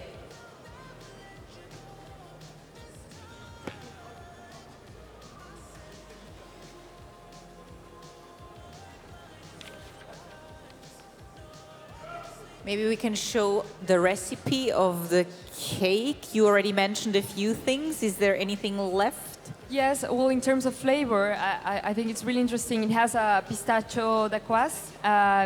There's an ice cream with orange blossom, which we haven't seen so far, this flavor in these days. Apricot parfait, apricot marmalade, and there's also orange and raspberry flavors. Okay, so a new flavor, orange blossom in a frozen fruit cake by Malaysia, being served to the judges right now. And about 2 minutes left for the next team, Canada, to finish their cake.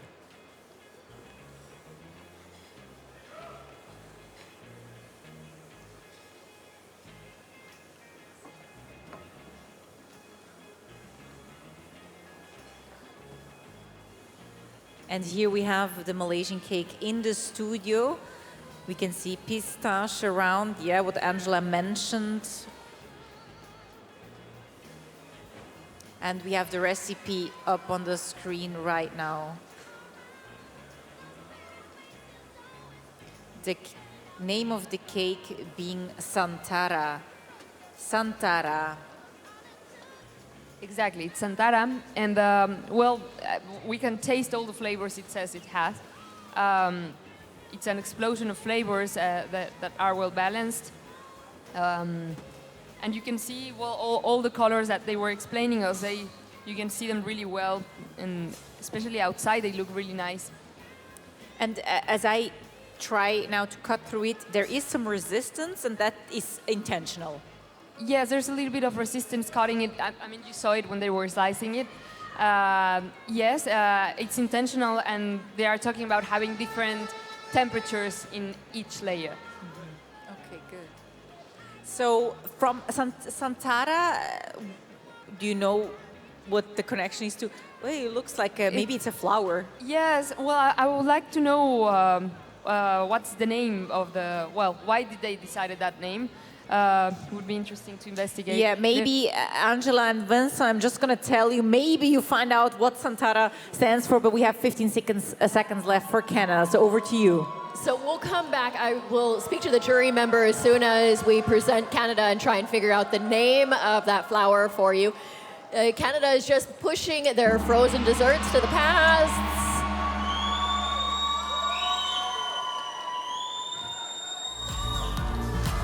And there you have it, ladies and gentlemen, the frozen desserts from Team Canada.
The Canadian cake being cut, it looks quite different from what we saw. Woo!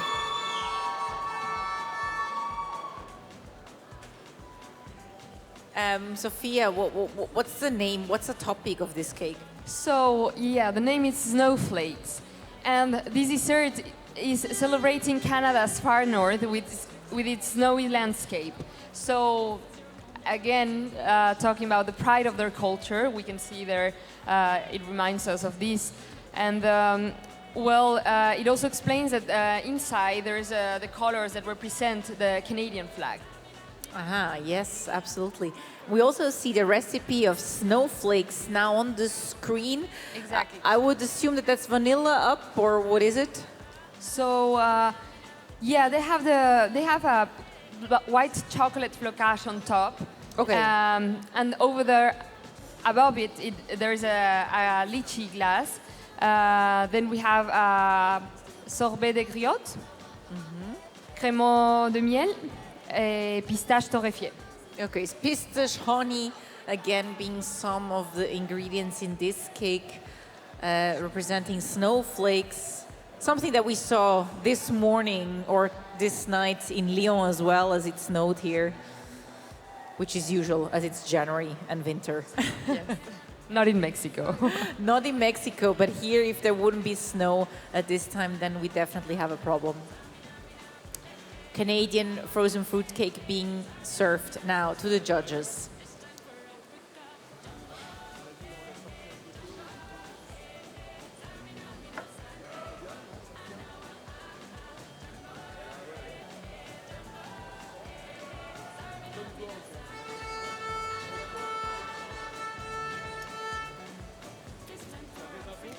And the jury, of course, consists of jury members from all of the participating nations. And the jury, of course, don't mark their own country. And we're actually just receiving a cake, the Canadian cake. You also had a bite, Sofia. Your impression? Yes, I had a bite of the snowflake. So, yeah, all the flavors are really well marked. The pistachio, and then it contrasts as well with the floral part of the lychee, which is very strong as well, and the cherry. So yeah, it's good. It's not too cold, and yeah. So it's good. It's good, yeah. But it's not outstanding. Yes. Well, compared to all the layers about the other countries, I think there's a little bit less of work. Okay, good. Guess I was just about to ask. You seemed happy with all the cake so far. Yes, I think there is a lot of level, and I was surprised with a lot of them. Yeah, since yesterday, every time we try different things, you can see the level they have. Good. We have Tunisia that has 1 minute and 35 seconds left to finish their cakes.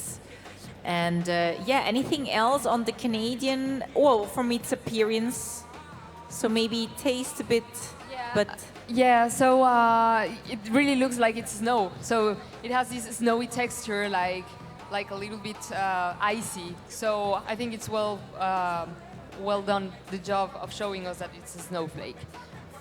Good. Thank you very much. Yeah, we have 2 countries left, Tunisia and then France, before we move on to the frozen lollipops, which you commented yesterday. And it's less than a minute for Tunisia to finish their cakes. Are they actually almost ready? Angela, Vincent, are you there? Yeah, we have on the big screens Tunisia's kitchen there.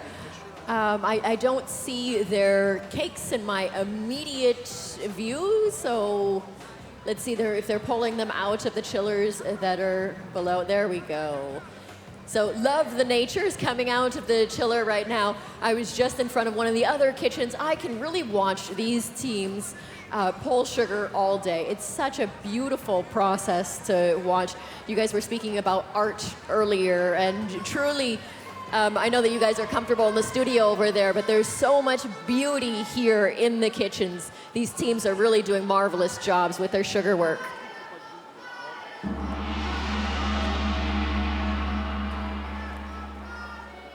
And there you have it, ladies and gentlemen. The second to last frozen dessert of the day is coming out of lab number 9 for Team Tunisia. Et oui, dans le box numéro 9, ils sont là, les Tunisiens. Voici venir le dessert glacé de l'équipe tunisienne de Moeskri, de Béchir Hamed et d'Oumida Sapou Arachigué.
There it is, the Tunisian cake, and there's a bit of a surprise inside. Save the nature is the claim. Yes, so well, this is the message they want to send us and for everyone and for the jury. You can see it seems like a natural, it seems like yeah, like, how do you say, my English right now is not coming to my head. You didn't have enough sugar. The flavors look very natural. Yes, exactly, and it looks like a piece of wood. Yes, to me, it appears to me that. Yeah. It actually does. I think we're getting a piece in here. The top inside, it looks like passion fruit maracuja, but I'm not sure. Yes, we don't have right now that information, but we're gonna try and we'll see.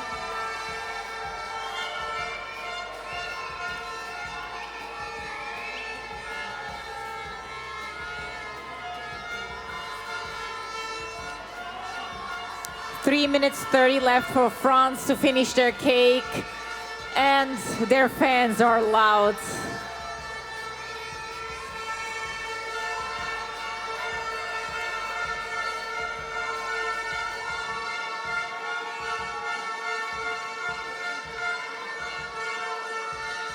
Alors la tension commence à monter ici dans les gradins.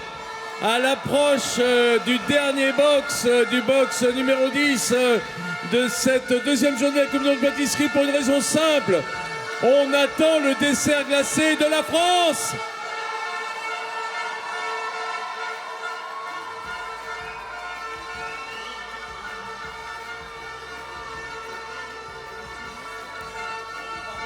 So while the cake of Tunisia is being served, we received a showpiece here in the studio.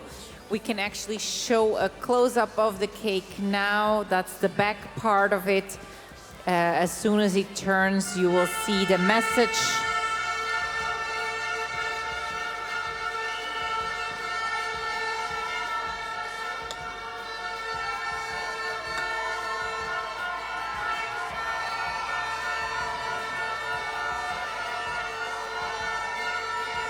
Faire une vidéo avant que ça parte. And Sofia is trying the cake by Tunisia. I'm giving her a few seconds so she can actually taste it. Of course, a few seconds she needs. And here you see now the front part of the cake, Save the Nature. So yeah, you were correct. It's passion fruit on top. Yay! So, yeah. Just from looking at it, I can Yes, tell. So yeah, it's a little bit hard. The temperature to cut, it's a bit difficult, but it's not too sweet, so it's fine. So not too sweet. You mentioned it's a bit hard. It's interesting because when we were looking at the Tunisian lab right before they got out of, they took out the cakes, I think from the fridge, right a few seconds before serving it. So maybe they should have taken it out a bit before. It was like 25 seconds before. Yes, perhaps it was that. Yeah, because it's it was still a little bit hard, but I mean it's not very difficult, but just a tiny bit. Yeah, they were maybe afraid that it would melt. Exactly. But other than that? Yeah, other than that, it's fine. I mean, for example, in the plate, it's not melting, so it's okay. Yeah. Good, that was Tunisia's cake, and we have about 40 seconds left for France, Angela and Vincent. Yes, Tanya, even in the studio, you can tell how the audience is being worked into a frenzy. 30 more seconds on the clock.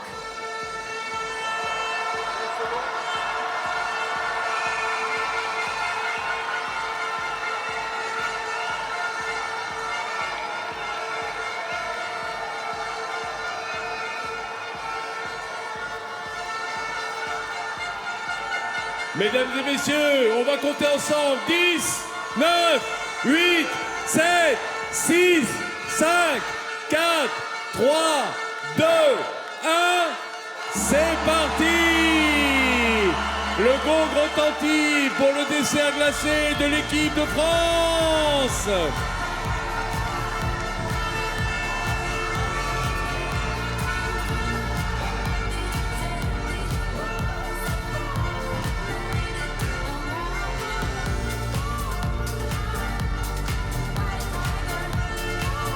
Ladies and gentlemen, there you have it. The final frozen dessert of the day coming out of kitchen number 10 for Team France. Mesdames et messieurs, je suis avec trois anciens vainqueurs, Étienne Leroy, Julien Alvarez, Quentin Bailly. Est-ce que vous vous souvenez du bruit que faisaient les supporters le jour où vous avez passé la finale? Quentin, ils étaient un petit peu plus bruyants que cela, je pense. Non, je pense qu'on peut forcer un petit peu. On peut faire mieux que ça? Étienne? Oui, on peut faire beaucoup mieux, je pense. Alors, nos champions du monde, ils pensent que les Français peuvent crier un petit peu plus fort.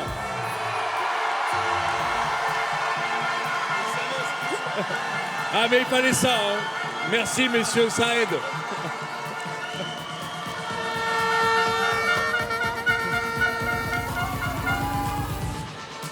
It's a French frenzy going on here.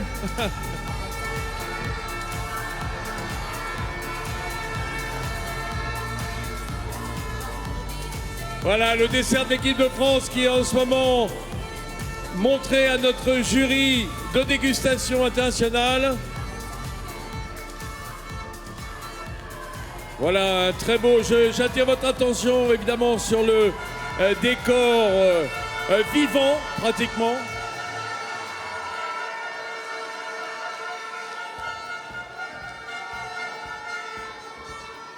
So the dessert by France being presented and the fans already celebrating as if they won already. Maybe that's already a win just to be here. Sofia, what have we got? Yes, so we have a dessert called Eolia. So it represents a lotus flower, which is a symbol of hope. And they want to make this because they want to make us see that there is hope to reverse the climate change. And one interesting thing that we're seeing right now at the ingredients, we have vanilla yogurt ice cream, we have lime, ginger, apricot, mango and raspberry, and they are explaining that all the ingredients that they have in this dessert, they are French, except from the Alfonso mango. Otherwise, it's completely French. I think it's nice that they remark this because it's one of the important things of the competition as well, to show their culture once again. Good. Apricot being typical for France. Raspberries is what you said as well, right? Yes, raspberries and yogurt as well. You have really nice products here with milk. Good. Well, there you also see now the countdown for the frozen lollipops. There are 3.5 minutes left for Colombia to finish their frozen lollipops. So right after the tasting of the French frozen fruit cake, we will continue with the frozen lollipops straight after Colombia, having 3 minutes and 15 seconds left.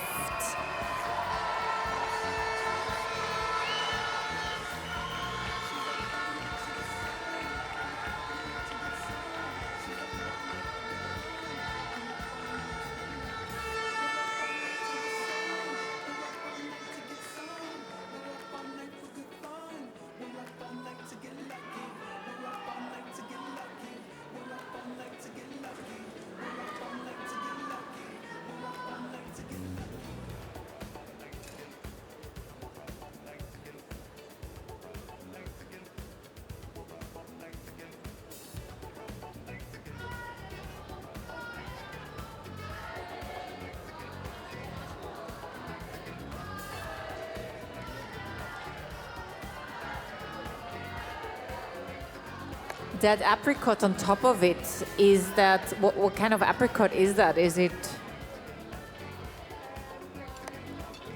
Yes, it looks like it. It must be something local. They are allowed also to bring some raw fruit, aside from the puree that they have to use from Capfruit. Okay.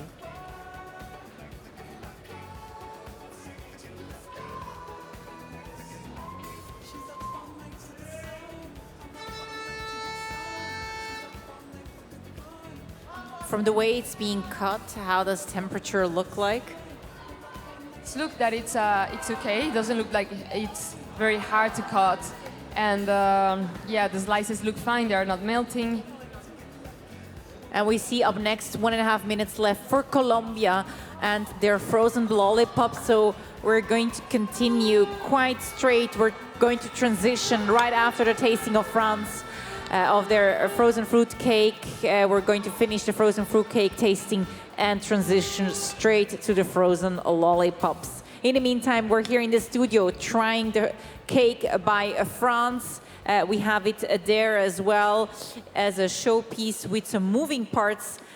Sofia trying now the upper part of that apricot, seeing if we find out what it is.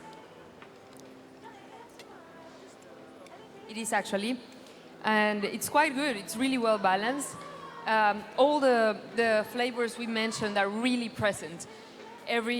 Each of them, they are really, really strong. So it's well balanced. It's not too sweet, which is very nice because I would imagine with all these ingredients, maybe it was going to be a little bit sweet, but in fact, no. It's really contrasted with the acidity of the raspberry. And it's very nice. You can see once again the little dots of the part of the vanilla. That it's to me it's lovely. I think it's very nice. It looks like it looks very prestigious.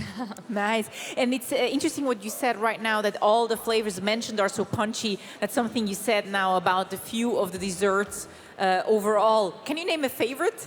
Do you have a favorite so far? Well, it's going to be difficult. I like this one a lot.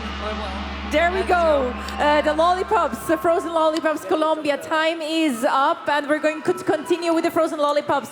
Thank you very much, Sofia, for being here. Angela and Vincent, over to you. So, ladies and gentlemen, what we're looking at here is the gong for kitchen number 1 for the frozen lollipops. For those of you that weren't watching yesterday and are just wondering what this is the first time here at the World Pastry Cup that we're doing a frozen lollipop tasting.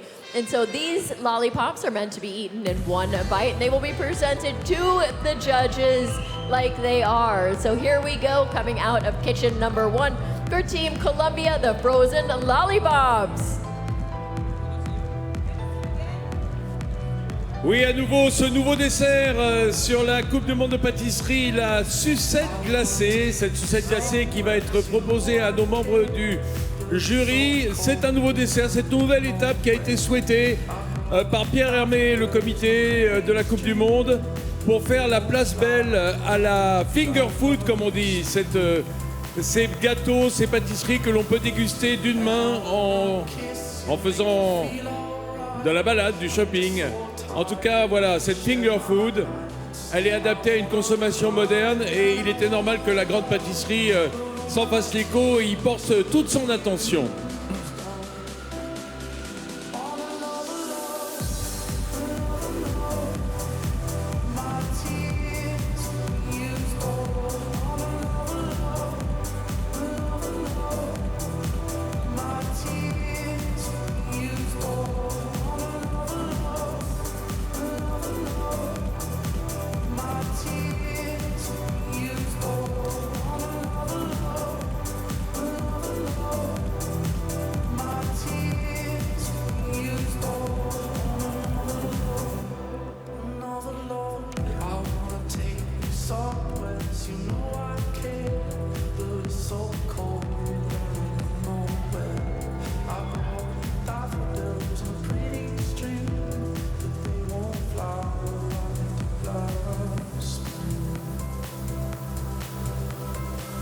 Voilà cette première sucette glacée de la Colombie,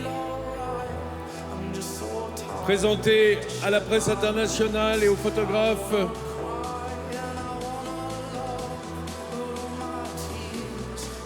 En forme de fleurs, une bouchée. Honestly, you have to see how amazing the job of the students from the Institute of Pablo Cruz are doing. For these lollipops, it's not so easy. They're holding like a monkey paw or a fist or something together with a flower or rose over the top, and they're shaking. So not only do they have to be walking these around the room, but they need to be presented nicely and make sure that they get to the judges, but they're very precarious.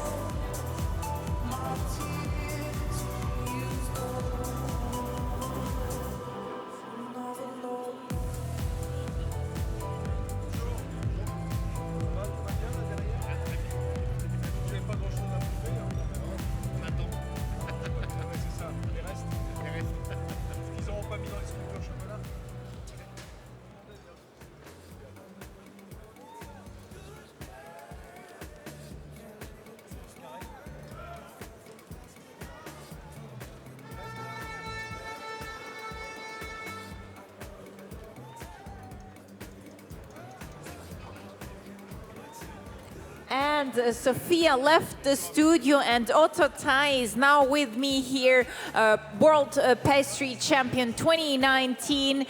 For who watched yesterday, you already saw him yesterday commenting on the frozen fruit desserts. Today he's here to comment on the frozen lollipops. We just received the one by Colombia. Otto TAY, what's your impression? Hi everyone, good to be here again. Thank you. Thank you. It's a very nice daisy. From presentation, it's very nice. It's like a flower of daisy, and I can straight away see the visualize of flower. Good. We see the jury trying to eat it there. It's more than one bite, as I can see. What are the requirements for the lollipops? What do the candidates have to do?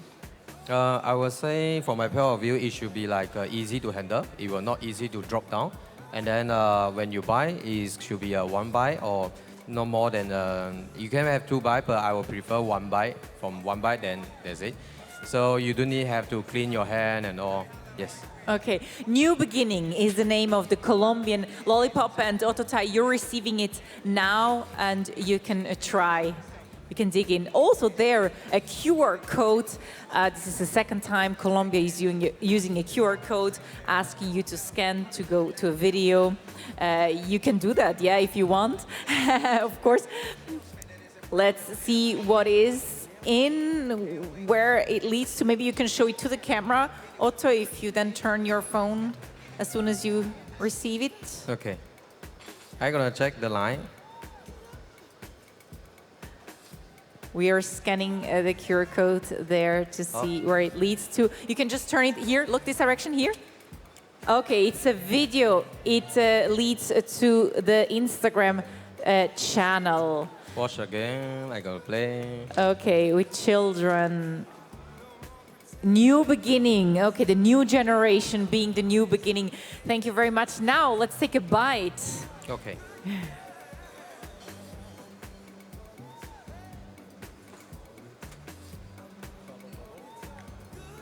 The white part is also edible. You took it in one bite, I can see. So it's possible to eat it in one bite. It's possible. And the white powder is actually the chocolate, so it's edible. And I would say it's quite nice idea. When you present small frozen dessert, it's very easy to melt it and very easy to defrost. They have a chocolate shell to hold the shape. At least the visualize is still be there. Okay, good. And can you maybe just recap what is inside? What are the ingredients? Okay, inside there's a sour soup and blackberry sorbet. I can taste sour soup and vanilla, but from the recipe there's a citrus honey and blackberry sorbet. I hardly taste the blackberry, but it's quite nice to have a sour soup. So it's kind of a new fruit, I would say, in the frozen dessert. Okay. What about the balance? Did they get it right, in your opinion? From this one, maybe it took some time to walk around. A little bit temperature too high, which means slightly soft from my point of view when I try. Okay, by the time you tried it, it was slightly soft, but we don't know. The judges had it maybe a few seconds before. Yes. Okay, good. Well, we have about 6 minutes left for Argentina. So tell me, how has your experience been so far this year here at the Coupe du Monde de la Pâtisserie, Otto? Excited. It's kind of like a dream come true area. So it's like going to a dream again, and I'm very excited to seeing which is the new country, new champion for this year. So you're curious to see. Actually, I saw that your colleague from last time's edition that won with you is actually here again in the team of Malaysia competing. Yes. It's Chef Tan Wei Lun and Chef Loy Ming Ai. Both of them are in Lyon also, in Shia also actually. So they are walking around. Okay, good.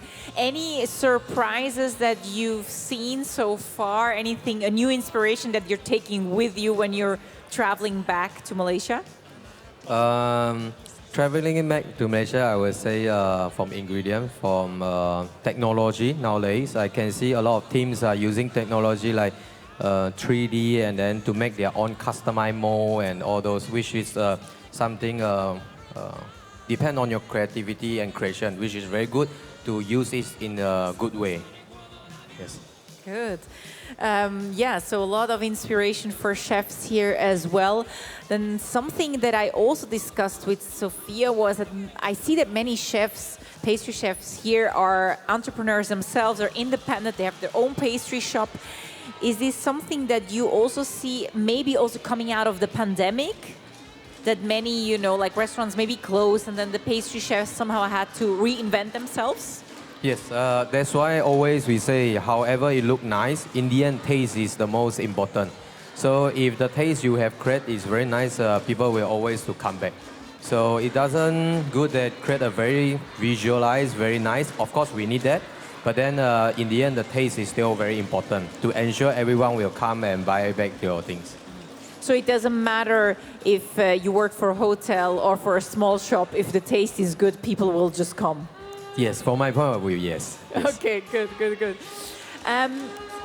Then it was forbidden for the candidates to use additional coloring and also things like titanium dioxide, etc. Is it something that was very traditional used in desserts before? Previously, yes, but I'm sure all the pastry chefs, they use a certain amount which is following the food healthy law.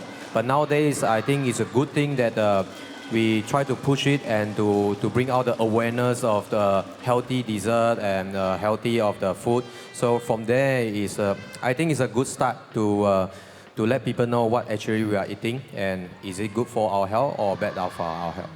So going even beyond further than what the health authorities regulate or tell what you're allowed to put. Yes, it's good. You can also, market it yourself and say, sell it yourself like that, right? Yes. Okay.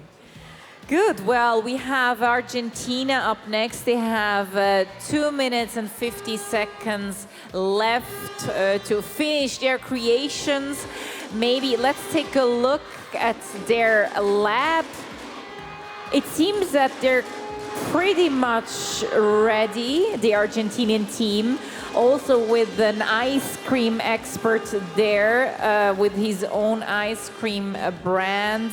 One of the team members of Argentina has his own ice cream brand. It's Matias Dragon with his gelato store in Miami, actually. So they're just finishing putting something on the top.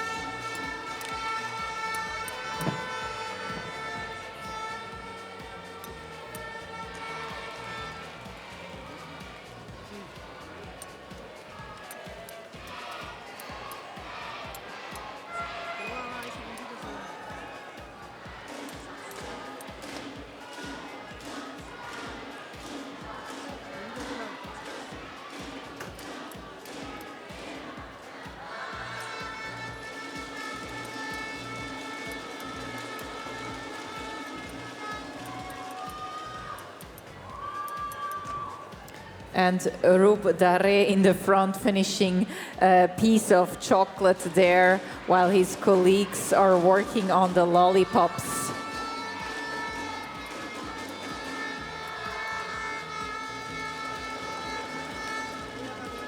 So yes, indeed, you have Roub Daré, who's here in the front of his box that you're seeing on the screens, and he was rubbing his chocolate. I found that a little bit amusing. We're watching Argentina. They just have a few more seconds left on the clock.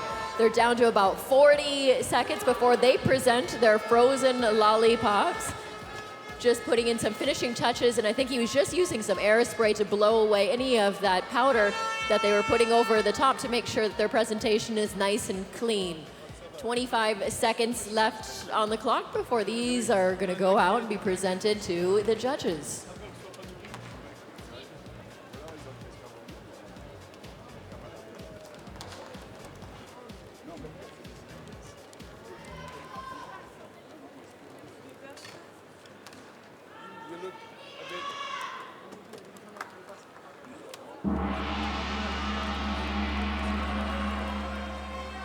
Ladies and gentlemen, there you have it. There is the gong. We're here at kitchen number 3. Delicately walking out of the kitchen is the frozen lollipops from Team Argentina. Oui, l'équipe d'Argentine qui envoie son dessert de sucette glacée. There's a lot of flowers today, isn't it? The botanical theme is alive, and well, what I find really interesting is you're seeing some themes coming again and again. We had a bunch of honey yesterday, honey today. Yesterday there was a whale, today there is a whale. It's been a whale of a competition.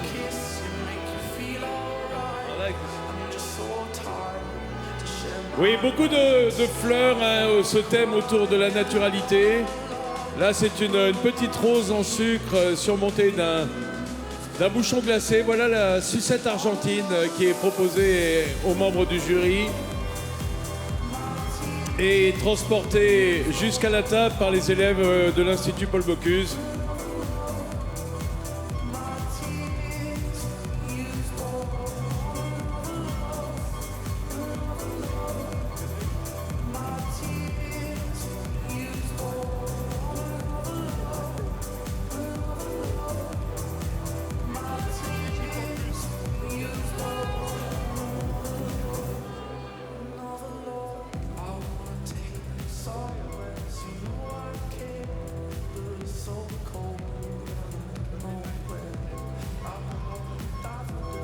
Alors, je suis avec le maître des montres, c'est normal hein, quand on est franc-comtois, avec Vergne.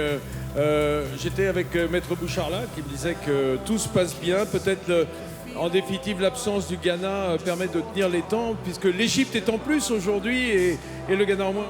Non, ce qui est vraiment réjouissant, c'est de voir tous les produits sortir bien à l'heure. On sent les équipes super préparées et tout se déroule selon le plan. Ah, c'est génial, hein, c'est génial. Pas d'accident, en tout cas à part le bris de la pièce en sucre des Philippines, tout va bien. Oui, oui, non, tout va bien. On est vraiment, on vit des moments très intenses. Merci Eric Vergne, pâtissier à Montbéliard. And we got the piece here in the studio now. Otto TAY, what are we looking at here by the Argentinian team? It's a flower again. So it's like a, from my point of view, design like a tulip. So let's see how's the taste of it. And what is inside? What are the ingredients?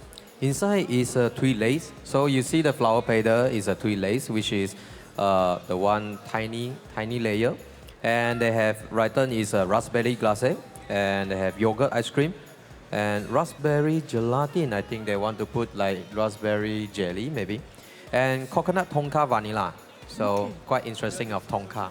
That sounds very interesting. And before the lollipop melts, I would say maybe you should give it a try. Okay, can I go grab? Yes, you can go and grab, I think.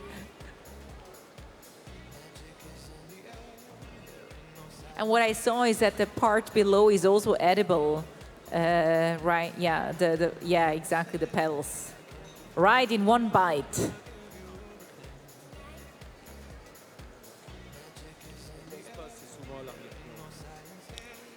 It's a nice combination of coconut and raspberry. Mm-hmm. Oh, there's one more. Maybe that's one for me. Raspberry and coconut. Coconut. Good. Yes. So what about the balance of the flavors? I like. It's refreshing and it's not very sweet from my point of view. So I can have another bite. You can. Well, there it is. No. You can have another bite. What about the texture, balance, texture, temperature?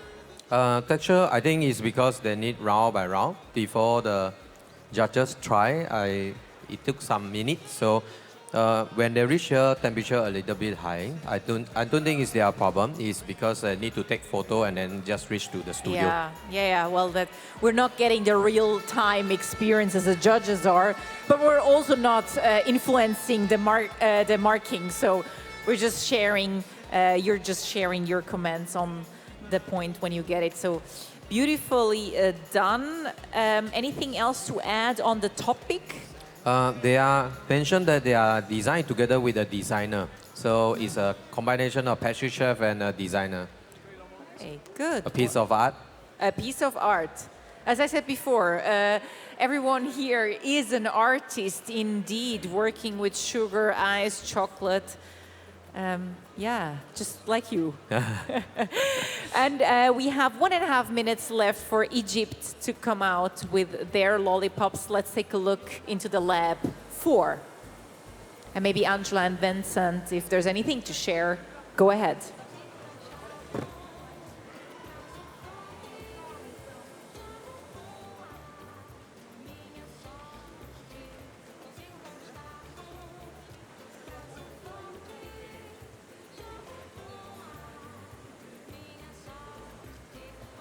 There you see the lollipops by the Egyptian team. 1 minute left for them to finish.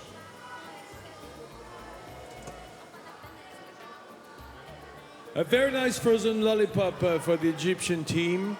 such as the other teams here today.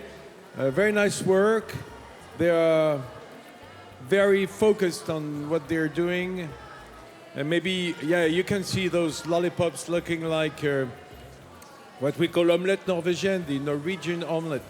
It's Italian meringue, looks like.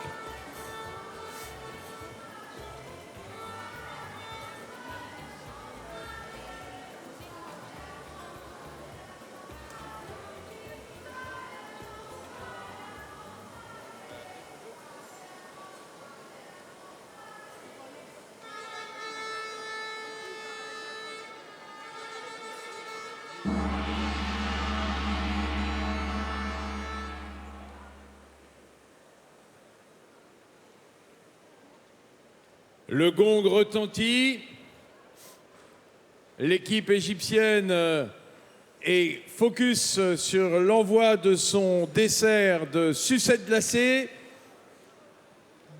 Sophie de Bernardis est chargée du plat,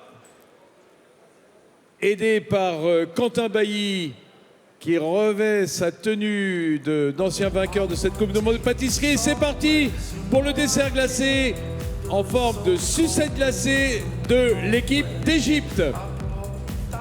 Ladies and gentlemen, there you have it, the frozen lollipop from kitchen number 4 for Team Egypt.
So the judges are tasting the lollipops by the Egyptian team, taking a little bit of water in between, yes, with so many lollipops. Otto TAY, what have we got? Okay. From the recipe, we have the Greek yogurt, strawberry sorbet, fresh marshmallow, which is the outside layer, we can see quite obvious, lemon puree, and fresh lemon skin. Ah, I was wondering what that was. It's marshmallow. Yeah, now that you say it, it makes total sense. But did they use any heat for the marshmallow? From the layer, you can see a little bit like... caramelized? Yeah. This one should be the toast. So we see here a render of the idea what it should be and where the ingredients are. Greek yogurt outer layer and blueberry sorbet in the middle, almond biscuit. This comfort with a taste of ice cream is the name. Well, that doesn't really remind me of climate change, does it? We have to fix together with the team, so. Yes, absolutely. Good, well, we're waiting for it to come. Just maybe from reading the recipe, do you think that the ingredients match? Should be, because I think they try to achieve a slightly refreshed flavor. So it's kind of like inspiration of lemon tart, I would say. So if we base on traditional lemon tart, you have a lemon flavor, you have a meringue, and then you touch the meringue. True. So this, the lollipop of the Egyptian team. I don't know if we're going to get it or not. We have 3 minutes left for South Korea to finish their lollipop. Maybe when thinking about the topics of climate change, what you've seen so far, there have been a few topics coming again and again. But in general, do you think there could have been another idea that they could have addressed but didn't? I will assume a lot of team might be have a design of flower because it's kind of like a hopes that the flower blossom. So I assume we'll be have a lot different type of flower. So also, as you mentioned, hope, because otherwise climate change is also something that when we hear about it, we kind of feel depressed and sometimes don't know what to do. So hope to also maybe try to motivate people that you can actually do something because it's worth it. So. Yes, yes. So when we look at the beautiful things like flower, you will get happy and you will appreciate. But imagine if you don't take care of climax and there is no flower in the world. Yes. No flowers and no bees. We're seeing South Korea now in their lab number 5. 2 minutes left. You already also see their artistic chocolate piece on the side, and here are their lollipops of the South Korean team. Vincent, Angela. I don't know.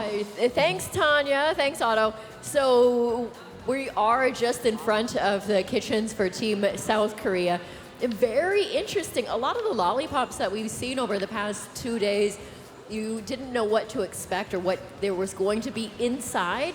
All the interior was kind of a surprise once the judges had it in their mouths and had to review from the recipe books. But look at this one. This one is really wearing its heart on its sleeve. We can see a lot of the detail already without knowing much else about the lollipop at all.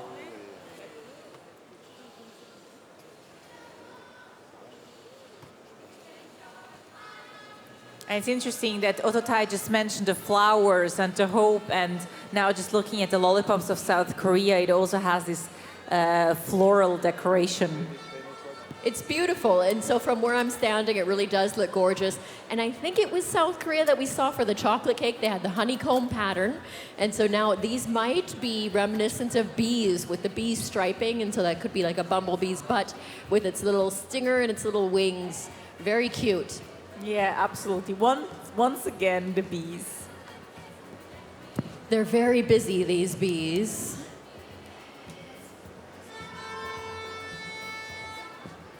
So there is about 20 seconds left on the clock for the frozen lollipop tasting.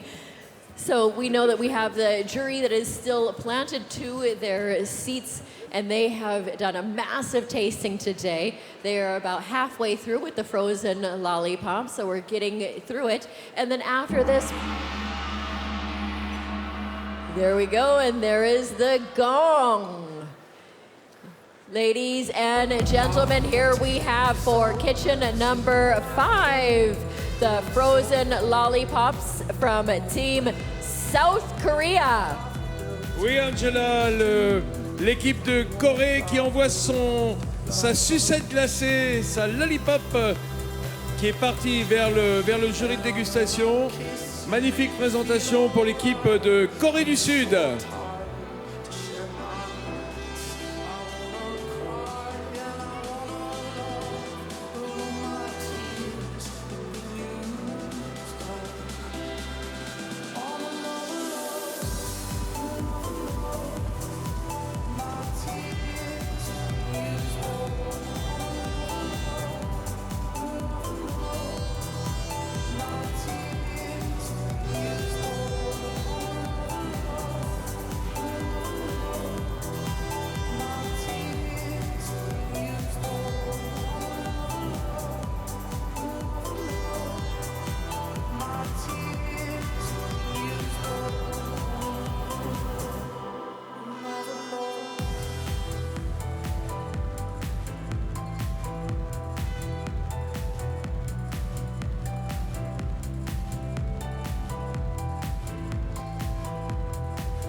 So these are the South Korean frozen lollipops being presented to the judges as well as to the media.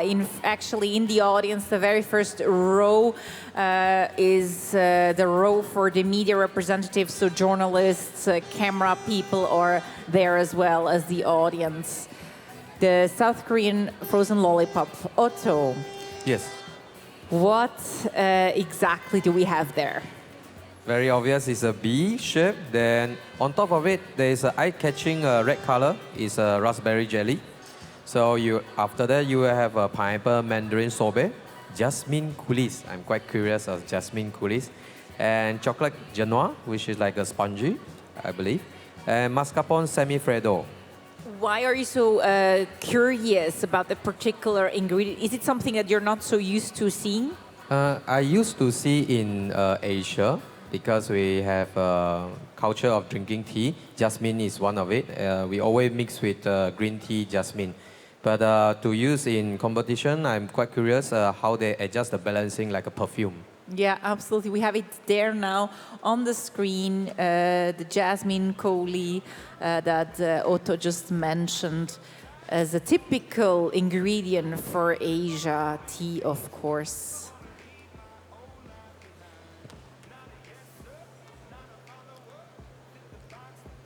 Anything else to add?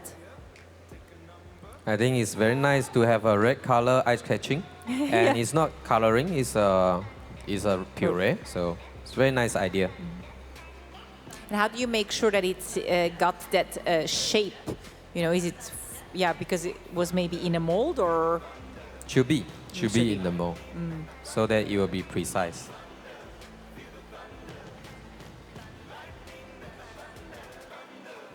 So it's now being tasted by Cédric Rollet.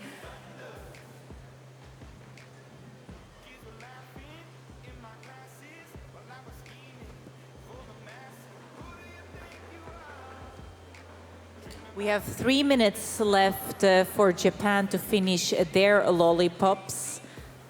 And then we continue Japan, Malaysia. So we're staying a little bit in Asia, then Canada, Tunisia, and France. So we're about almost halfway through the frozen lollipops tasting. Now you see some images from the labs on top, the jury in front of the labs. So there's a bit of space between the audience and the lab. So of course, the candidates can focus in their labs, so they're not too close to the audience, but still, of course, the environment is a live one, a loud one. And many of the candidates actually trained in real conditions in this past year to come here to Lyon. They trained in, some of them in kitchens that resemble the one here, with noise, making sure that they are well used to the real life conditions. Now Japan's fans fanning for their nation. Here we see their lollipops by Japan. Another windmill. We have there 1 minute and 30 seconds. Angela and Vincent. Yeah, thanks, Tanya. So actually, if you can see there on the screens, look at the lollipops that are just towards the front, closer to the right side of the screen. There's a little bit of a fan, and so you can see that the windmills can actually move. So they are functional, those propellers. It's really, really cute. And then as we were just mentioning, some of the themes that we're seeing when we talk about nature and how to preserve the climate, we have another whale theme that you can see there just behind in the kitchen for Team Japan. That's their giant whale that's doing one of those beautiful flips out of the water.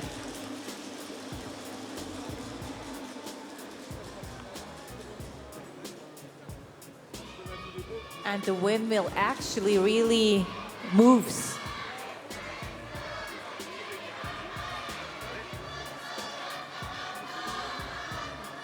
I love the supporters for Team Japan. They've done all of their dancing in sync.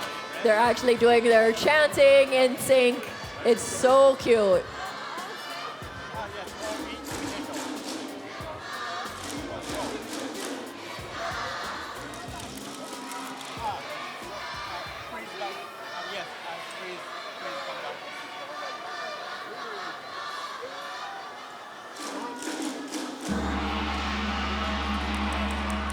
There you go, ladies and gentlemen. That is the gong for kitchen number 6. This is the frozen lollipop for Team Japan.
So here it's being presented to the media representatives, and it's actually coming now into our studio, I can tell, by in which direction it's being now brought. Cedric playing with the windmill there, it actually moves, and it must be edible. Take a bite. Yes, it is. This is a fun thing, fun lollipop, Otto. Yeah, you can actually blow, and it's kind of like a communication with your customer. What have we got inside? Inside we have a yuzu cream, yuzu parfait, and yuzu jelly, twills, and chocolate propre and hazelnut praline. And Otto now just receiving one of the lollipops. And whoa, we can blow. Yeah, you can do it. We have it now on camera. You can blow, and it actually, this is crazy. This is fun. It's like eating a toy and eating an art that can move. Yeah. Wow. Impressive. Impressive, yeah.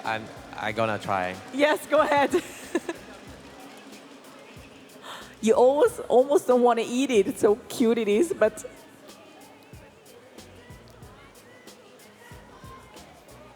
Refreshing. At first, it's very refreshing with the yuzu. Behind is the impact of the hazelnut and chocolate, which is very nice. We have it now on the screen. You see there the recipe, the inside, the yuzu at the top, yuzu cream, hazelnut, streusel.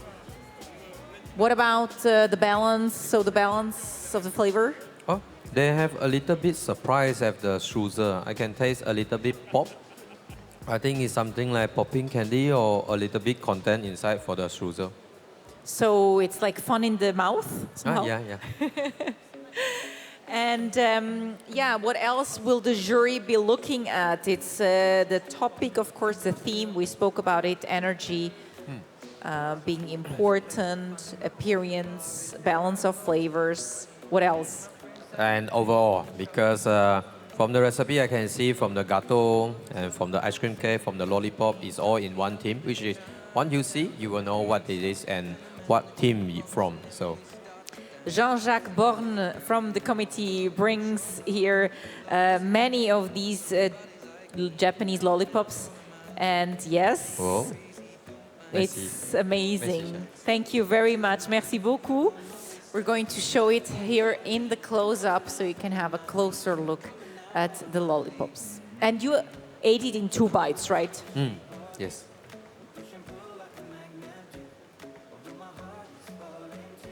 It's kind of like art you can eat. Art you can eat, yeah.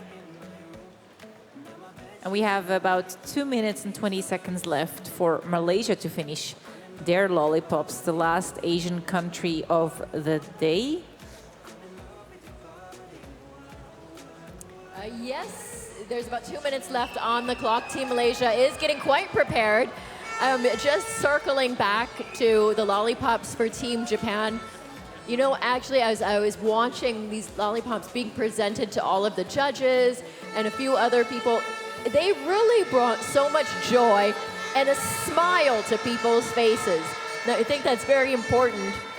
What are we in the hospitality industry for if we can't make people happy?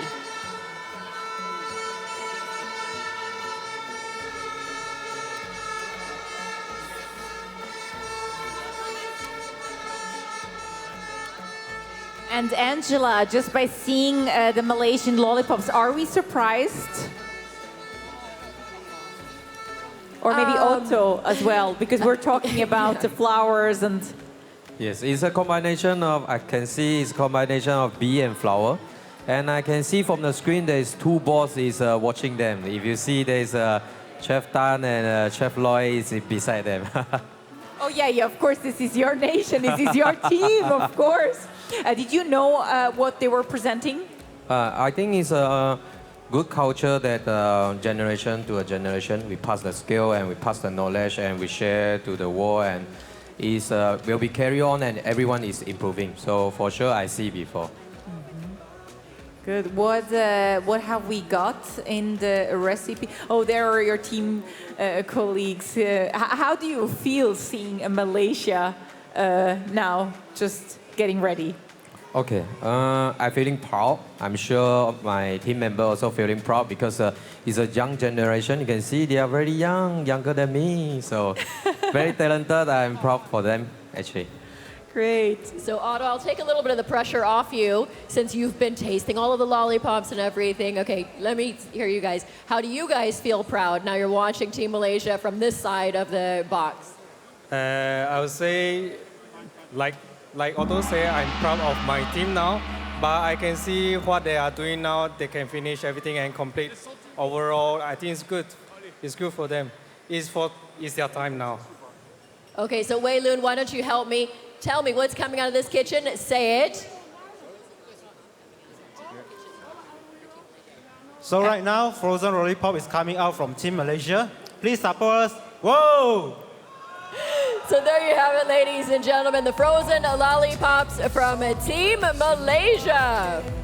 Oui, mesdames et messieurs, dans le box numéro 7, eh bien, l'équipe de Malaisie vient d'envoyer son dessert glacé. Regardez, Jean-Jacques Borde avec sa petite sucette. Est-ce que c'est pas mignon, hein, ce Bumblebee? On dirait un peu comme une grosse abeille posée sur un bouton de fleurs. Très joli travail, toujours en délicatesse de l'équipe malaise. Parce que la Malaisie, elle n'en est pas à son coup d'essai ici, dans la Coupe du Monde de pâtisserie 2023 au Sierra Leone. Non, elle n'en est pas à son coup d'essai, et toujours avec beaucoup de délicatesse, d'attention apportée aux petites pièces, justement. C'est un peu leur spécialité, leur marque de fabrique, comme on dit.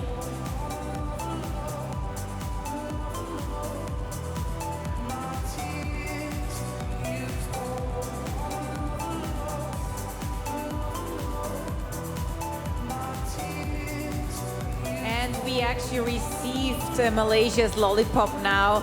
Of course, this being your country, you might be a little bit biased, Otto. I will be professional, no worry. If you're a bit biased, we understand. Go ahead.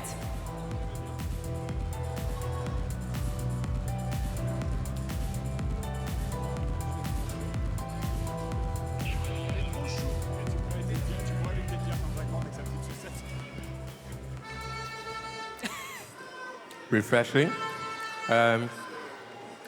There's a highlight written here.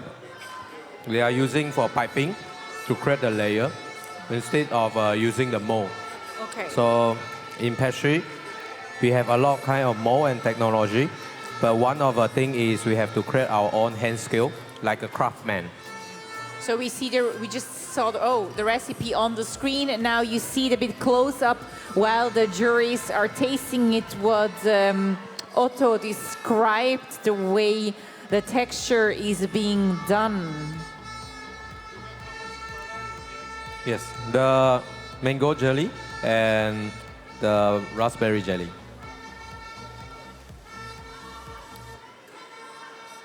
Colombia's jury president there taking some pictures before trying it. Now Egyptian judge.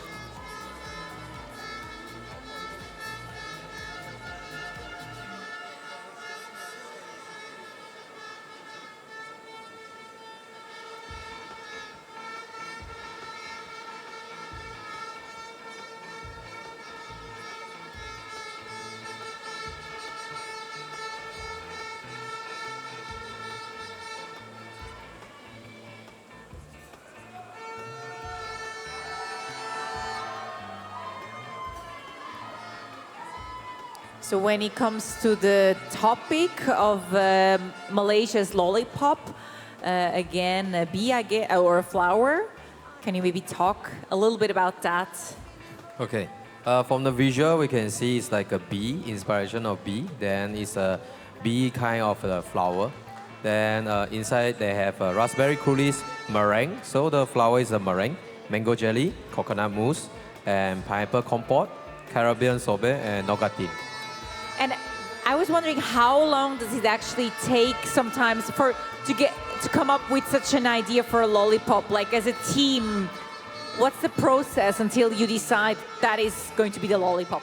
From the idea, I would say it's hard to say. Some people can be 1 day, 1 minute.